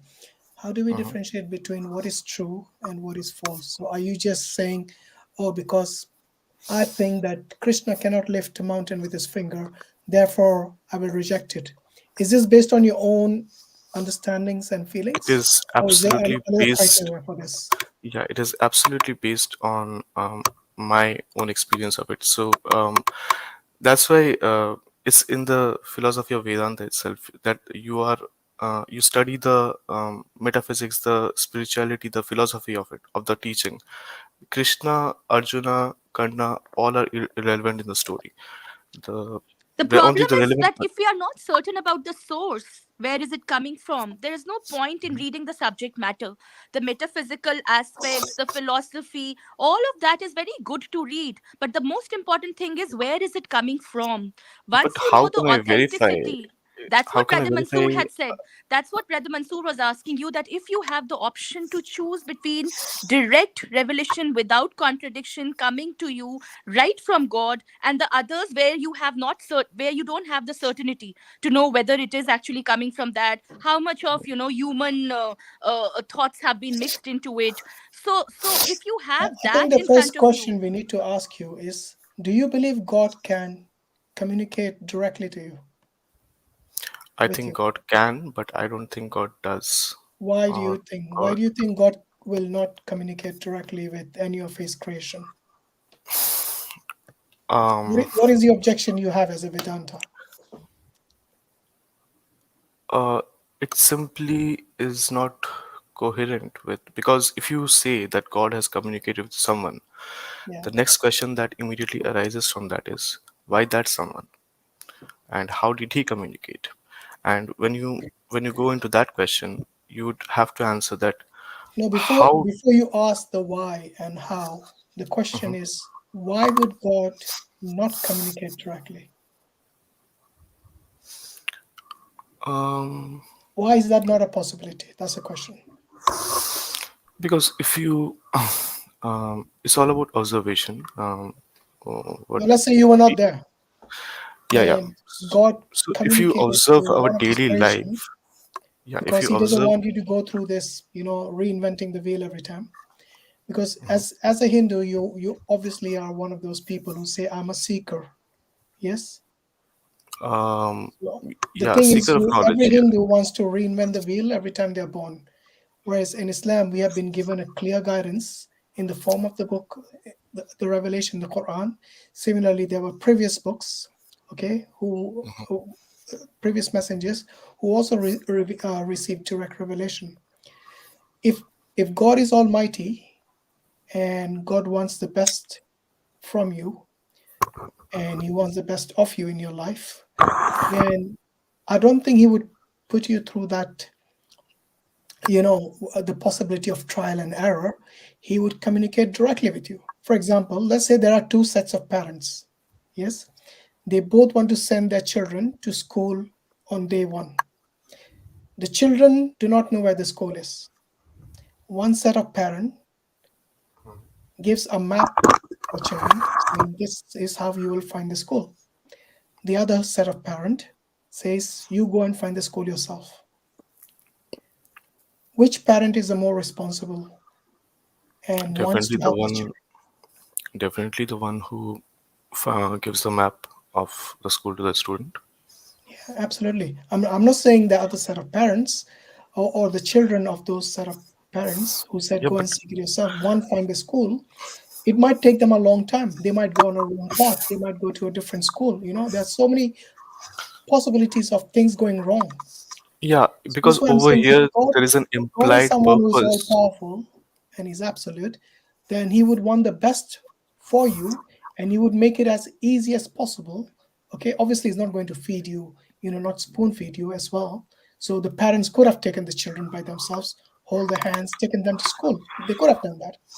Yes, but maybe the parents want the children to be independent and to go and find the school by themselves using a map, which is their guidance, So that's why I'm asking you, why do you not think God can reveal the revelation directly to his chosen creation? The example that you gave, it had an implied purpose of students going to the school, right? The student had a purpose of going to the school. Mm-hmm. The student had that purpose imposed on them. Is it? Yeah. Is it? That is a form of guidance as well. Yeah. So you see the purpose. The purpose is like the God knows you best. So he tells you the purpose and he gives you guidance how to seek that purpose. And my counter to that would be like, why would there be a purpose? Why won't there be just an experience of things? Those glasses you're wearing, do they have a purpose? Yeah, they do. The clothes you're wearing, do they have a purpose? Sorry, what? The clothes you're wearing, the shoes you're wearing, everything that's on your hand, maybe the wristwatch you're wearing, maybe the mobile phone you have in your pocket, they all have a purpose. Do you think you will not have a purpose? Not necessarily, no. So haven't you seen so many human beings died as trained?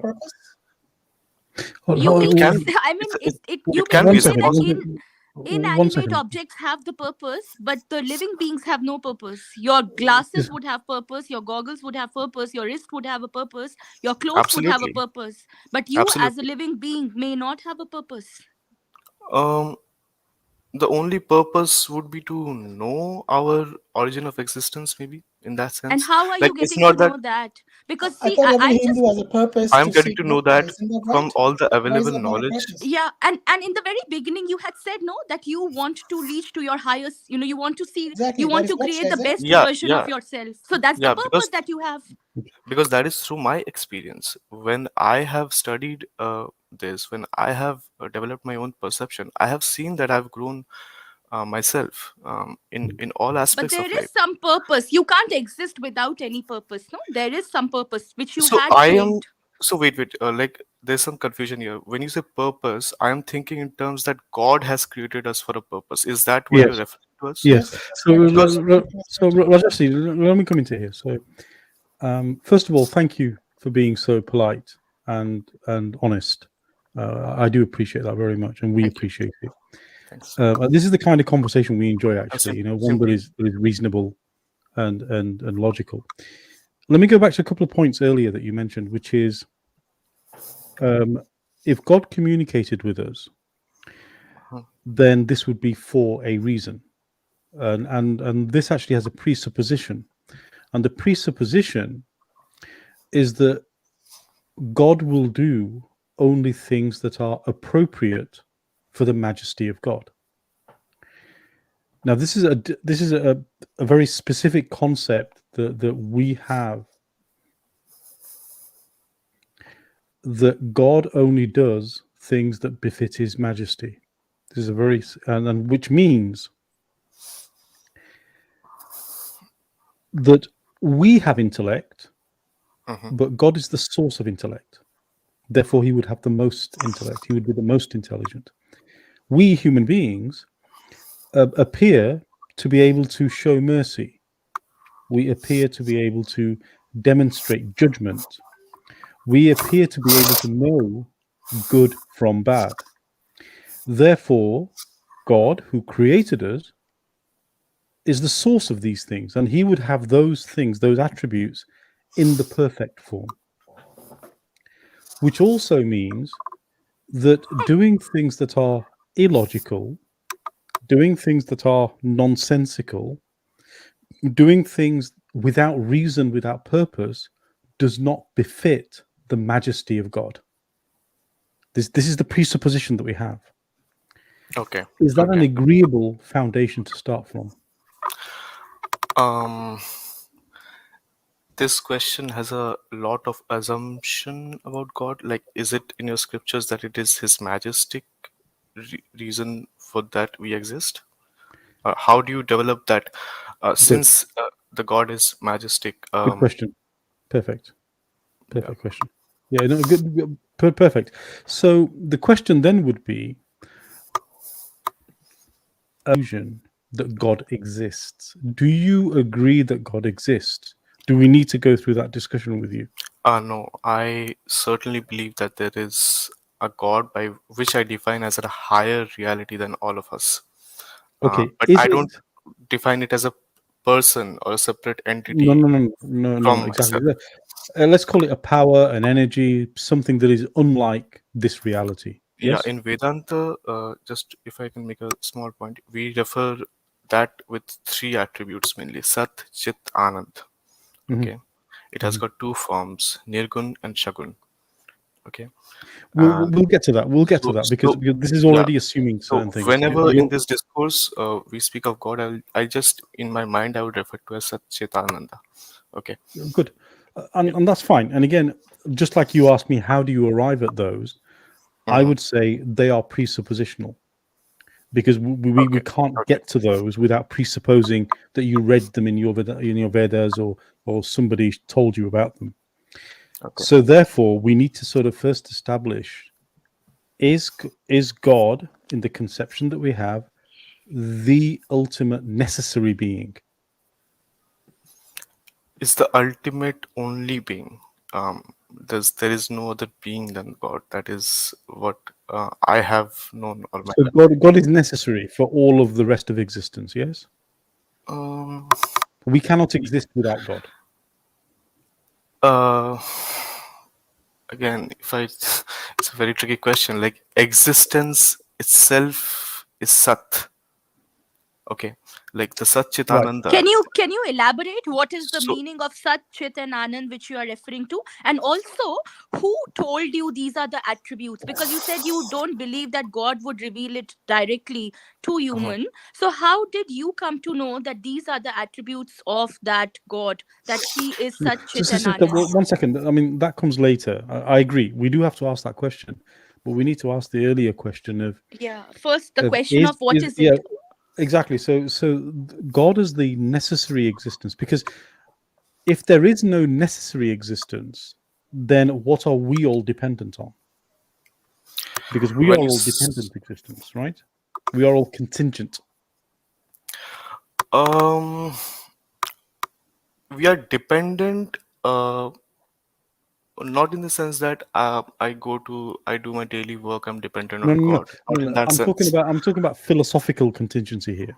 So in philosophy, contingently, what I mean is, did you create yourself, or did something else create you? Meaning your existence is dependent. Yes, your existence, my existence, your existence is dependent on a prior contingent thing. So we both came from somewhere. I mean, physiologically, we came from our parents, but our parents came from somewhere, and the molecules and the electrons they are made of came from somewhere. That matter came from somewhere. Can that matter arrive from absolute nothingness? Or must it have come from a necessary existence that caused all of this or created all of this in the first place? To which the brother had said that our existence is Sat. That's what you No, had no, said. I know, but I'd like the brother to answer. Yes, yes, that is true. That is true. Yeah. Well, instead of refuting or countering your statement, I would say, the way we view it is, in my context, in this is, if this everything is Brahman, I only exists, and everything that is happening, like this computer, the screen that you are in, everything is in my awareness. My awareness is a projection of the Brahman, which we see as a creation, but it's not really a creation, but it's rather a projection of the Brahman. And secondly, please let me complete. The Maya, the illusion, that is to say. No. Yeah. One moment. Okay. So the points that you're saying, the attributes called intelligence, intellect, you are saying that it's the source of God, right? No, God is the source of all. God is, okay. Yeah. So we would say that these are all parts of Panchakosha, like 5 sheets that usually gives the illusion of the world. Like my body is also Maya, which this Brahman is experiencing. Vedanta talks about the observer. So the observer is experiencing this body, which is the observant. So the intellect is part of the Maya. If you remove, I understand, but my it's very question difficult to No. These are very I difficult understand it's topics. difficult, I'm but really sorry to dive into it, but the questions that you're asking listen, can cause a lot of misunderstanding. No, it's fine. I understand. So, but you haven't answered my question yet. How do you know this? How do you know this information that you shared with me? Okay. How do you know that? Because we remember we're talking about just God. At this point, there is no scripture, there is no revelation. We don't exist. You don't exist. I don't exist. There are no planets. There are no stars. There is no space. There is no time. There is nothing. Absolutely nothing.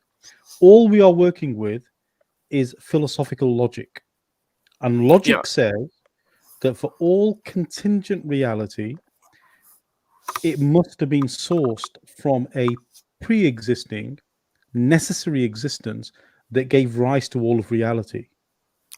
So what I'm saying is this reality, which is necessary, do you agree this is a valid situation in the absence of all scripture? There is no scripture right now, nothing. Is this a logical conclusion to arrive at? Is it fair? Yeah. So you are basically asking that this computer is, you are, I am, is because of the isness, amness, arness, right? Like the chair is borrowing its existence from an ultimate reality. Yes. So that's Go why, ahead. Go. I am deriving my existence from an ultimate reality. Without that Not ultimate deriving. reality, Not deriving. No. Logically, what I'm saying. Look, let me. You see, this is the challenge you have, Rajashi. You are so embedded in your teachings that you cannot separate the teachings from the philosophy. So what I'm trying to get you to do is say, look, you just use plain logic. Let's assume there is no Hindu, no Muslim, no Sikh, no Christian, nothing on this planet. Nothing, none of that exists. All we have is contingent objects. Electrons. Let's just say electrons.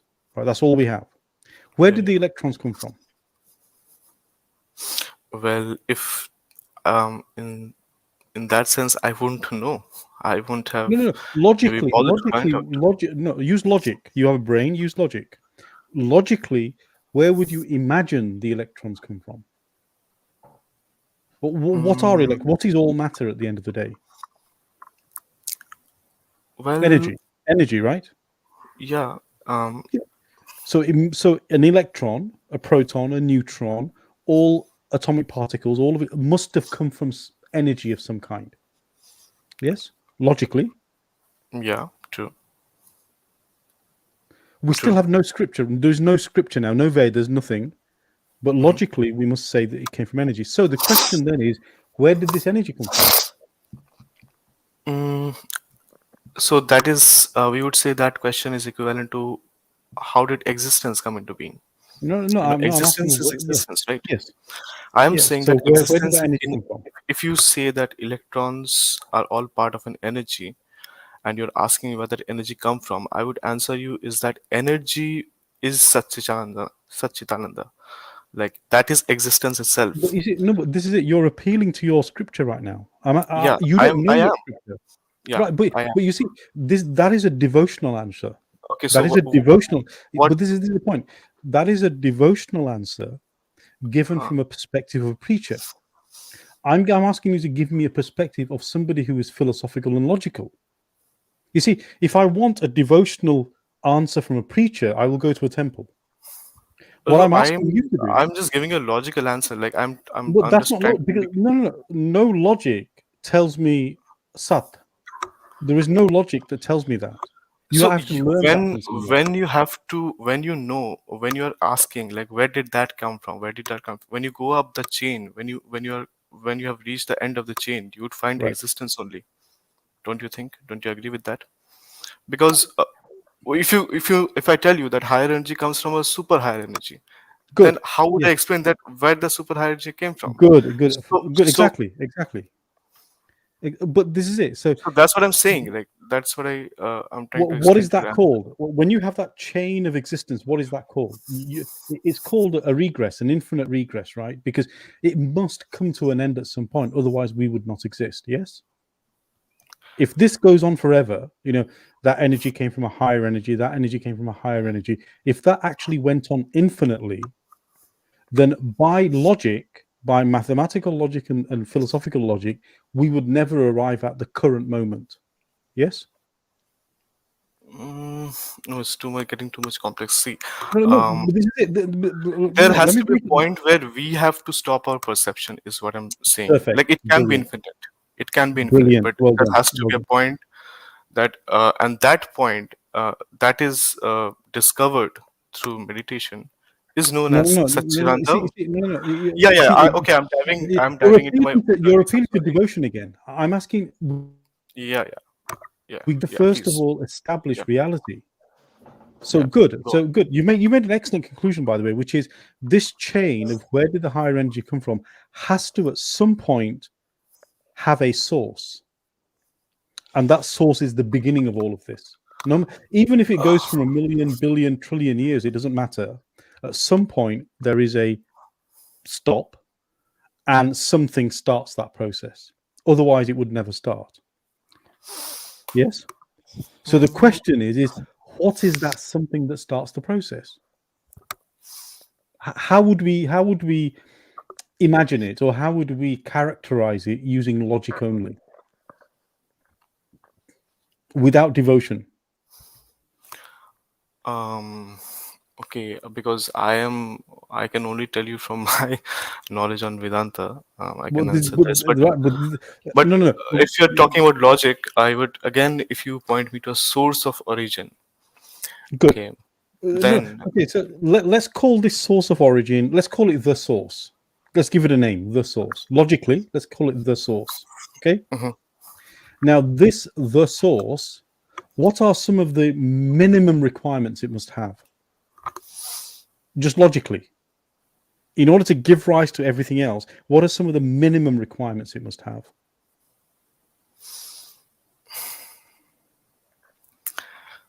Well, what I experience in my daily life are matter, subtle matter, like anything that is material, then like if I don't have any scriptures at my hand, right? I don't have any source of any kind of teaching. No. Then I would perceive the world as a world of matter. But can matter give rise to matter? Because then the question is, where does the matter come from? I don't have any other guidance to take my thinking anywhere else. Let me help you. Let me help you. So you do, because one of the, I mean, this is, so I'm taking you down a road that requires some deep thinking. I appreciate that. So just stay with me. Let me give you a start. One of the first principal requirements is that whatever that source is, it must exist. Yes? Yes. Logically, right? Yes. Yeah. It must exist and it must have existence of its own. Yes? True. Good. And that is logic. No scripture required, no Islam, no Sikh, no nothing. If it exists, what are some of the other minimum attributes it requires after we've established that it exists? No, you're asking me what are the properties required for this world to be created, right? Then because if you're asking me what properties do you think God has, then I can only explain in terms of what I experience in my day-to-day We don't know reality. God yet. No. So then it's existence only. I don't have anything in mind. Good. So let me help you again. If we know, because we know existence, because we worked back from protons and electrons, so we know at least protons and electron matter exists, at least, right? That's the physical world we live in. Yeah. Yes. But is it our experiences? Yeah. Exactly. So we know at least physical matter exists. So this must be the source of that physical matter. And by logic, this thing, the source, cannot be itself matter. It must be different from matter. Yes. No. How would I know that? Because logically, it can be anything. It can be anything, right? But it can't be matter. No. But it can't be matter.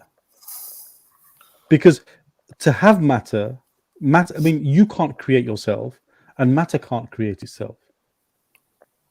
So it's got to be, by definition, it has to be something else that is not matter. Maybe rephrase the question. Do you believe all matter is contingent? Contingent meaning is dependent on something? Means does it exist by itself, or does it require something prior to exist? Is it dependent on for its existence?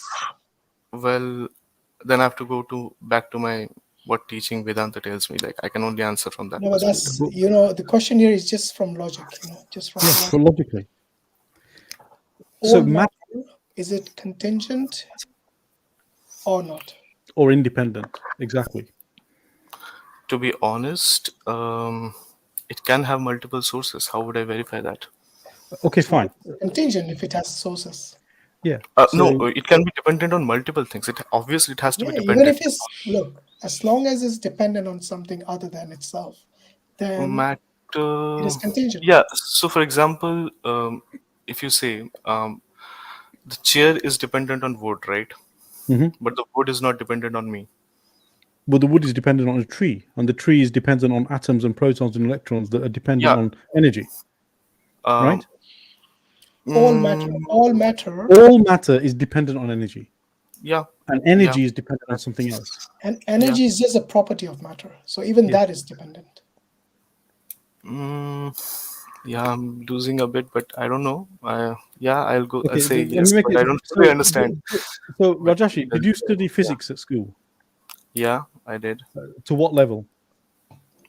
School, university? Well, I'm a computer software engineer. So good. So you good. So you understand E equals MC squared, yes?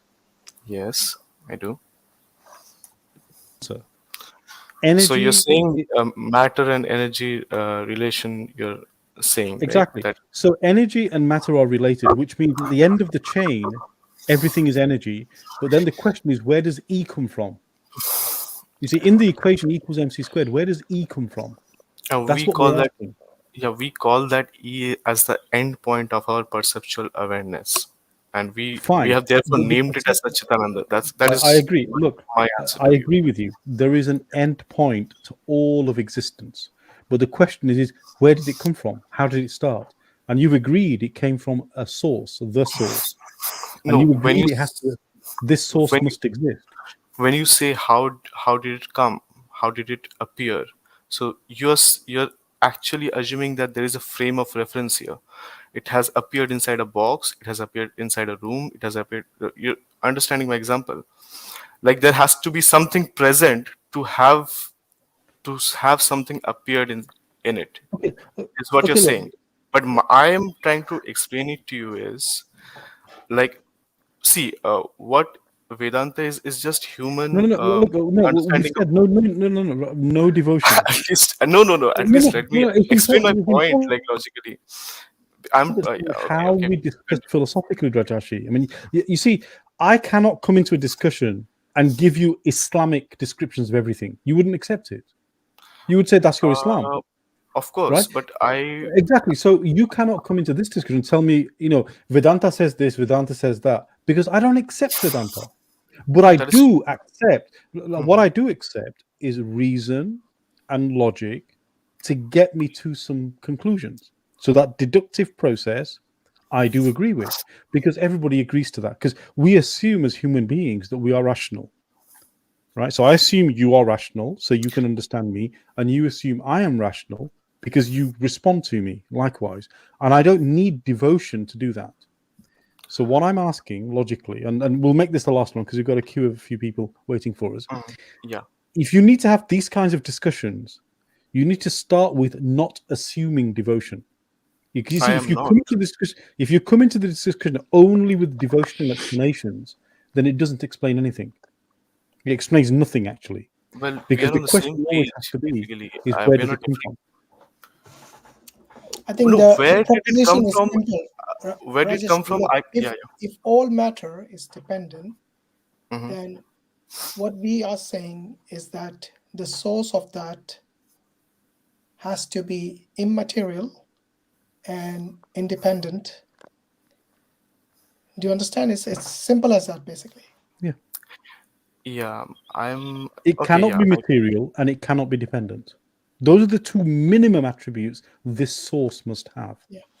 Anyway, think about it. It's not think about it, Rajashi. I mean, this is need to read up into areas that you don't think about, but think about it, read upon it on philosophy, and read upon how to have proper arguments without devotion, because this is how we have intellectual discussions, and we can get to devotion later because we all want to get to believe in something that will save us at the end of the day. But before we get there, one of the preconditions in Islam, let me just share this devotional piece with you. One of the preconditions in Islam is that when anybody shares anything with us, we are required to ask for your evidence and your source. We do not believe anything in Islam without evidence and source. Yeah. So therefore, we're required to ask you. Same for us as well. So next time, thank you, Rajashi. Thank you for joining. Keep in touch with your physics teachers. Keep in touch. Yeah, keep in touch. And excellent discussion. Just one question. Like, I was not being devotional. When I just let me complete for 1 minute. When I say that I have to answer from the Vedantic perspective, I have to say that that's the only perspective I know. So I have to label it something, right? It's not that. How would I say? But reason. That's fine. I also enjoyed speaking to you. I also enjoyed speaking to you. I hope I answered. What you have to say, Rajashi, what you have to say is I will speak to you rationally and logically and reasonably and coherently, and you will do the same to me. Yes? But if what you say to me is not rational, it's not reasonable, it's not logical, and it's not coherent, then I have no reason to listen to you. Those are 4 fundamental assumptions that we accept. And if you do computer science, try writing a program where logic doesn't work. I don't know where I went illogical, but I thought we were on the same very page. fact where you said that Satchit and Anand, you don't know the source, where has it come from. So that was something you did say. No, I didn't say that. Where has it come from? Let's not get into an argument. Let's leave it there for now. No, that's fine. I want to listen to his answer. Where did they come from, Rajeshri? Well, as I said, like whatever we know is from the available knowledge that has been brought in front of us, right? So From where? When you from say all, Who give you that available, you mean knowledge? from somebody else? yeah, from somebody else, from like No, you know, from you guys earlier having some good, when we discussed the Quran, you know, when Mansur asked you yeah, about the yeah, revelation, yeah, you, yeah, you so you asked the question, why should we trust that other person? yeah. And I also said that even if we do, then we have to also check the merit of what has been told, We isn't agree. it? Yeah, well, no, we agree with you. So there is no So disagreement there. from that perspective, from whatever I have learned from every culture, I have gained proclivity to what made sense to me the most. That's what I'm saying. Let's discuss that next time because Okay. Yeah, there are lots of people waiting this way. Yeah. Thanks. Thank you for your time, Thanks for your and time, we'll pick it up here hope next we'll time. see you again Thank next you. time. Take care. Yeah, take care. Right, so let's try Sayed again. Sayed, I'm going to bring you on. You want to switch off your camera? Hope he's fixed his mic now. Well, I guess he doesn't want to. Yeah, Sayed, are you there? Assalamu alaikum. You fixed your camera or not yet? Oh, sorry, your microphone. Sayed, we can't hear you. Anyway, thanks for joining. We can partially see you, but we can't hear you. So I'm afraid it's not Right, going to work. Mohsin. Assalamualaikum. Waalaikum So one I had question, only one question. Okay. I know you got lots of Okay. questions. So give us your best question. Okay, so what is the best book for someone to introduce someone is to Islam that is totally unaware of let's say Abrahamic religion, like a Japanese guy? What is the best book to, apart from Quran, if he really wants to know about the Prophet Muhammad? So what would be the best book for him to get into Islam, to know about the Prophet? Good Sira book. Yeah, A good Sira book book. on Sira. Sira book, but Sira book, what I heard is based on the weaker narration. What I've heard from the Mufti, he said that Sirat books are Sirat Rawayat are based on the weaker narration. So You need and to the give the Hadith book compared to which, Hadith. you need to give a book on Sira which has authentic narrations. That solves your problem. Okay. So And there are which lots is the of books most there in English language. There are lots of books around in English language. If you email us at dawais@gmail.com, Dr. Mahdi Razak Abdul, what is his name? I forgot. Dr. Mahdi, I heard this book that was recommended by Farid. Dr. Mahdi Razakul, I forgot his name, but I also have this book. So it could. The one Farid recommended, that's the best one there in English language, which has all the authentic references. Yeah, so that's a good one.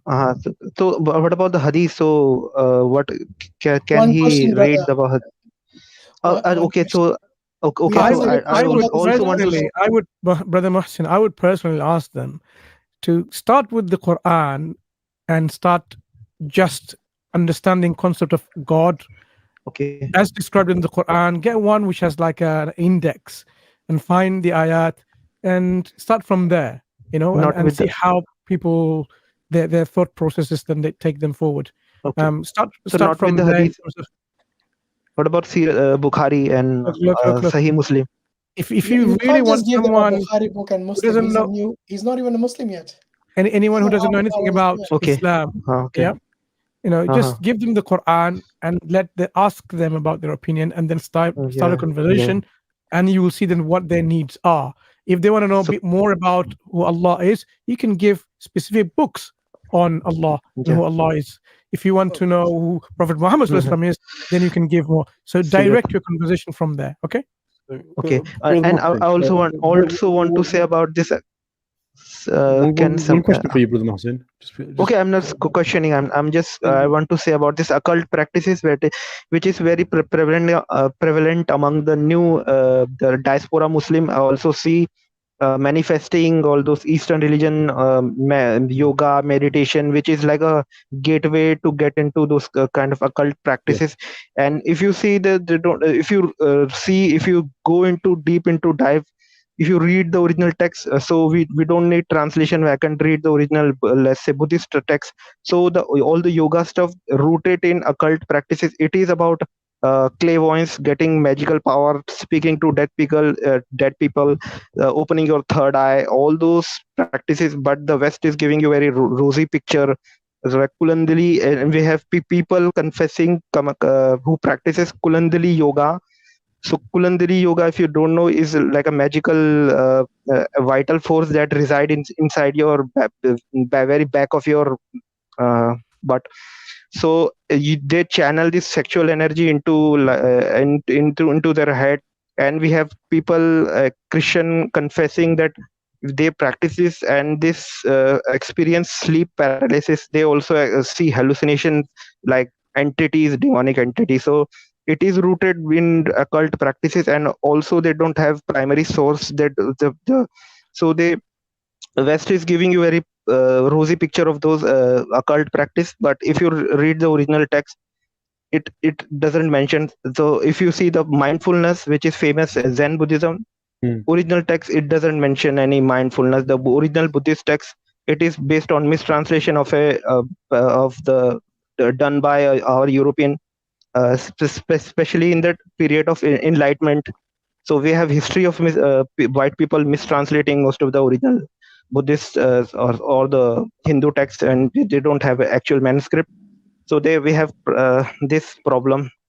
So which this is actually a very powerful point you mentioned. Actually, two things. So one is mindfulness is actually one of the prescriptions that they gave during the COVID mental challenge or the psychological challenges people were facing. They said, look, be more mindful, and I do agree that has serious consequences. But the challenge is, what I find really funny and amusing here is that Islam, by definition, is mindful. Why? Because we are mindful that we are following the command of Allah or not.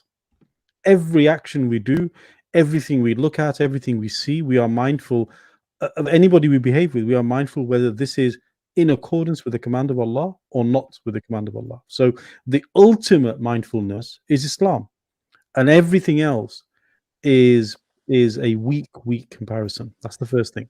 Exactly. And the second thing I would say is this individual that you want to do dawah to, in my experience, the most important thing is, do you know them? Have you built a relationship with them? Have you sat down and had a coffee with them? Do they like you?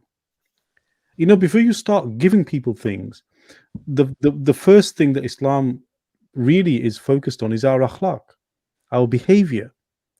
Do they see you as a good person? If you saw you as a person, would you think you were a good person? Then imagine how they see you. You see, more than anything, Islam spread through the behavior of Muslims. And so I would certainly say that's the first thing to do, is how are you in your behavior towards them? How do you think you're perceived? Do you know them? Have you spoken to them? If you have done all of that and you feel they are ready to accept, the gift of the Qur'an, because the Qur'an is a gift at the end of the day, and you say, look, would you, could I kindly share this gift with you? And they are accepting of the gift, then you can offer them the gift.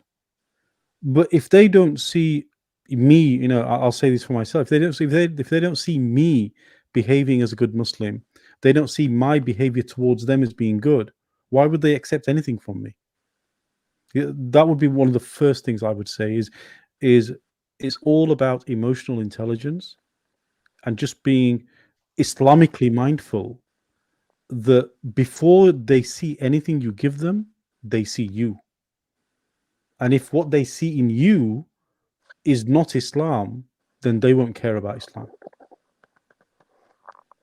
Exactly. So Quran and the Sirat book would be appropriate for somebody to if everything else is in place, inshallah, yes. And talk to them, brother. I mean, okay. There's no point. I mean, you can throw a book over the fence and hope somebody reads it. Yeah. Random hope. Also about this new age stuff, the Sufi have very Sufi Muslims are very into this syncretist approach to Islam. So they kind of see Islam in a very Eastern paradigm. So like mindfulness and channeling energy and all those. esoteric mumbo jumbo. Yeah, it's interesting. We discussed. I mean, Sh.Green, who was on earlier, actually discussed this point, and he was actually deeply in it. In fact, he mentioned that it was actually something that he himself was involved in early on before he sort of got to, Islam as he now understands it. And he said, yes, it's just really at the end of the day, it is dripping in shirk and all sorts of things, and we have to keep away from it. Now, this is differentiated from Islamic spirituality. At the end of the day, Islam is not just actions, as we know. There is also, the reason when we do salah, we're trying to get close to Allah. When we read the Qur'an, we're trying to get close to Allah. So there is a deep, deep part of Islam that is about softening the heart, and that is the real spirituality. And anything that, the dhikr of Allah subhanahu wa ta'ala is what softens the heart. And these things we should do regularly, after salah, before salah, in between, so on and so forth. But these traditions that have cropped up based on philosophical thinking are things that have polluted many aspects of Islam, and we need to keep away from them. And this is why our own education is more important. And as Brother Hashim said much earlier in the program, he said, if your own foundation is not solid and you get information from places that are questionable, then there is nothing but misguidance in that process. So exactly.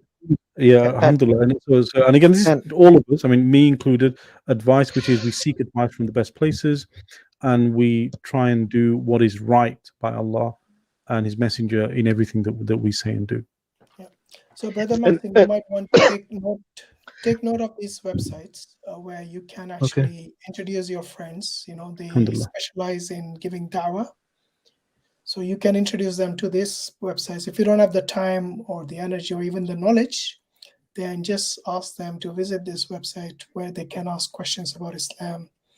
And inshallah, there should be someone to help them out. Okay.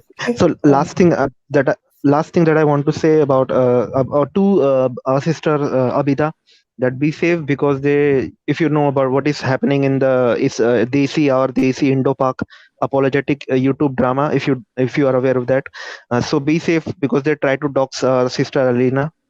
So be safe, be happy. So inshallah. Thank you, brother. You're saying something, sir, brother Hashim? You're saying something? Yeah, I was just saying and thank you very much for coming. Inshallah. Okay, Jazakallah khair. Okay, Jazakallah khair. Okay, assalamu alaikum. Wa alaikum assalam. How long has it been? Nearly 5 hours. So we got Brother Rohan waiting here for a long, long time. I hope he has got only one question, which is related to the topic. Rohan, thanks for your patience and appreciate it. So, yeah, fire away. What have you got for us today? Yeah, thank you very much for letting me. It's always interesting and important to have discussion, and I cannot come to London to discuss there in Speaker's Corner, and this is a great platform. Definitely. Well, hardly any Hindus come there, so you will be you'll set an example, hopefully. No, I see many shots of one of our sister. You are keep bombarding us with a long time ago, So we had one atheist Hindu and one, well, she was kind of not very well educated in Hinduism, but still she was brave enough to come there and discuss her faith. Yeah, thank you, sister. I really thank her. Thank her. Okay. Sir, basically, I really wanted to talk a lot, but you say there is no time. So at first, maybe it will unsettle you a bit, but you will have to stand this. In the title, you have used the word devilish. That was very strong a word to use about these New Age people. I'll just give you an example. Al Jazeera, it reports that every year 1,000 Hindu and Christian girls are being dragged away, kidnapped, married off, converted to Islam. Their mothers are crying in live telecast. So please look into it. So this is Rohan, what has that got to do with New Age? Yes. See, it has got. Just wanted to target. You have to stay and bring on out some Rohan, flawed you have premises. To stay on topic. We can't have you going all over the place. For 4 hours to say this. Yeah. No, please listen. I will explain to you. We would have said, okay, we got evil people within our community as well. Big no, sir. No, sir. I will target even Hinduism. The same problem happened like I in said, look, 17th every community, whether Muslim, we are not someone we never claimed to be all saints, did we? We have our own black sheep, and what's wrong with calling a spade a spade? This is something which is well known.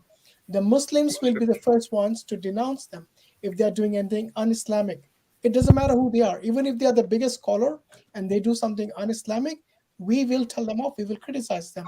I mean, ourselves as included, We're all humans at the end of the day, We are not someone who is beyond reproach or beyond criticism. No, I really don't know what you're And the very fact that the title of the stream was whether it is devilish or just harmless fun, it was asking about it. It's a question. So it's an open-ended question. There is nothing wrong with that. Okay, that's why I'm explaining. I don't see devilish manifestations when people are mystical. Only when people become fanatical, these devilish manifestations happen. It happens What even you in call Hinduism. mystical, what you call as mystical, I have a lot of issues with that because it's in the garb of mystique that lot of times, evil practices take place. So for that, just laying down the terms like fundamentalism, fanaticism, you can't just loosely use those words like that. Mysticism has lot of evil practices being done. Hold on, Swati. Rohan, are you saying that every single New Age spirituality is something which you would approve of? No, certainly not. For example, which one will you not approve of? Give me a name. Yes, sure. For example, we have some people doing naked yoga. It's an absurd thing. Is that devilish? Well, it can be called so, but there you go then. Were we right? Were we right? Have you got a question? Stop these petty arguments. Have you got a question for us, or make a statement other than that the argument you just had on New Age? No, but how many of these naked yoga schools do you see on earth? Even if it's 1% or 0.1%, the matter all I is ask devilish. Is that if there is something which you yourself disapprove of, which you yourself will term as devilish, then why are you questioning us? Because that is not predominant. There may be some nutcases. No one said predominant. Who said that? You're making up all these straw man arguments, and you expect us to defend it. No, I'm not expecting. No, I'm not expecting you to defend. But I'm saying that. What is the point you're trying to make? You waited nearly 3 hours, I think. Yes, indeed. Make something that is logical, rational. Yes. That is worth discussing rather than arguing. Yes. See what these what opposite of New Age ideologies they will make is they will create a worldview for their adherents of a property dispute. Who this world belongs to? Is it belonging to Allah? Is it belonging to Jesus? Is it belonging to Krishna, Rama? Who is it belonging to? This question who is very problematic. For 2000 years, we have been battling out. We are not able to solve it intellectually. And when not possible, we bring out the swords. This is very problematic. So this is where it's not actually New Age. It's a 5,000-year-old system. You know what you're saying? You're saying religion is problematic.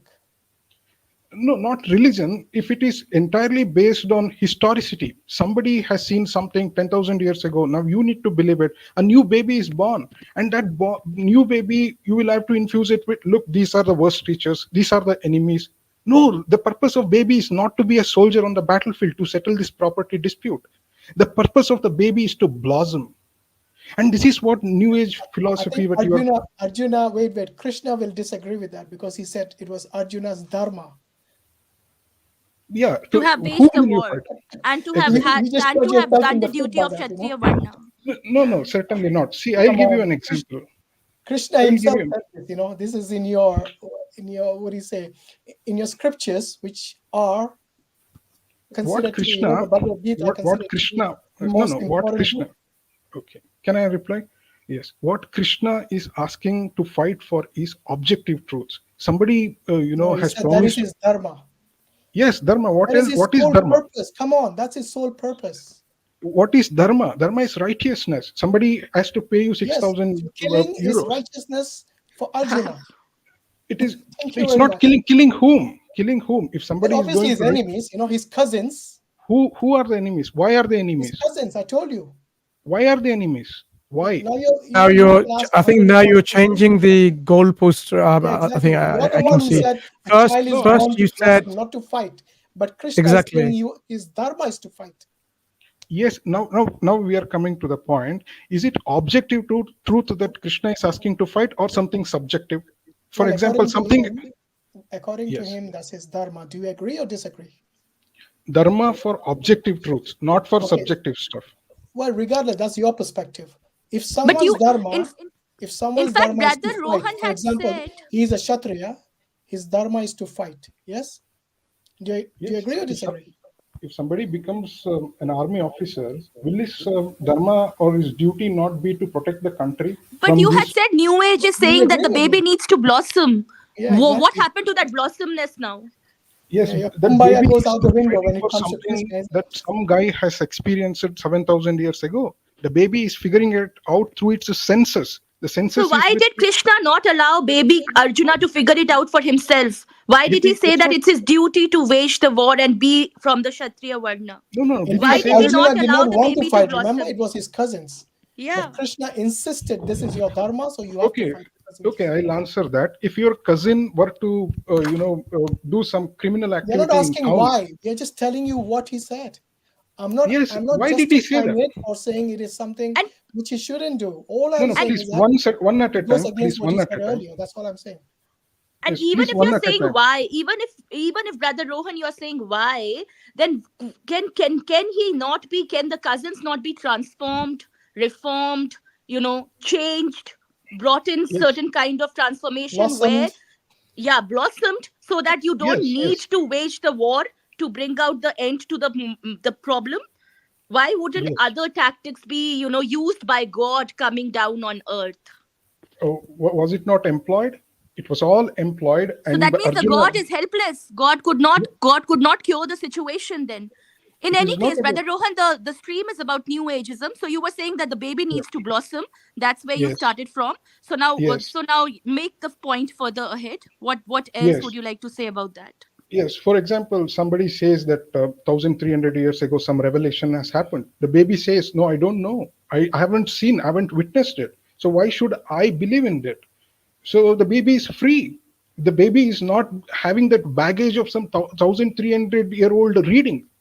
So this is what New Age. Baby doesn't need to be guided to what is right and what is wrong. Should we leave the baby to the whims and fancies of the baby just because the baby has not yet seen the revelation? Yes, you give it objective guidance. For example, you show him how alcoholism will deter someone's senses or awareness levels. Why should you even give that then? Why should you even give that then? No, honestly, I don't understand your logic. Are you saying that if Krishna existed, say, 1 million years ago, yes, his moral guidance is not important today? If it is not objective, if he claims something... What do you mean objective? Do you believe in objective morality? Yes, indeed. For example, so if objective morality in the Qur'an, then there shouldn't be a problem, should there? Objective morality aspects of Quran and Islam has got no problem with Hindus, and it is for this reason we go and bow down at the dargahs to the Holy Quran, everything we do for objective morality. But when it comes to... You said objective morality exists. And then I asked you, if there is objective morality in the Quran, then this baby has no issues, right, according to your worldview, to for example, read it and to practice it as well. Yes, for example, when I read... What exactly is your problem then? Yes, for example, in the Quran, when I read that you should honor your parents, you should bow down to them, not even a word should be uttered because they have beared you for long. That's a fantastic stuff. I bow down to that. But when I want to know what's your objection. Yes, the objection comes when he says that he's the last prophet, only he can receive the revelations, then problem crops up. Whether did he... That was objective. No, that is not objective. How can I verify that? I'll give you an example. Wait. Are you saying the revelation of God is something which is not objective? Certainly not. It is a subjective stuff. Then that would apply to every single book then. Why should I listen to Bhagavad Gita, for example? And New Age also. And to New Age also. Everything. The same criticism would apply to everything then. That is what the beauty of... Do you believe that God gives direct revelation to his creation? Is that for me? Yeah, of course for you. Yeah. I don't see that, Brother Muhammad was saying that, what is that? In Hindu systems, you apply meditation and then you get revelation. But in the case of Abrahamic traditions, God gave it. But that's not true, because even Prophet Muhammad sallallahu alaihi wasallam, hold on. Before you go to not true or false, I'm asking you, is it possible for Almighty God to give a direct revelation to his creation? Maybe, may not be. I look at it with skepticism. Why? Why would you look at it with? Why would an Almighty God not be able to do that? What is your objection? Because I haven't talked to him. I have never met him. What his issues, what his concerns are, what his ways are. I don't know a thing about it. So how do you know he even exists then? I even don't know. That's what, Okay, we so are you are not a Hindu. You're an atheist. No, I'm a Hindu. I'm a true blue Hindu. There is no doubt about that. You're not a true blue Hindu. You're saying there's a possibility God doesn't exist. Okay, agnostic will be a very fine word. Thank you for that word. So you changed from Hinduism to agnosticism. Oh my God. Even that's No, not come on. No, come on. Do you say that Hindus are not allowed to be agnostic? This is the very foundation of Hinduism. Look, they are agnostic. They are also atheists, but they are like a minority. They are a fraction of what you would consider to be the mainstream Hinduism. No, see, agnosticism is the very foundation of Hinduism, because everything, for example, if you read the book Hinduism written by Oxford professor Monier Williams, not now, 150 years ago, he says that how this new age stuff which you are calling actually emanated in India, because we already had the Vedas and people were not satisfied with these deities, God, this and that. They wanted answers, something which is beyond. So that's where the quest started. No, it started in your case, you became from a Hindu to an agnostic. Very quickly. No, I'm a Hindu agnostic. Just like how, 5,000 years ago, my ancestors were not happy with some of the systems. Let me ask you this. Does Brahman exist? Brahman? What is Brahman? Brahman is the reality. There is something underlying. Does the reality exist? Well, I don't know what to say. But in the last stream, you had said, Brother Rohan, that it does exist. From a Hindu to an agnostic to ultra skeptical person, even your own existence you're doubting now. No, why would I doubt? Reason I put you till the end, because discussions with you are funny, not fruitful. No, why not? You see, because what you is keep Brahman? changing your stand as per the convenience. What is that? What is that Brahman? What is it? Do you even exist, Rohan? I do exist. See, Brahman do you realization. Exist in reality, or am I just speaking to some artificial intelligence program here? See, that's why David Chalmers has written this book, Reality Plus. So he's asking this fundamental question. You need to appeal to other people. What do you say? Do you exist? Yes, appealing to authority right now is not happening. We don't. I want to know from your own consciousness, from your own experience, do you exist in reality? I am for sure experiencing this world. This is my position. I'm experiencing that. That's a question. He's not sure about it. You see, you can't even answer a simple question like that. I am existing and I'm experiencing this world. So you do exist? Yes, I am existing and hence experiencing this world. The question is this: does God exist? No, I haven't seen. Meaning of God is what in Islamic theology. You need empirical evidence in order to identify God. Is that right? Yes. Do you have empirical evidence of your own consciousness? I am aware. This in itself is my consciousness. It's empirical evidence. That's subjective. It's not objective. No, indeed. See, my full circle from subjective to objective. Remember, you asked earlier. Now I'm asking you. Give me an objective, empirical evidence that you exist. Sorry, your consciousness exists. You want an objective example? Okay, here there are five. Not subjective. That I feel, I exist, I know. Yes. That's all subjective. Give me something which is empirical. Yes. So here there are four people on the panel. So are you not experiencing me? Not really. No, I can't experience you. Your experience is your subjective understanding of the world. No, not mine. I'm Give me speaking something here. that is empirical and objective that your consciousness exists. Go on. Yes. Now I'm speaking, and now it is in your awareness. If I'm dead just now, my Siri speaks. If I speak to her, doesn't mean that she's conscious. Your Siri means your the audio player. That's what you are saying. Yes, you are welcome. Yes, you are welcome. You are welcome to India. Come, let's interact, and you will. Look, even if you were sitting right in front of me, next to me here. Yes. Even then, that's your subjective experience. Am I not in your consciousness? Rohan, hold on. So Rohan, you see, based on your logic and based on what you said to us, the only conclusion can be that we all exist in your reality, in your imagination. That's the only conclusion you can come to. There is no point in appealing to us to justify your experience, because it's your experience. What Brother Hashim is saying is there an external empirical mechanism that doesn't involve your personal experience that would validate it? Exactly, that is what I'm saying. Even the revelations that is happening to Prophet Muhammad Sahab, even that you cannot verify. It is a subjective experience. That's a different question, though. Consciousness. Does your consciousness exist? That is where the problem is emanating. So far, you're struggling. All you're giving is subjective experiences. No, hold on. So Rohan, look. First of all, I appreciate your skepticism. I understand where it's coming from. I really do. I've spoken to enough people over the years to understand. But what you have to understand is you're mixing categories of questions. You see, the category of how do we know revelation is different to the category of how do I know I am conscious. There's two different questions, two different categories, and you can't mix one with the other. You have to first, if you really want to go down your route or the road that you want to pave, which is, do I exist and am I real? Then you're essentially saying, I don't know whether reality is real. And you basically are skeptical of everything. So the question then would be is what do you actually say you're anchored on? What is your real reality? And based on what you've told us so far, there is nothing. The end of this road that you're getting to is you will deny your own existence. In which case, none of this matters. No, is that really where you want to go? Why am I denying my own existence? I'm here speaking out, and I'm even fighting it out. Why am I doing it all? Yeah, how do you know you're not? What I'm saying is based on your baseline framework that you.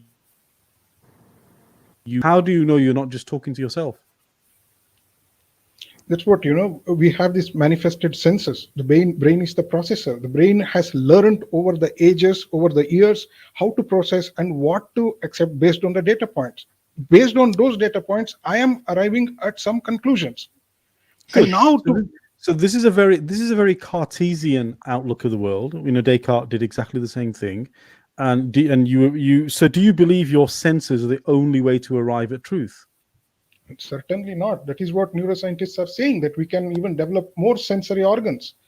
So okay, there is more. I'm asking, no matter how many sensory organs we develop, is using the senses the only way to arrive at truth? That's what I'm saying. Humility is the only way forward. What we experience, we will put it before the world without claiming anything. This is the end of game. No, we don't do that. Okay. Good. So you are saying, I mean, let me just get this in simple words. You are saying that what I feel, what I see, what I hear, that is reality, nothing, and there is no other way to arrive at reality. This is what, at this juncture, I am feeling. This is what reality I'm experiencing, and I'm positing. Fantastic. So if you cannot, so let me be very simple again. If you cannot taste it, if you cannot see it, if you cannot feel it, if you cannot touch it, then as far as you are concerned, it's not real.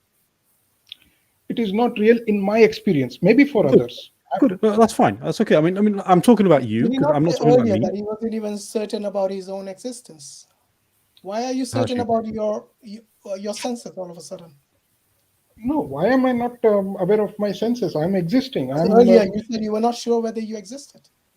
No, I don't think that I made such a blatant comment. I'm not sure. But there is another viewpoint. I asked you very clearly earlier.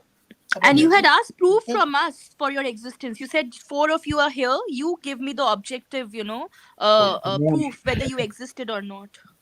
See, he asked me for an objective proof. What is objectivity? Yes. That which comes in terms with everybody who is around, not just a subjective for me. No. You see, that is a very, it's a very, okay. I agree. There is a position within modernist thinking that calls that objective thinking. I don't disagree with you. However, when we say objective, which is the question you didn't ask, so let me ask it, is when we say objective, we mean it is anchored in an objective, grounded reality, which means whether I exist, whether you exist, whether you don't exist, whether nothing exists, this truth is always true. So let me give you an example. So is there any reality in which 1 + 1 = 2 is false? Whether I exist or you exist doesn't matter. 1 + 1 = 2 is always true. See, yes. What exactly is 1 + 1?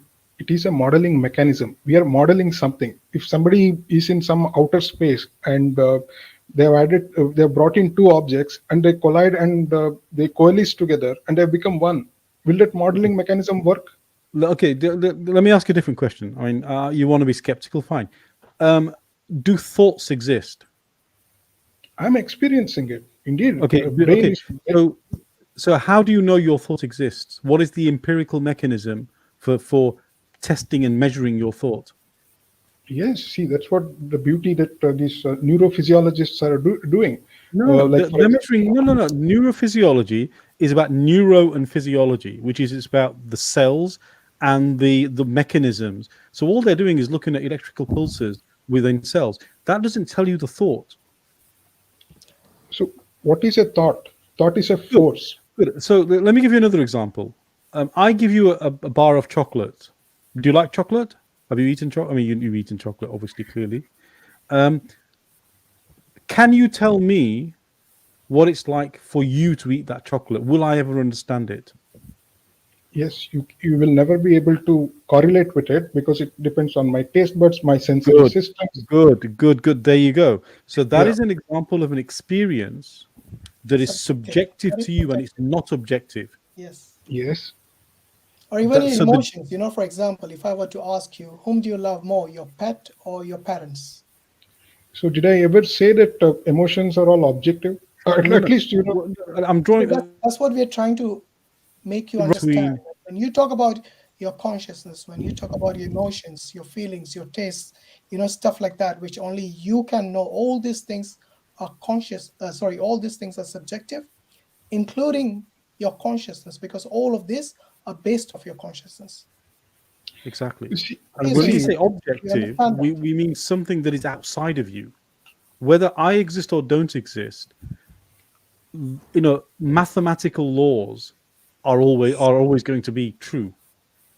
Whichever mathematical or logical. So, for example, logical laws, law of identity, law of contradiction, law of the excluded middle. These logical laws are true whether you exist or I exist or don't. In every situation, they'll be true. In every situation, in every possible. I'll give you an example. A simple example I normally use at Speaker's Corner is to do with, for example, if there were two friends in a room and you ask them the temperature, they might give you different answers, though the temperature in the room is the same.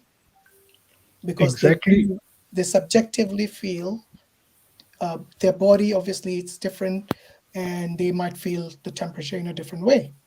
Now, if you wanted to get an objective reading of the temperature in that room, what would you do? Exactly, that is what I'm saying. We have devices.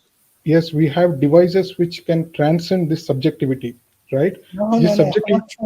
So in order to get a reading, which is not objective, you get a thermometer. And every time you use that thermometer, obviously it has to be accurate, you'll get the same reading at that same time. Doesn't matter who takes it. But if you ask the individuals in the room, you'll get a different answer. You might even get the same answer, but you might also get different answer, which means it's subjective. Exactly, that's where I'm coming from. It all depends on the physiological system. The same thing, even with respect to revelations. Your entire answer with regards to your consciousness has to be subjective. It cannot be objective. Exactly, that's where I'm coming. Experience, and only you know your thought processes. All these things are internal to you only. No one else can experience that for you. So, for example, if I were to ask an actor, if he loves his mom, he can act, he can just pretend that he loves his mom. He might hate his mom, yeah, but he's such a good actor that he convinces you that he really loves his mom. But we can never know in reality whether he loves her or he hates her. Do you understand? Exactly. Your consciousness is subjective to you only. Sorry, the evidence you have is subjective. You can never have an objective evidence for that. Sir, same exact thing I'm saying. Respectfully, I'm telling you the revelations that has happened to Prophet Saab is also a subjective Before thing. we go to revelation, the question I asked you was about God. You asked, no one has seen him. How can I know? Yes. All these things, you know, your Yes. your what do you say? Your speculations. Sorry, not speculation. You were Skepticism. yeah. Skeptical. So you were not certain about these things. You say you have to have empirical evidence. You know, you do not have empirical evidence for your own consciousness, which is inside you. Yet you seek empirical evidence for something which is for an entity which is immaterial. It is like me asking you to go and go and find plastic using a metal detector. So when you start using this science as a tool to find evidence of the immaterial, then you're always going to fail, because science is more about the physical world. It's more about the naturalistic world, not about the immaterial. It wouldn't be able to detect your emotions or tell you about your thoughts. These things are subjective, and these are immaterial things which you will never be able to derive using science as a tool. So do not. By the way, let's get Sione, what's his name? Sione Falealea Nuku in. He's been waiting for a while. Yes. Thank you for your patience. What's in your mind, brother? Sean, go ahead. Sean, stage is yours. Assalamu alaikum, brothers and sisters. I remember seeing your Shahada on, I think, Hamza's channel, I think. Was it Hamza's or EF Power? I did it with Dr. Imran and that. That's right, yes. Forum. It's about MashaAllah. How long has it been now? I think roughly like 2.5, 3 months. Alhamdulillah. How are you doing? How are you feeling? Oh, I'm awesome as always, brother. Alhamdulillah.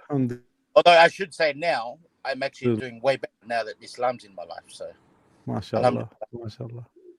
So, yeah, share with us your thoughts. What do you have? Any questions for us? I was just wanting to ask a question, but I wasn't too sure whether you guys were still sticking to the topic or whether it's just random questions at this point. No. Well, it is the topic, but ask it and we'll sort of see where we go.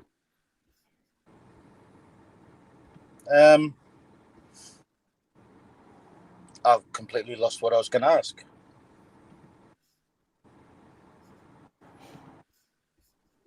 Yeah, I've gone completely mind blank now. Anyway, look, tell us your sort of a bit of your. I mean, share with us a little bit about how your life has changed since becoming a Muslim. That would be wonderful, I think, for our audience to hear very quickly. How has it been? Has it been challenging? Has it been difficult? Has it been easy? I mean, nothing's easy. Sure. Depending on how you want to look at things. I think the biggest struggle for me at this point, now that I'm a part of the fold and moving forward, is trying to spend as much time as I can juggling family life, work life, trying to be at the mosque for prayers as much as I can, just for the simple fact that I work overnight. So I've literally just pulled up at home from work. So trying to do anything during the days, basically, if I'm awake, I go. If I'm asleep, or I'm basically getting kicked out of bed at night, hey, it's time to go to work. So, but other than that, life's good. So, Alhamdulillah. Do you have a mosque near you anywhere close by? Yeah, no, the closest one to me is about 15 minutes away. So okay, it's not too far then. I have been there once to meet some. Alhamdulillah. And the imam in that there, it's just because I've literally just got home.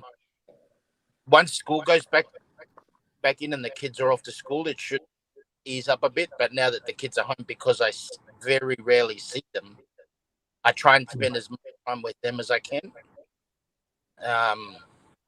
But yeah, other than that, I mean, obviously that's an issue I've got to sort out. Have you remained in touch with Dr. Imran? Is he still talking to you? Is he connected with you? Yeah, we email backwards and forwards. But literally ever since I did my Shahada, we did a private session, and my wife had a few questions, and she's taken her Shahada as well. Alhamdulillah, Allah Akbar. Alhamdulillah. On top of that, we also had a good friend of my wife's from school. So they literally just finished a high school reunion not long ago. And she was like, oh, it's so good to catch up and see everyone. We should go out clubbing again and do some more catching up. And my wife told her, look, I can't go anymore. It's a part of our religious teachings. We can't go to nightclubs or anything like that. And she was like, oh, really? And then it came up in conversations between those two that she'd been sort of on and off visiting a mosque with a friend of hers, but she very rarely sees her friend because they've obviously got personal issues they're dealing with. So we invited her to come over, and she had a chat to Brother Abbas, and she took her Shahada. So Alhamdulillah. Allahu Akbar. Happy days. Alhamdulillah. Where are you based, Brother Shion? I'm actually in Queensland, Australia. Oh, in New Zealand. No, Australia. Queensland, Australia. Oh, Queensland, okay. Wrong side of the ditch, Hashim. My geography ain't that good. Well, Australia is never New Zealand, Hashim. Brother Mansur, you're going to say something? No, it's nice knowing you about and your journey. May Allah bless you and your family. Yeah, no, just a quick one. And I've mentioned it to the guys on a couple of streams that I've been on. Regardless of what stream I be, because I was obviously been looking at things for a good 2.5, nearly 3 years. A lot of the streams that I watched, not necessarily looking for clarity or whatever, but whether it's yours, Brother Mansur, or Hashim from Speaker's Corner, or the boys from EF Dawa or wherever, it's played a major part in my life over the last couple of years. And just for the simple fact that obviously I believe in God and the afterlife and all of that sort of stuff. Although I hadn't been practicing, it makes sense for me.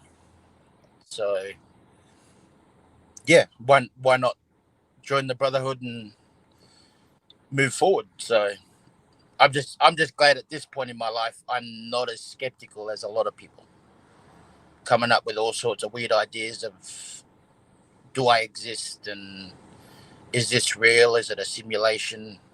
I'm glad I've literally never had that thought in my head. So yeah, just a big thank you to you guys, and make dua for you that everyone stays sincere in their intentions. And Ameen. So thank you, brothers. And Jazakallah khairan for joining. And may Allah bless you and your family and your friends. Ameen. Ameen. Ameen. Assalamu alaikum. Drive safely. Assalamu alaikum. Yeah, no, sleep tight. He's going to go to bed. Is that a truck? My house. All right, take care, bro. Okay, brother. Enjoy the day. Wa alaikum salam.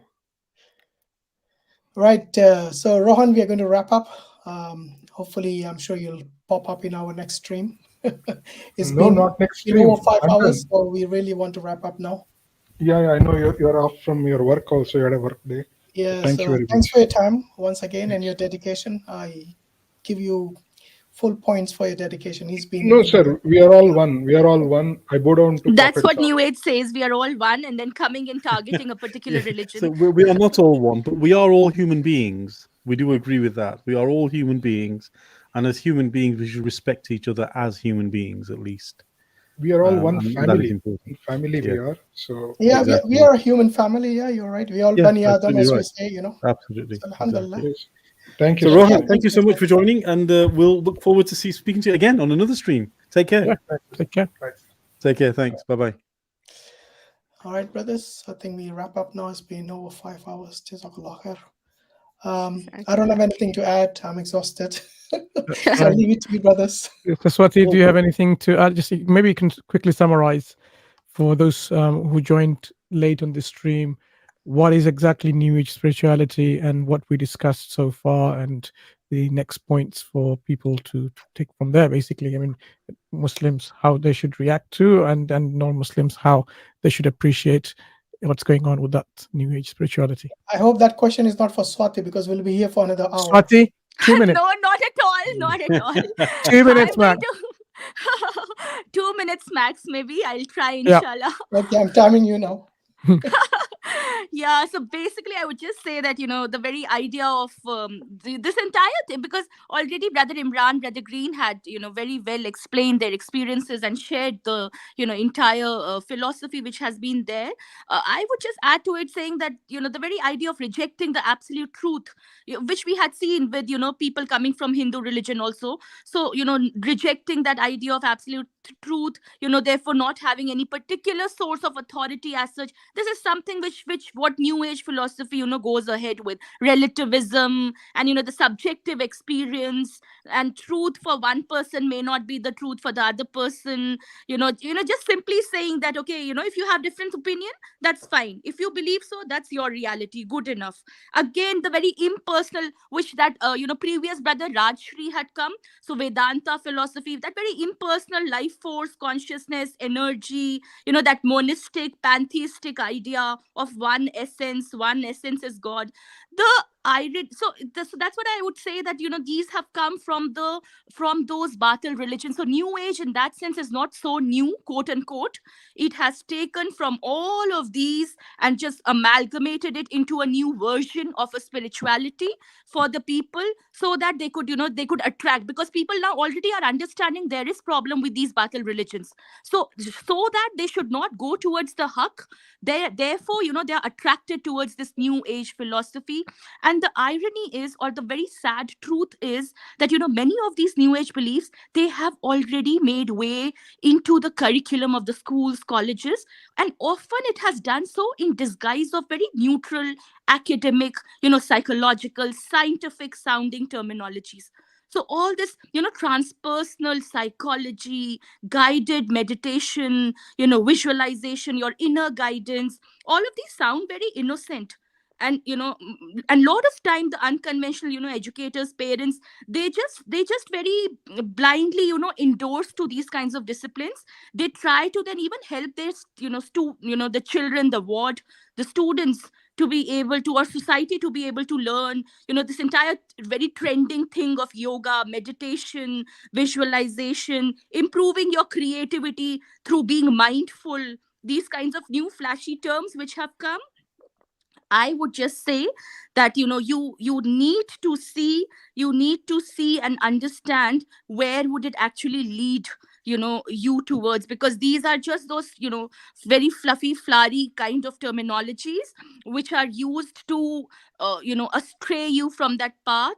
So it's important that you have the anchor of Islam to be able to discern and decipher between what is haqq and what is batil. Otherwise, it's a very, very attractive, right now, these days, it's a very attractive philosophy, especially for agnostics, atheists, people who are not so ritualistic. So for all of them, this is where they all, go towards.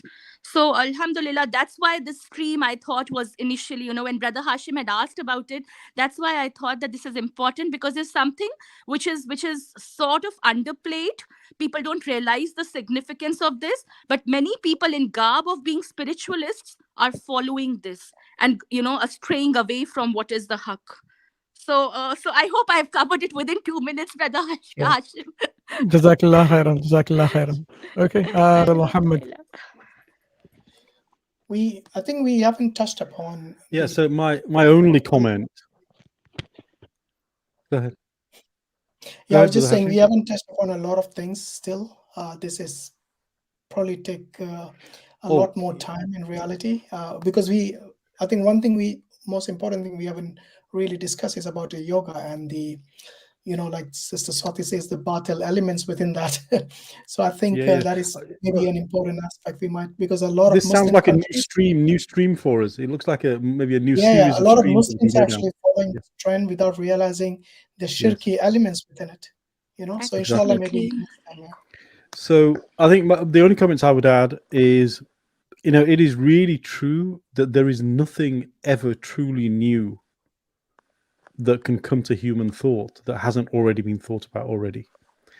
And to me, I find it absolutely astounding that, so-called modern democracy is actually based on 3,000-year-old Hellenistic rules, and so-called modern philosophy actually has all of its origins way back to Pythagoras and Plato, which is like 3,000, 4,000, 5,000 years ago, and they call that new.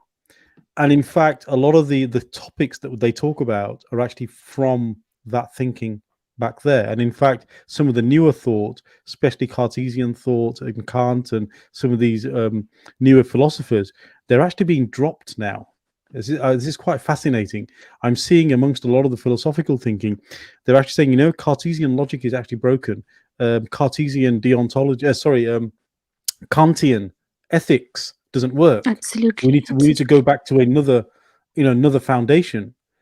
And so this, for me, I say, is this is actually a very, very good time for you to have discussions with colleagues, with friends, and to say, look, in this world where anything can be true, is that a reality that you want to accept, or are you being forced to accept it?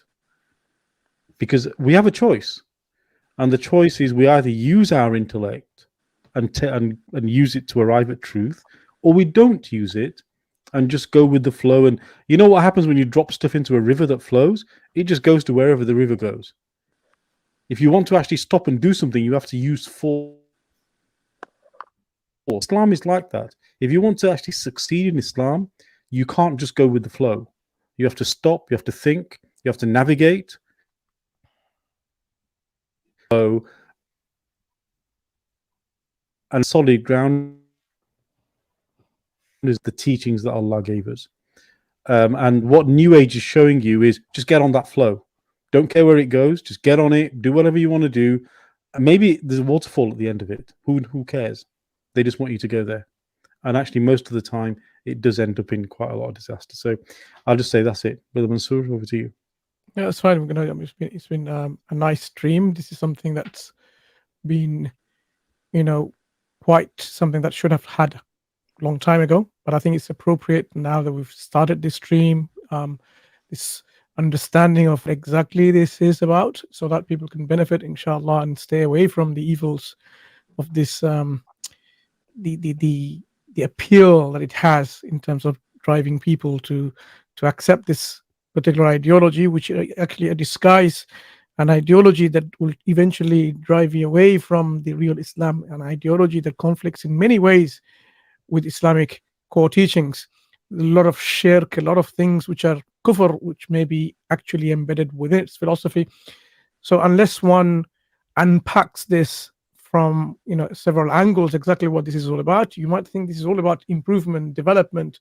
This is all about how do we become successful in this life. People in the past used to watch or read about Dale Carnegie's books, self-improvement and so on.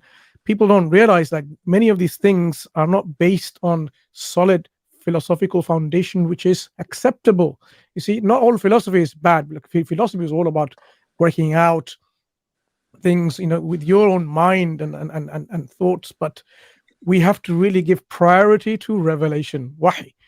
That's the only foolproof way to attain absolute contentment and right understanding of what reality is, because otherwise your reality will be grounded on something which is speculative, and this is where people go wrong. So we need to really understand this new age religions, if I may say so, spirituality and so on, so that our brothers and sisters who are actually into it, looking into it, may reflect back and think twice before subscribing to this kind of ideologies through meditation, through yoga, through other things which are actually a disguise a plot, the devil, a shaitan, that the hadith I reminded all of you earlier on, because there is only one straight path to Allah. All the other paths, there is a shaitan inviting and waiting and dragging people towards this, and we want to avoid that path. We want to follow Sirat al-Mustaqim as Allah subhanahu wa ta'ala wants us to follow. So akhir dawana alhamdulillah rabbil alameen, subhanak Allahumma wa bihamdik, ashhadu an la ilaha illa ant wa atubu ilayk. Assalamu alaikum wa rahmatullahi wa barakatuh. Wa alaikum